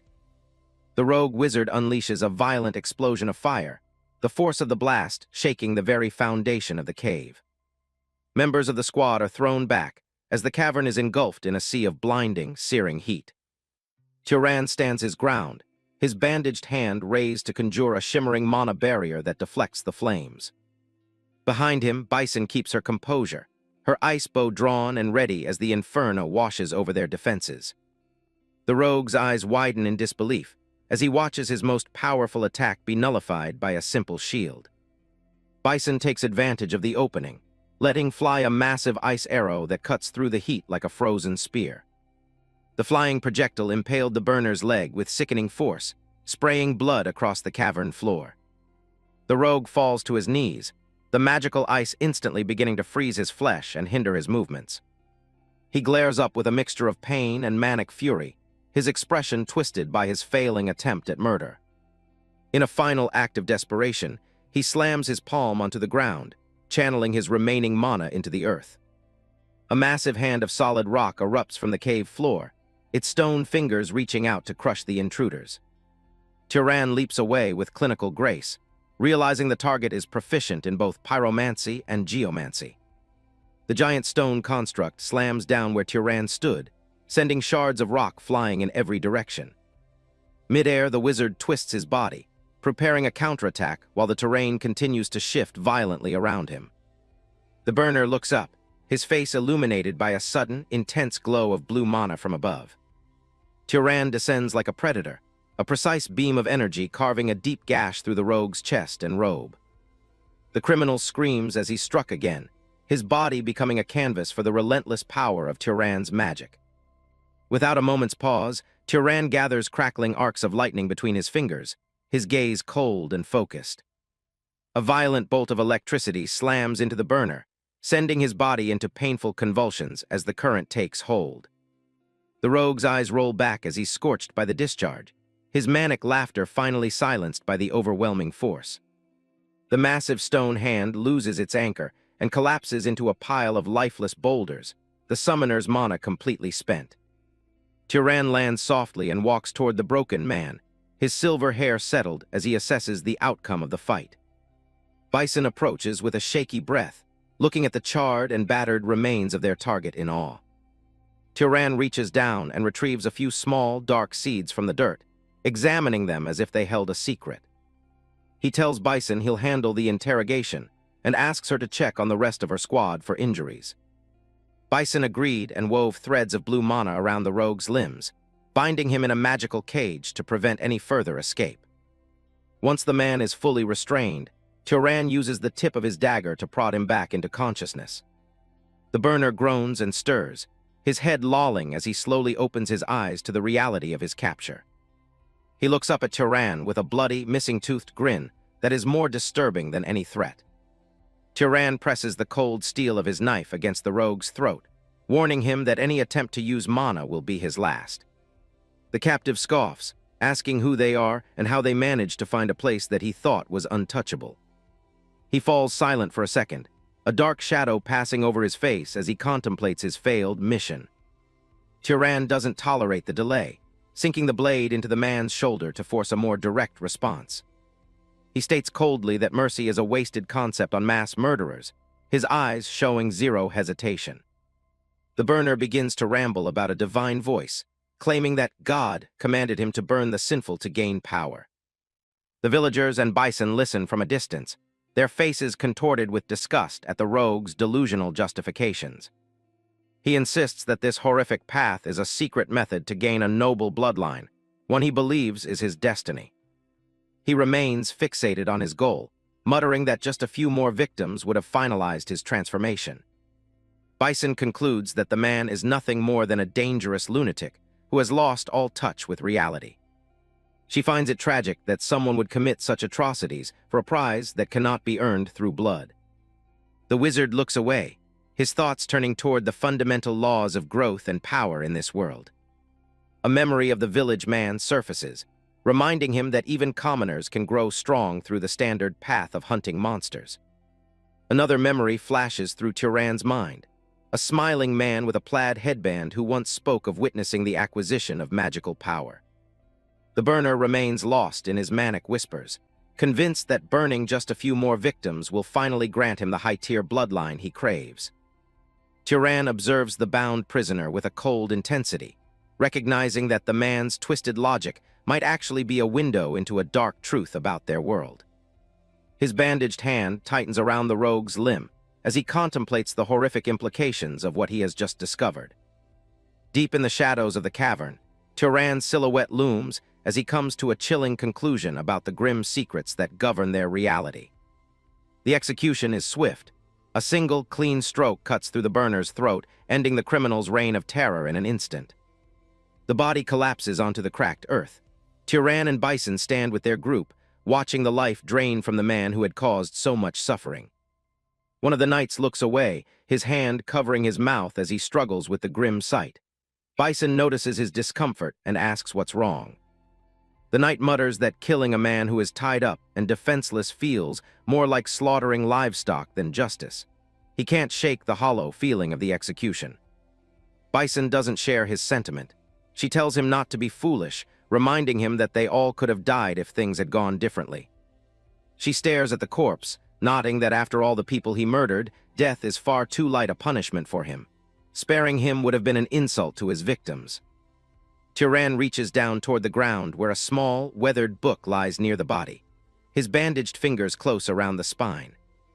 He kneels down to examine the find. The book appears to be some kind of journal or ledger kept by the criminal. He opens it to find a detailed map of the region, marked with several red crosses. This provides the definitive evidence they need to confirm the man's identity as the burner. Something on the next page catches his eye. His expression shifts as he realizes the contents are far more complex than simple maps. The pages are filled with strange combination formulas that Turan has never seen before. He wonders if the voice the man claimed was God provided this forbidden knowledge. Bison calls out to him, wondering what he's found. Turan looks back at the body, his mind already moving to the next step. He decides to take what remains. Standing over the body, he prepares to use his unique ability on the fallen wizard. Threads of green mana erupt from the corpse, swirling into the air and toward Turan's hands. He absorbs the essence, adding the dead man's power to his own. In a nearby city, an official from House Carmine, Marvin Voltas, presents a box to Bison. He congratulates her on catching such a dangerous criminal, calling her a rising star. Bison accepts the praise with a polite smile, though she remains humble about the achievement. Turan stands silently behind her, observing the transaction. Marvin mentions their plans to continue traveling and hunting monsters for a while. The city is bustling around them as they finalize their business. He hands over a heavy bag of coins to Turan. Turan weighs the reward in his bandaged hand as Bison asks about his own plans. Turan states that he is heading straight for the port city of Abacha. Bison looks surprised, realizing their paths are finally diverging. She leaned in and whispered a final warning about the secrets the burner had revealed. Turan nodded seriously, promising not to breathe a word to anyone about those nonsensical words. Bison and her team wave as they part ways. Turan turns his back on the group, his focus shifting toward the long journey ahead. He waves a hand in farewell without looking back. He knows there's no need to mention the lack of proof for what they learned. It would only cause unnecessary chaos. The journey takes him through the vast, rolling dunes of the desert. The wind howls across the empty sands, kicking up dust in the heat. Turan walks alone, his backpack weighed down with supplies. He has left the mountains far behind, moving toward the humid coastal regions. He stops for a moment, noticing a change in the air. The atmosphere is becoming increasingly humid as he nears the sea. He snaps his fingers, testing the elements in this new environment. A small spark flickers at his fingertip. He finds that his fire magic is sluggish, consuming more mana for less power. It seems the heavy moisture in the air makes handling fire quite tricky. On the other hand, the water in the air responds eagerly to his call. A perfect sphere of liquid forms effortlessly above his palm. The orb grows larger, pulsing with light as he manipulates it. The high humidity makes water magic significantly easier to channel than fire. He looks toward the bright horizon, where the sun reflects off the distant ocean. This realization will change how he handles himself in the coastal cities. Turan continues his march through the sand. The glaring sun beats down on him, but he doesn't slow his pace. He finally reaches the edge of a cliff, overlooking the massive port city of Abacha. Ships dot the harbor, and the sprawling stone buildings wait below. Inside the city, the architecture is grand and imposing. People move through the stone courtyards, though the streets seem tense and watchful. In a local tavern, a man gulps down his drink in a single, desperate go. He slams the mug down, his expression grim as he speaks to his companion. The sailors complain about having to traverse the desert and face the constant threat of pirates. They mention merfolk who harpoon their ships until the hulls look like honeycombs. Their companion listens with a weary look, asking if the situation is really that bad. The tavern is filled with the low murmurs of sailors dreading their next voyage. The captain, a stocky man with a thick mustache and an eye patch, sighs as he wipes his face. He grumbles that they are desperate for a skilled knight to protect them, or they'll be paying for funerals instead of wages. Turan stands at the edge of the scene, overhearing their conversation. He watches the group from the shadows, considering his options. He approaches the table and asks if they are indeed heading toward the Emerald Desert. The captain doesn't even look up at first, clearly uninterested in another traveler. The captain tells him they're leaving tomorrow, but his ship isn't a cruise liner. He dismisses Turan, saying they don't have any room for extra cargo. He explains that taking on one person means leaving behind a barrel of booze, which goes against his principles. He values his profits over a random passenger. Turan reaches for a mug on the table, his bandaged hand moving with purpose. The captain finally looks at him with a confused expression as the young man prepares to show his value. The captain stares in disbelief, his mouth hanging open under his thick mustache. He hadn't expected the young traveler to actually possess any real power. With a mere touch of his bandaged finger, Turan has flash-frozen the liquid in the glass. It stands as a jagged, crystalline pillar of ice, steam still rising from the cold. The captain is frozen in place, eyes wide as he realizes he's in the presence of someone far beyond a commoner. Turan tells him he can speak comfortably since he's the one asking for work. The entire tavern falls silent, patrons standing up to get a better look. One man wonders aloud what such a great knight is doing in a humble place like this. The captain adjusts his tone, now much more respectful toward Sir Knight. He asks what brings someone of his status to their rough neck of the woods. Turan keeps his gaze steady, stating clearly that he wishes to board a ship heading to the Emerald Desert. He makes it clear that he's looking to be an employee, not just a passenger. He offers his services as protection, promising to help fend off any pirates or merfolk that might attack. He intends to use his combat skills as payment for the voyage. The captain sighs, admitting that his ship is very poor and the conditions are rough. He gestures to the tavern, nodding that they've already heard about the risks at sea. He admits they can't even offer a salary or a room that would be appropriate for a knight's status. They are a ragtag crew with barely enough to get by. Turan doesn't flinch, repeating that the conditions and pay don't matter to him. His only objective is to reach the Emerald Desert as soon as possible. The captain stands up with a sudden burst of energy, nearly knocking his chair over. He can't believe his luck in finding a powerful protector so easily. With a manic grin, the captain tells him it's a settled deal. He wants Turan to join them immediately before the tide turns. The sun glints off the water as the merchant ship waits at the docks. The captain bellows a welcome to his new Sir Knight as they prepare to set sail. Elsewhere, a village is engulfed in a sea of fire and smoke. The buildings are crumbling, and the sky is choked with the soot of a brutal conflict. A castle tower burns like a torch against the dark sky. Weapons are scattered among the debris, signs of a desperate defense that has long since failed. A young soldier is doubled over, gasping for breath as sweat pours down his face. He looks up with wide, terrified eyes at the horrors unfolding around him. A massive, hulking monster with glowing yellow eyes and jagged teeth let out a deafening roar. It towers over the battlefield, ready to crush anyone in its path. The beast lunges forward with incredible speed. The soldier barely manages to brace himself, the air whistling with the force of the monster's strike. A humanoid creature with long white hair and glowing eyes leaps from the shadows. It descends toward another soldier with a lethal, predatory grace. The soldier struggles to block a flurry of attacks from the pale-haired monster. Blood splatters across the ground as the battle grows increasingly desperate. Combatants are locked in a deadly dance amidst the ruins. Streaks of purple energy clash with steel as the soldiers fight to reclaim their home. A monstrous humanoid snarls, its eyes burning with a yellow light. Its face is a mask of pure rage as it prepares to tear into its next victim.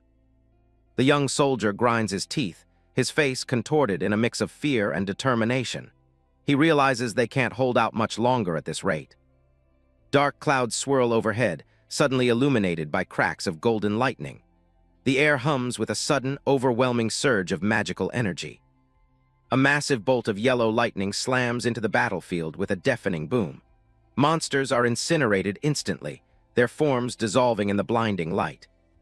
The soldier stares up in absolute awe at the sudden salvation. He can barely believe the raw power he's just witnessed from the sky. A young woman with long, flowing black hair descends slowly from the clouds. This is Mesa Arabian, a powerful lightning mage with a stoic, detached expression. The soldier bows his head in gratitude, thanking her for the intervention. Mesa looks at him with cold, pale eyes and simply tells him to rejoin his unit. The soldier scurries away to find his comrades as Mesa stands alone among the smoking remains. She remains calm, the wind whipping through her dark hair. A man's voice calls out her name as he approaches from behind. Mesa turns her head slightly, her expression remaining unreadable. Cadram Arabian, the muscular, red-haired vice-captain of the subjugation force, steps into view. He asks if she's hurt, his eyes scanning her for any signs of damage. Mesa assures her uncle that she's fine, but he warns her not to push herself too hard. He reminds her that her life is far more precious than those of ordinary knights. Mesa dismisses his concern, stating that this level of combat is nothing to her. She shifts the topic, asking for an update on the progress of the battle. Cadram notes that the area will be reclaimed soon at this rate, though they still haven't found the enemy's tunnels. He stands with his arms crossed over his bare, muscular chest. Mesa tells him to alert her as soon as the tunnels are found, so she can deal with them herself. Her gaze is fixed on the horizon, already looking for the next threat. She takes off again, flying high into the air with a sudden burst of mana. Cadram watches her go, a small frown tugging at the corners of his mouth. Cadram clicks his tongue in annoyance, his polite facade slipping for a moment. He grumbles to himself about how insolent she has become. He thinks bitterly about how his brother raised her far too recklessly. His inner thoughts reveal a deep-seated resentment that he hides behind his military rank. He predicts a tragic end for her, thinking she'll finish just like her mother and younger brother. Meanwhile, Mesa flies over the lush green canopy of the forest below. The scene shifts back to the vast, open ocean. Waves crash against each other, white foam spray flying into the air as the current pulls at the water. The merchant ship plows through the waves, its white sails fully caught by the wind. It's a lonely vessel on a clear, bright day, moving toward its distant destination. Turan stands at the wooden railing, his long coat whipping in the sea breeze. He stares out at the endless horizon, lost in his own thoughts as the voyage begins. Turan leans against the ship's wooden railing, his gaze fixed on the horizon. He contemplates his uncertain future, wondering how he will find clues about his father once he reaches the land of Zahar. He watches the crew members go about their daily chores on the sun-drenched deck.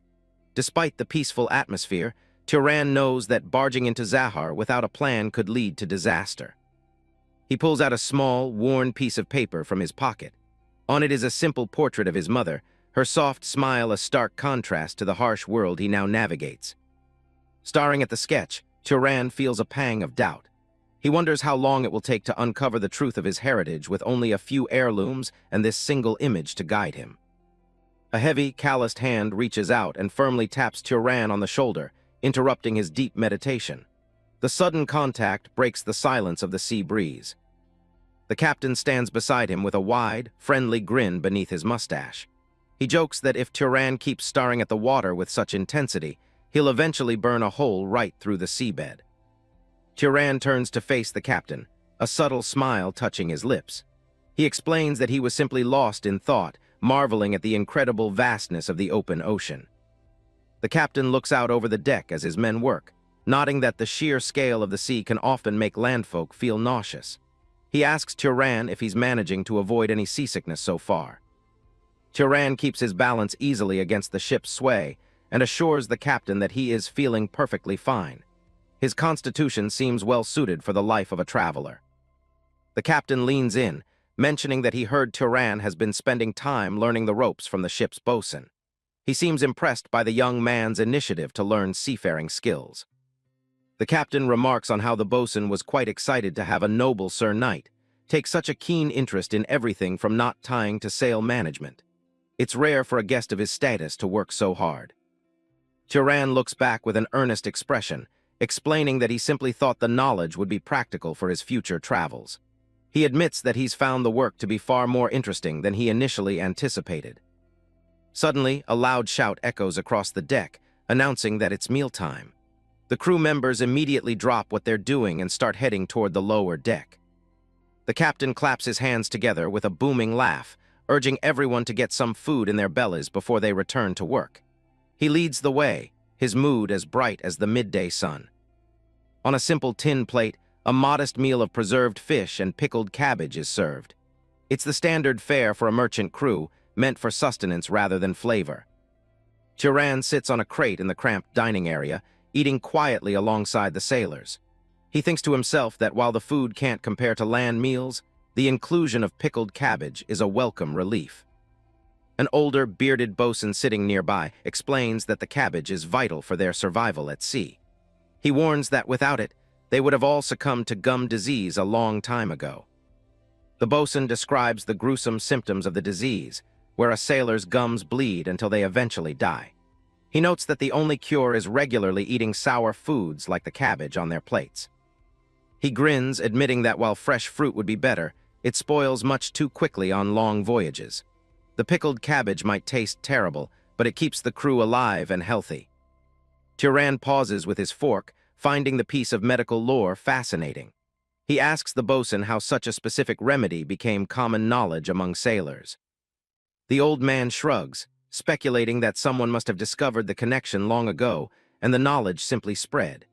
He adds a dark joke about how sailors used to eat merfolk raw before they knew any better. Their conversation is cut short by a frantic cry from the crow's nest.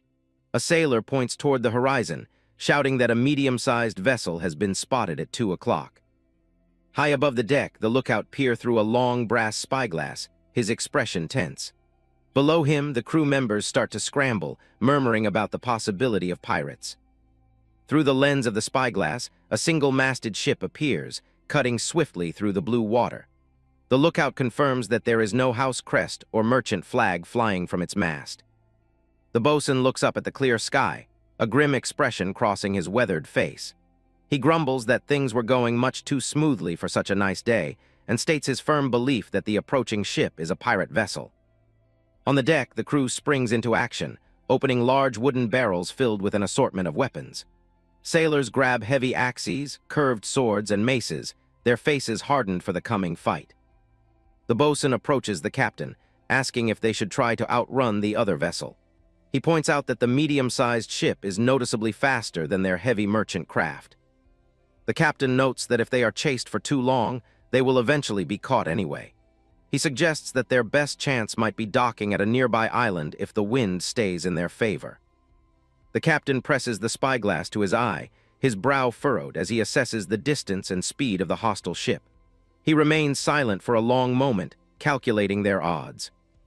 Lowering the glass, the captain turns his attention to Turan, who stands calmly by the railing. He asks the young man if he'll be all right in the heat of a real naval battle. Turan offers a confident smile, his silver hair catching the light.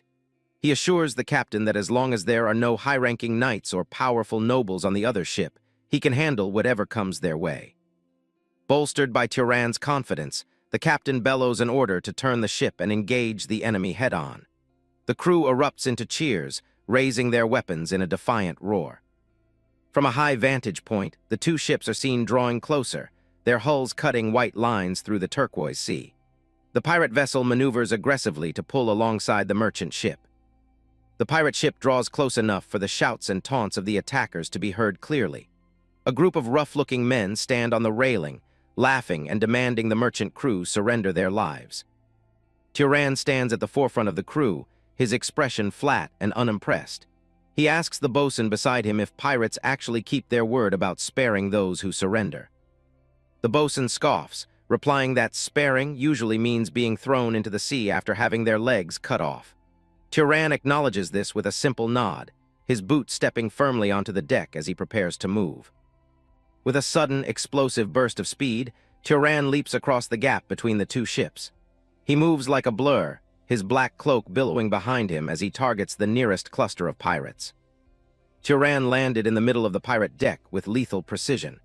He kicked a pirate down in a single smooth motion, catching the attackers completely off guard as they scrambled to respond. A group of shirtless pirates, their chests scarred from many battles, stares in pure shock at the lone intruder. They grip their swords tighter, their faces contorted with confusion and sudden alarm. Below the ships, the water is churned into a frenzy of bubbles and white foam. The ocean seems to react to the sudden surge of mana as Turan begins to manifest his powers. Sharp shards of blue ice suddenly materialize in the air, swirling around Turan in a deadly vortex.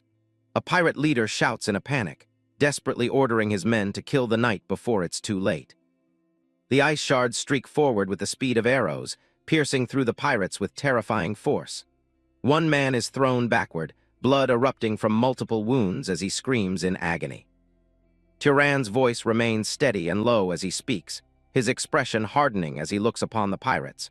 He decides that if they are truly the kind of men who live by such cruelty, then they deserve no mercy from him. He thrusts his bandaged hand forward, a brilliant blue mana erupting from his palm and swirling around his fingers like a frigid flame. His silver hair whips in the wind, revealing a single eye that glows with a cold, piercing light as he prepares to finish the fight.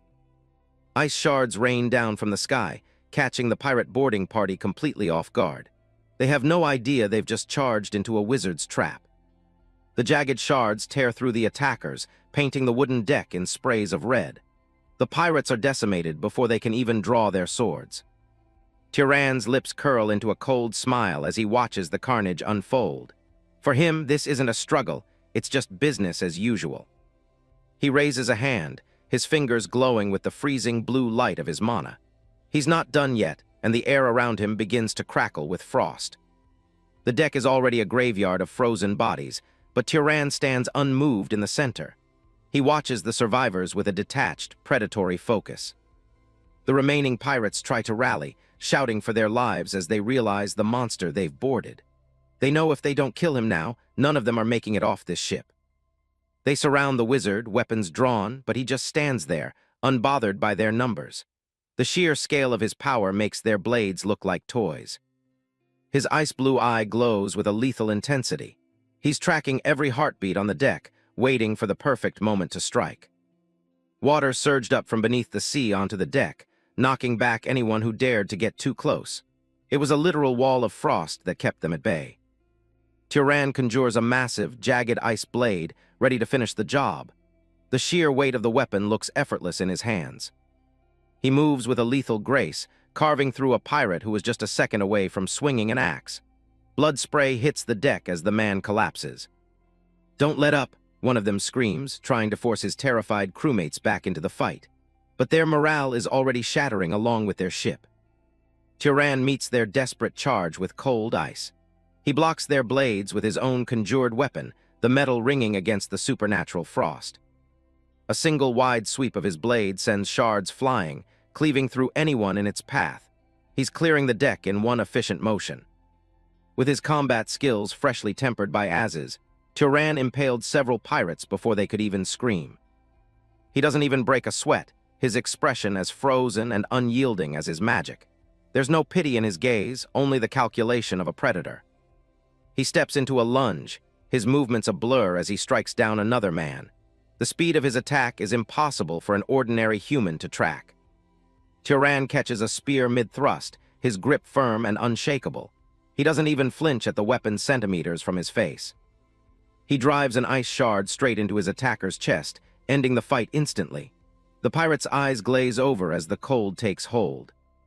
The wizard glances over his shoulder, his face splattered with blood but his mind focused. He's already moving on to the next threat. He leaped backward to evade a mace strike, his ice blade humming with a deadly blue light. Every swing was aimed at a vital point. His gaze is sharp, locked onto the next target with predatory focus. He isn't fighting for his life, he's executing a chore. The ice blade shimmers, its edge unnaturally sharp when needed, and liquefies into a water whip for long-range strikes. It's a miracle of magical engineering designed for one purpose: killing. He spins through the crowd, his water whip leaving a trail of blood as it sweeps across the deck. More pirates fall, their bodies pinned to the deck by the shards of his relentless magic. The floor is slick with both ice and blood. One pirate thinks he's found an opening, lunging at Turan's back with a desperate cry. He's betting everything on this sneak attack. The man grabs Turan from behind, holding him still for the others to move in. It's a suicidal tactic, but it's all they have left. "Now's the chance," they yell, their blades coming down on the trapped wizard, They think they finally have him pinned. The pirate's eye widens in shock as he prepares for the kill. He thinks he's the one who will finally end the shepherd's spree. He presses his dagger against Turan's throat, certain he's finally won. He puts all his weight into the thrust. But the blade doesn't sink in. It just rests against the skin, unable to draw even a single drop of blood. The pirate stares in horror as his weapon fails against Turan's durability. Turan doesn't even flinch as he prepares a counterattack. Blood splashes as another ice shard hits its mark elsewhere on the deck. Blood splatters the air as his ice magic erupts once again. The pirates are being torn apart by the very ground beneath them. He spins out of the pirate's grip, his blades carving a path of destruction through the remaining crew. He's a blur of black and blue in the center of the storm. It's a total massacre. The pirates are being cut down like wheat. Turan's efficiency is terrifyingly precise. Screams echo through the rigging as the ship becomes a floating slaughterhouse. The battle is already over, the rest is just cleanup. Turan stands tall among the corpses, his ice blade still dripping with the remnants of his enemies. He looks completely untouched by the carnage. From above, the deck is a scene of absolute devastation. There isn't a single pirate left standing on the blood-soaked wood. Ropes are tossed over the side as the merchant ship pulls alongside the captured vessel. The survivors are ready to reclaim what's theirs. The captain steps onto the bloody deck, letting out a jovial laugh at the sight of the carnage. He walks past the fallen pirates as if he's strolling through a park. He jokes about Turan having a side job as a cleaner, given how neatly he wiped out the enemy crew. The wizard just stands there, silent and blood-stained. His crew cheers from the other ship, celebrating the victory Turan secured single-handedly. They chant for the knight who saved them from a watery grave. Despite the carnage, Turan looks completely unscathed. One of the merchant crewmen, eyes wide with worry, suggests he see a physician immediately. Turan just shakes his head, the blue mana still shimmering around his ice blade. He assures the man that none of the red on his coat is his own. It all belongs to the pirates. Later, back on the open water, the captain reveals he's finished a thorough search of the captured ship. He's practically beaming with the news of their haul. They've retreated to the captain's quarters to discuss the details. It turns out the vessel was a merchant ship that vanished from Abacha years ago, presumably taken by the very pirates they just finished off. The captain explains that the pirates tried to cover their tracks with a fresh coat of paint, a typical low-life move. He spreads a map across the table, his one good eye focused on their current position. Since Turan handled the entire boarding party alone, the captain makes it clear that the ownership of the ship belongs entirely to him. He leans back, waiting to see what the wizard plans to do with his new prize. Turan takes the news with his usual stoicism, simply blinking at the sudden acquisition of a massive merchant vessel. He asks what's typically done in a situation like this. The captain explains there are a few options on the table. They've both settled in for a long discussion, the cabin lit by a warm, golden glow as they talk business. One option is returning it to the original owners in Abacha and hoping for a reward. The captain speaks from experience, his mustache twitching as he describes the humble act of asking for a payout. However, that path involves mountains of paperwork and catering to bureaucrats. It could take months just to see a single copper coin from the legal owners. The captain points to another spot on the map, suggesting the Northern Sea Islands. He thinks it's better to just sell the ship there since they're already heading in that direction. His finger lands on a specific island as he explains that the locals are always desperate for ships. Selling to those in need is the quickest way to get the highest price possible. But moving a vessel that size requires a crew, and Turan is just one man. The captain notes that he'll have to mobilize several of his own boys to get the ship to port. Turan, ever the pragmatist, agrees that he can't sail it alone and should pay for the help. The captain laughs, appreciating a man who understands how the world works, and suggests a 10% service fee. Turan counters with 20% if the captain handles every aspect of the sail. He holds up two fingers to emphasize the point, his expression calm and focused on the deal. The captain practically explodes with laughter, clutching his chest at the generous offer. He knows plenty of people in the islands and promises to get them an incredible price. Their business meeting is abruptly cut short when a crewman bursts through the door. He's panicked and shouting something about finding a mermaid on the pirate ship. The captain slams his hands on the desk, his shock evident as he wonders if they're being attacked by mermaids now. Turan just looks on, his gaze sharp as he takes in the new information. The crewman clarifies that it's not an attack. They found a captive mermaid hidden below deck. The captain's shock turns into a different kind of intensity as he hears the news. Turan and the captain immediately head out to investigate the find. They descend into the hold of the pirate vessel, the air thick with the smell of damp wood and salt.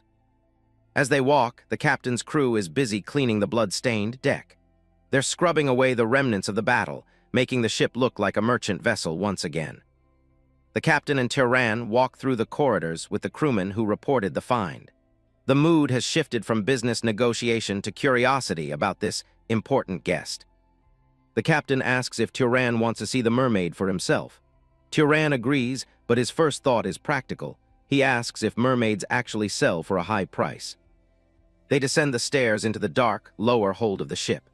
The captain explains that a pretty female mermaid would be worth a fortune on the mainland market. He describes how the rich lords who have nothing but money and aging bodies are obsessed with anything mysterious or exotic. A mermaid is the ultimate prize for their collections. They reach a heavy wooden door at the end of the hall. The captain gestures forward, his tone hushed as they prepare to see what the pirates were hiding. Turan steps into the room and stops, his ice-blue eyes landing on the captive. He takes in the small figure huddled in the corner without saying a word. The captive is a young mermaid with blue-tinged skin and jet-black hair, bound tightly with thick ropes. He looks up at the intruders with a mix of fear and defiance. The captain's face falls as soon as he gets a good look at the captive. He sighs, nodding that it's a shame, but the mermaid is clearly a male. He clicks his tongue in disappointment, explaining that this one will go for a pittance since the rich lords have no interest in male mermaids. Turan stands silently, observing the worthless captive. The captain notes the only exception would be a legendary royal who can transform into a fish, but those are practically myths. The boy's eyes flash with anger as he listens to them talk about his value. Armani shouts back at them, calling them insolent and demanding to know how they can speak of him like that. His voice is high and desperate as he struggles against his bonds. He identifies himself as Armani, the 47th Prince of North Estadale. He demands respect from what he calls lowly humans of the land, his blue eyes bright with turquoise light. Turan and the captain share a skeptical look. The captain wonders aloud if the boy is actually saying he's royalty or just desperate to stay alive. The captain suggests it might be a bluff, a last-ditch effort to keep himself from being killed or sold as a common slave. Turan remains silent, his expression unreadable as he studies the prince. The captain asks if Armani can actually transform into a fish, as the legends say. Armani admits he cannot, which only seems to prove the captain's point about his lack of value. Armani desperately explains that he can only transform when he's in the sea and in a perfect state. Being tied up and kept out of the water makes it impossible for his magic to work. Turan and the captain don't look convinced. The captain thinks the boy is just playing tricks to find a way to escape back into the ocean. The captain asks Turan what he wants to do with the captive. He mentions having heard that mermaids have a habit of eating humans, adding another reason to be wary. Turan looks down at Armani with a terrifyingly cold expression. Since the boy isn't worth any money and is just another mouth to feed, he simply says they should kill him. The captain considers the idea, nodding it would be a jackpot if the boy were telling the truth, but the risk of being made fools of is too high. Armani's eyes widen as he realizes the wizard isn't joking. The boy trembles as they discuss releasing him, just to watch him swim away. He knows he has to offer them something more if he wants to survive this encounter.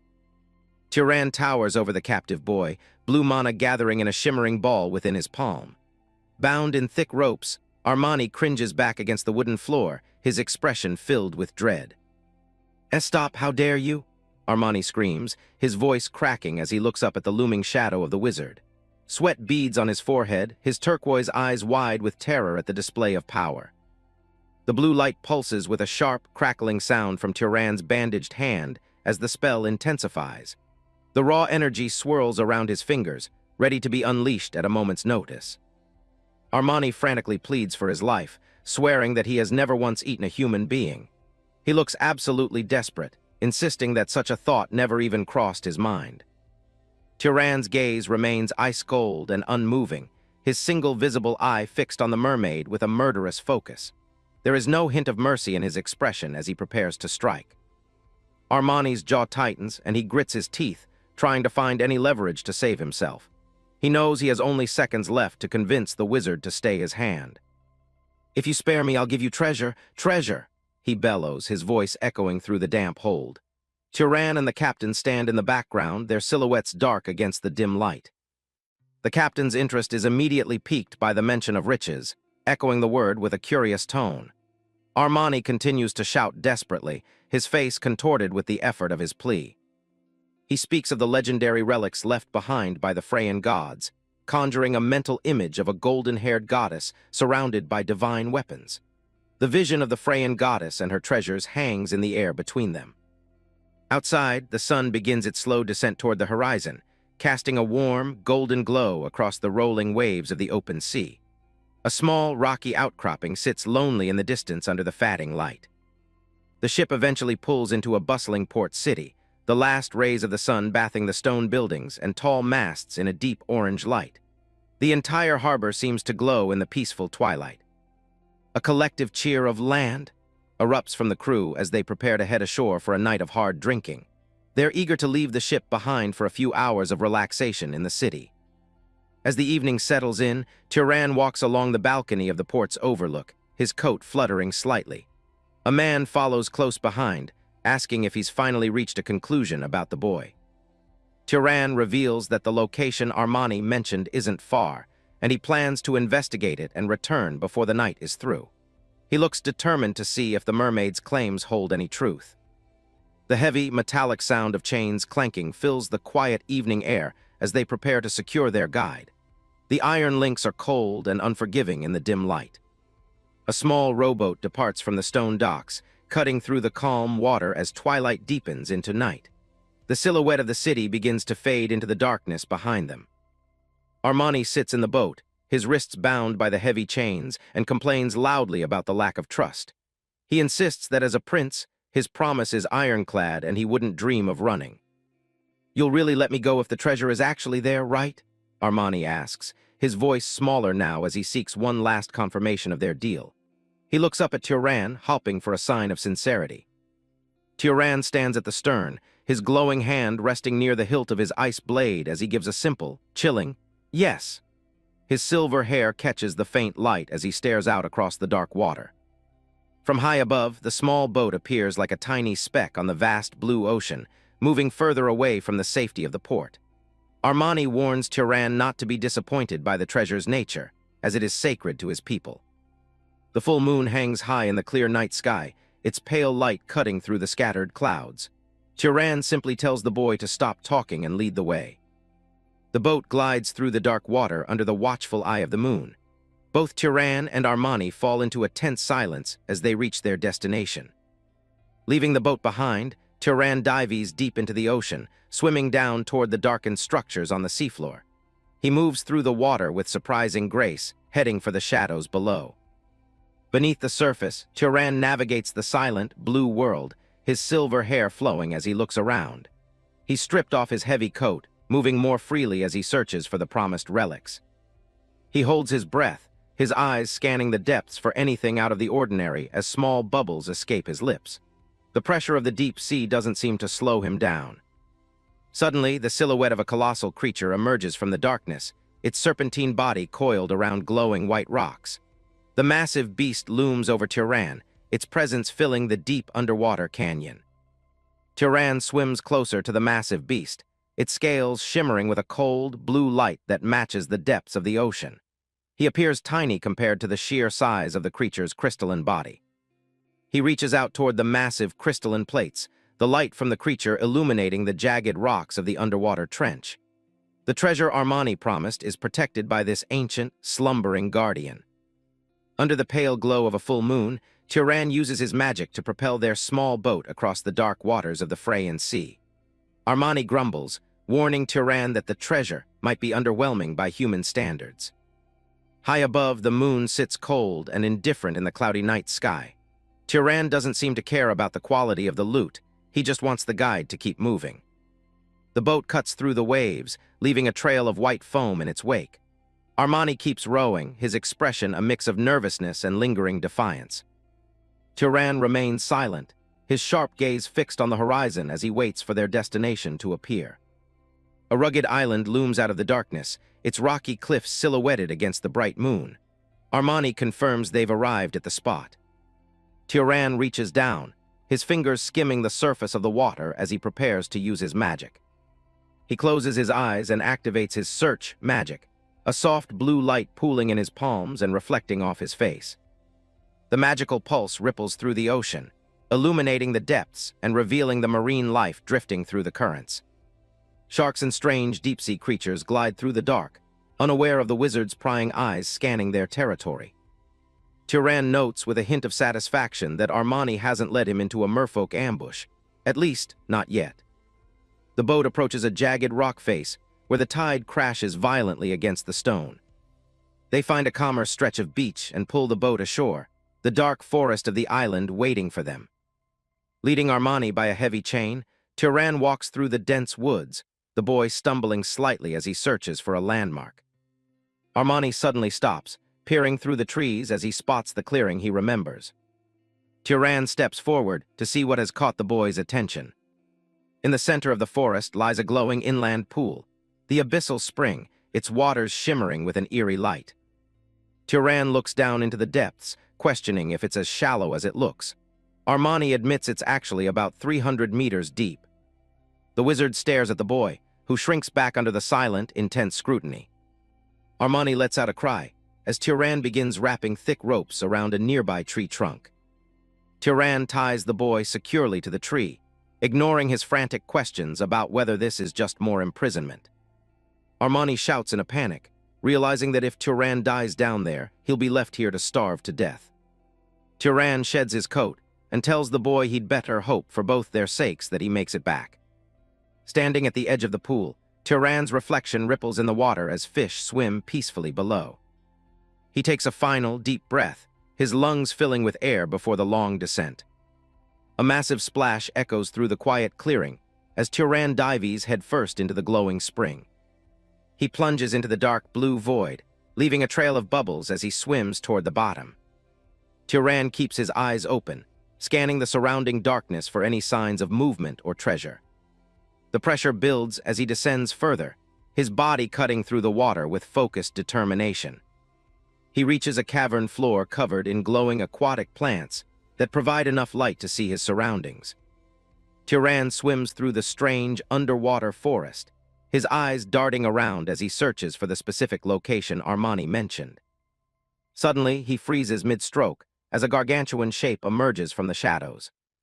A giant underwater serpent is coiled around the massive underwater rocks, its scales shimmering like dark metal. Turan approaches the beast, looking small and fragile against the creature's immense size. He looks up to the top of the serpent's head and sees exactly what he was looking for, a figure sitting cross-legged. A small burst of air escapes his mouth as he takes in the incredible sight. He quickly clamps his hand over his mouth, struggling to hold the remaining air in his lungs against the crushing depth. Pushing off from the rocks, Turan swims up toward the serpent's head. He stands on the creature's back, coming face to face with the mysterious armored figure. Turan narrows his eyes, examining the motionless knight for any signs of life. The Freyan knight is clad in ornate dark armor, sitting as if in meditation even in death. Turan marvels at how the body has remained perfectly intact at this depth, without turning into a wraith. He spots a golden, compass-like artifact hanging from the knight's belt and reaches out to claim it. The golden compass glows softly, its intricate needles and markings promising to reveal more than just direction. It's an ancient artifact with power that Turan is only beginning to understand. Back on the surface, Armani remains bound to the tree, staring anxiously at the dark, still waters of the spring. The silence of the forest only adds to his growing dread. Suddenly, the surface erupts. Turan bursts through the water, gasping for air as he hauls his way back toward the grassy shore. Armani's eyes go wide with relief. He frantically asks if Turan actually found what he was looking for down in that abyss. Turan pulls himself onto the bank, his shirtless torso glistening with water as he catches his breath. He looks exhausted but successful. He doesn't answer immediately, his expression unreadable as water drips from his silver hair onto the forest floor. Through the lens of his new artifact, Turan sees a flickering blue flame ignited deep within the boy's chest. The energy doesn't stop there. It pulses through Armani's entire body, making his pointed ears and scaled skin glow with a vibrant, ethereal light. Turan holds the compass up, confirming his theory. The artifact allows him to perceive the hidden life force and internal energy of any living being. Without a word, he extends a hand and unleashes a precise burst of magic that shatters the heavy iron chains binding the boy to the tree. Armani stares at his freed hands in disbelief, the broken shackles falling into the dirt at his feet with a heavy thud. As Turan pulls his coat back on, the boy admits he never expected to be let go so easily, assuming he'd just be sold back into slavery. Turan simply replies that he's a man of his word. Since the boy didn't lead him into a trap, his debt is paid and he's free. Overwhelmed with gratitude, Armani calls him a kind demon and promises to spare Turan's life if their races ever go to war in the future. Turan brushes off the promise as sentimental nonsense, already focused on his next move as he turns away. With a final look back, Armani dives into the spring and disappears beneath the surface with a powerful splash. The boy's true form is revealed underwater, a graceful silhouette swimming back to the depths where he belongs. Turan watches the ripples fade, acknowledging to himself that the kid probably wasn't lying about his royal bloodline after all. Later, at a bustling harbor, a massive wooden ship sits docked against the stone pier under a clear blue sky. The sound of a heavy whip cracking echoes across the deck, followed by a pained groan from one of the crew members. A group of sailors huddles together on the deck, their backs raw and bleeding from a public lashing as their crewmates look on. The chief mate, a rugged man with a thick mustache and an eye patch, commanded everyone to repeat his warning. They would not be allowed to be late again. Turan steps onto the deck and asks what the commotion is about. Captain Samuel greets him, noticing he's finally awake.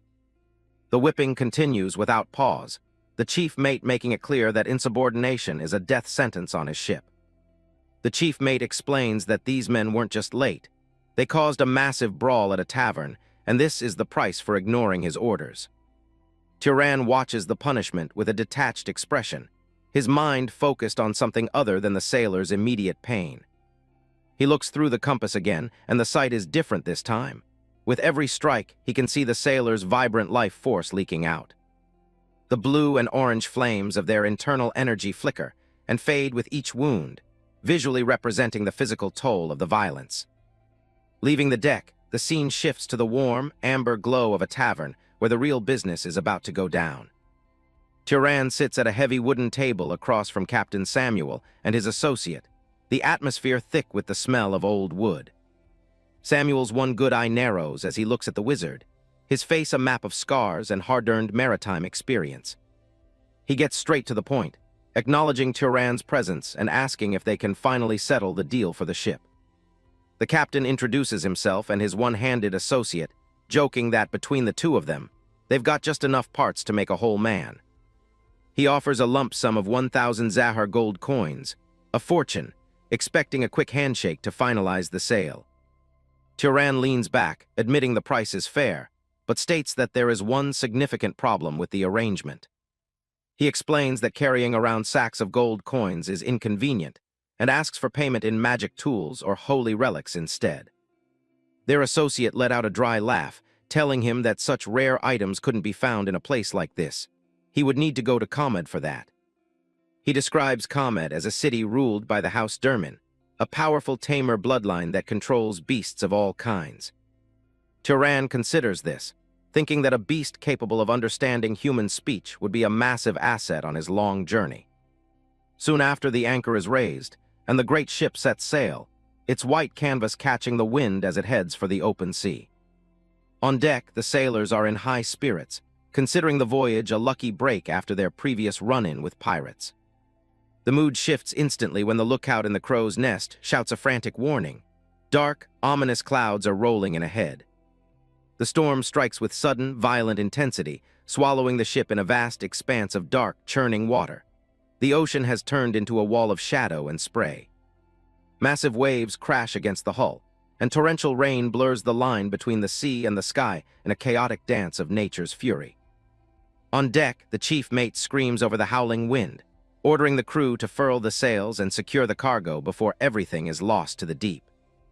The sailors scramble to move heavy crates, their faces taut with fear as a giant wall of water looms over the railing, threatening to sweep them away. The vessel is tossed like a toy, tilting precariously as it's caught in the center of a massive, swirling vortex of ocean and rain. Desperate cries fill the air. Men lose their footing on the slick wood, sliding toward the edge as the ship lurches violently to the side. One sailor is thrown into the air, his scream cut short as he is swept toward the raging, white-capped ocean. Suddenly, the sailor's eyes widen in utter confusion, as his body inexplicably hovers right above the cold, dark water. It turns out Turan was the one who acted. He stands firmly on the deck, his hand raised as he weaves a complex spell that lifts the falling men and heavy cargo into the air. With a sharp gesture, he directs the levitating sailors back toward the safety of the ship's center, far from the churning edge. He commands a startled crew member to get down, his voice cutting through the roar of the tempest with unnatural clarity and authority. Turan's hands glow with a brilliant blue light, the threads of his mana weaving into physical form to take control of the maritime chaos. Ethereal blue ropes of energy lash out, binding the loose cargo and securing the ship's structures against the battering wind.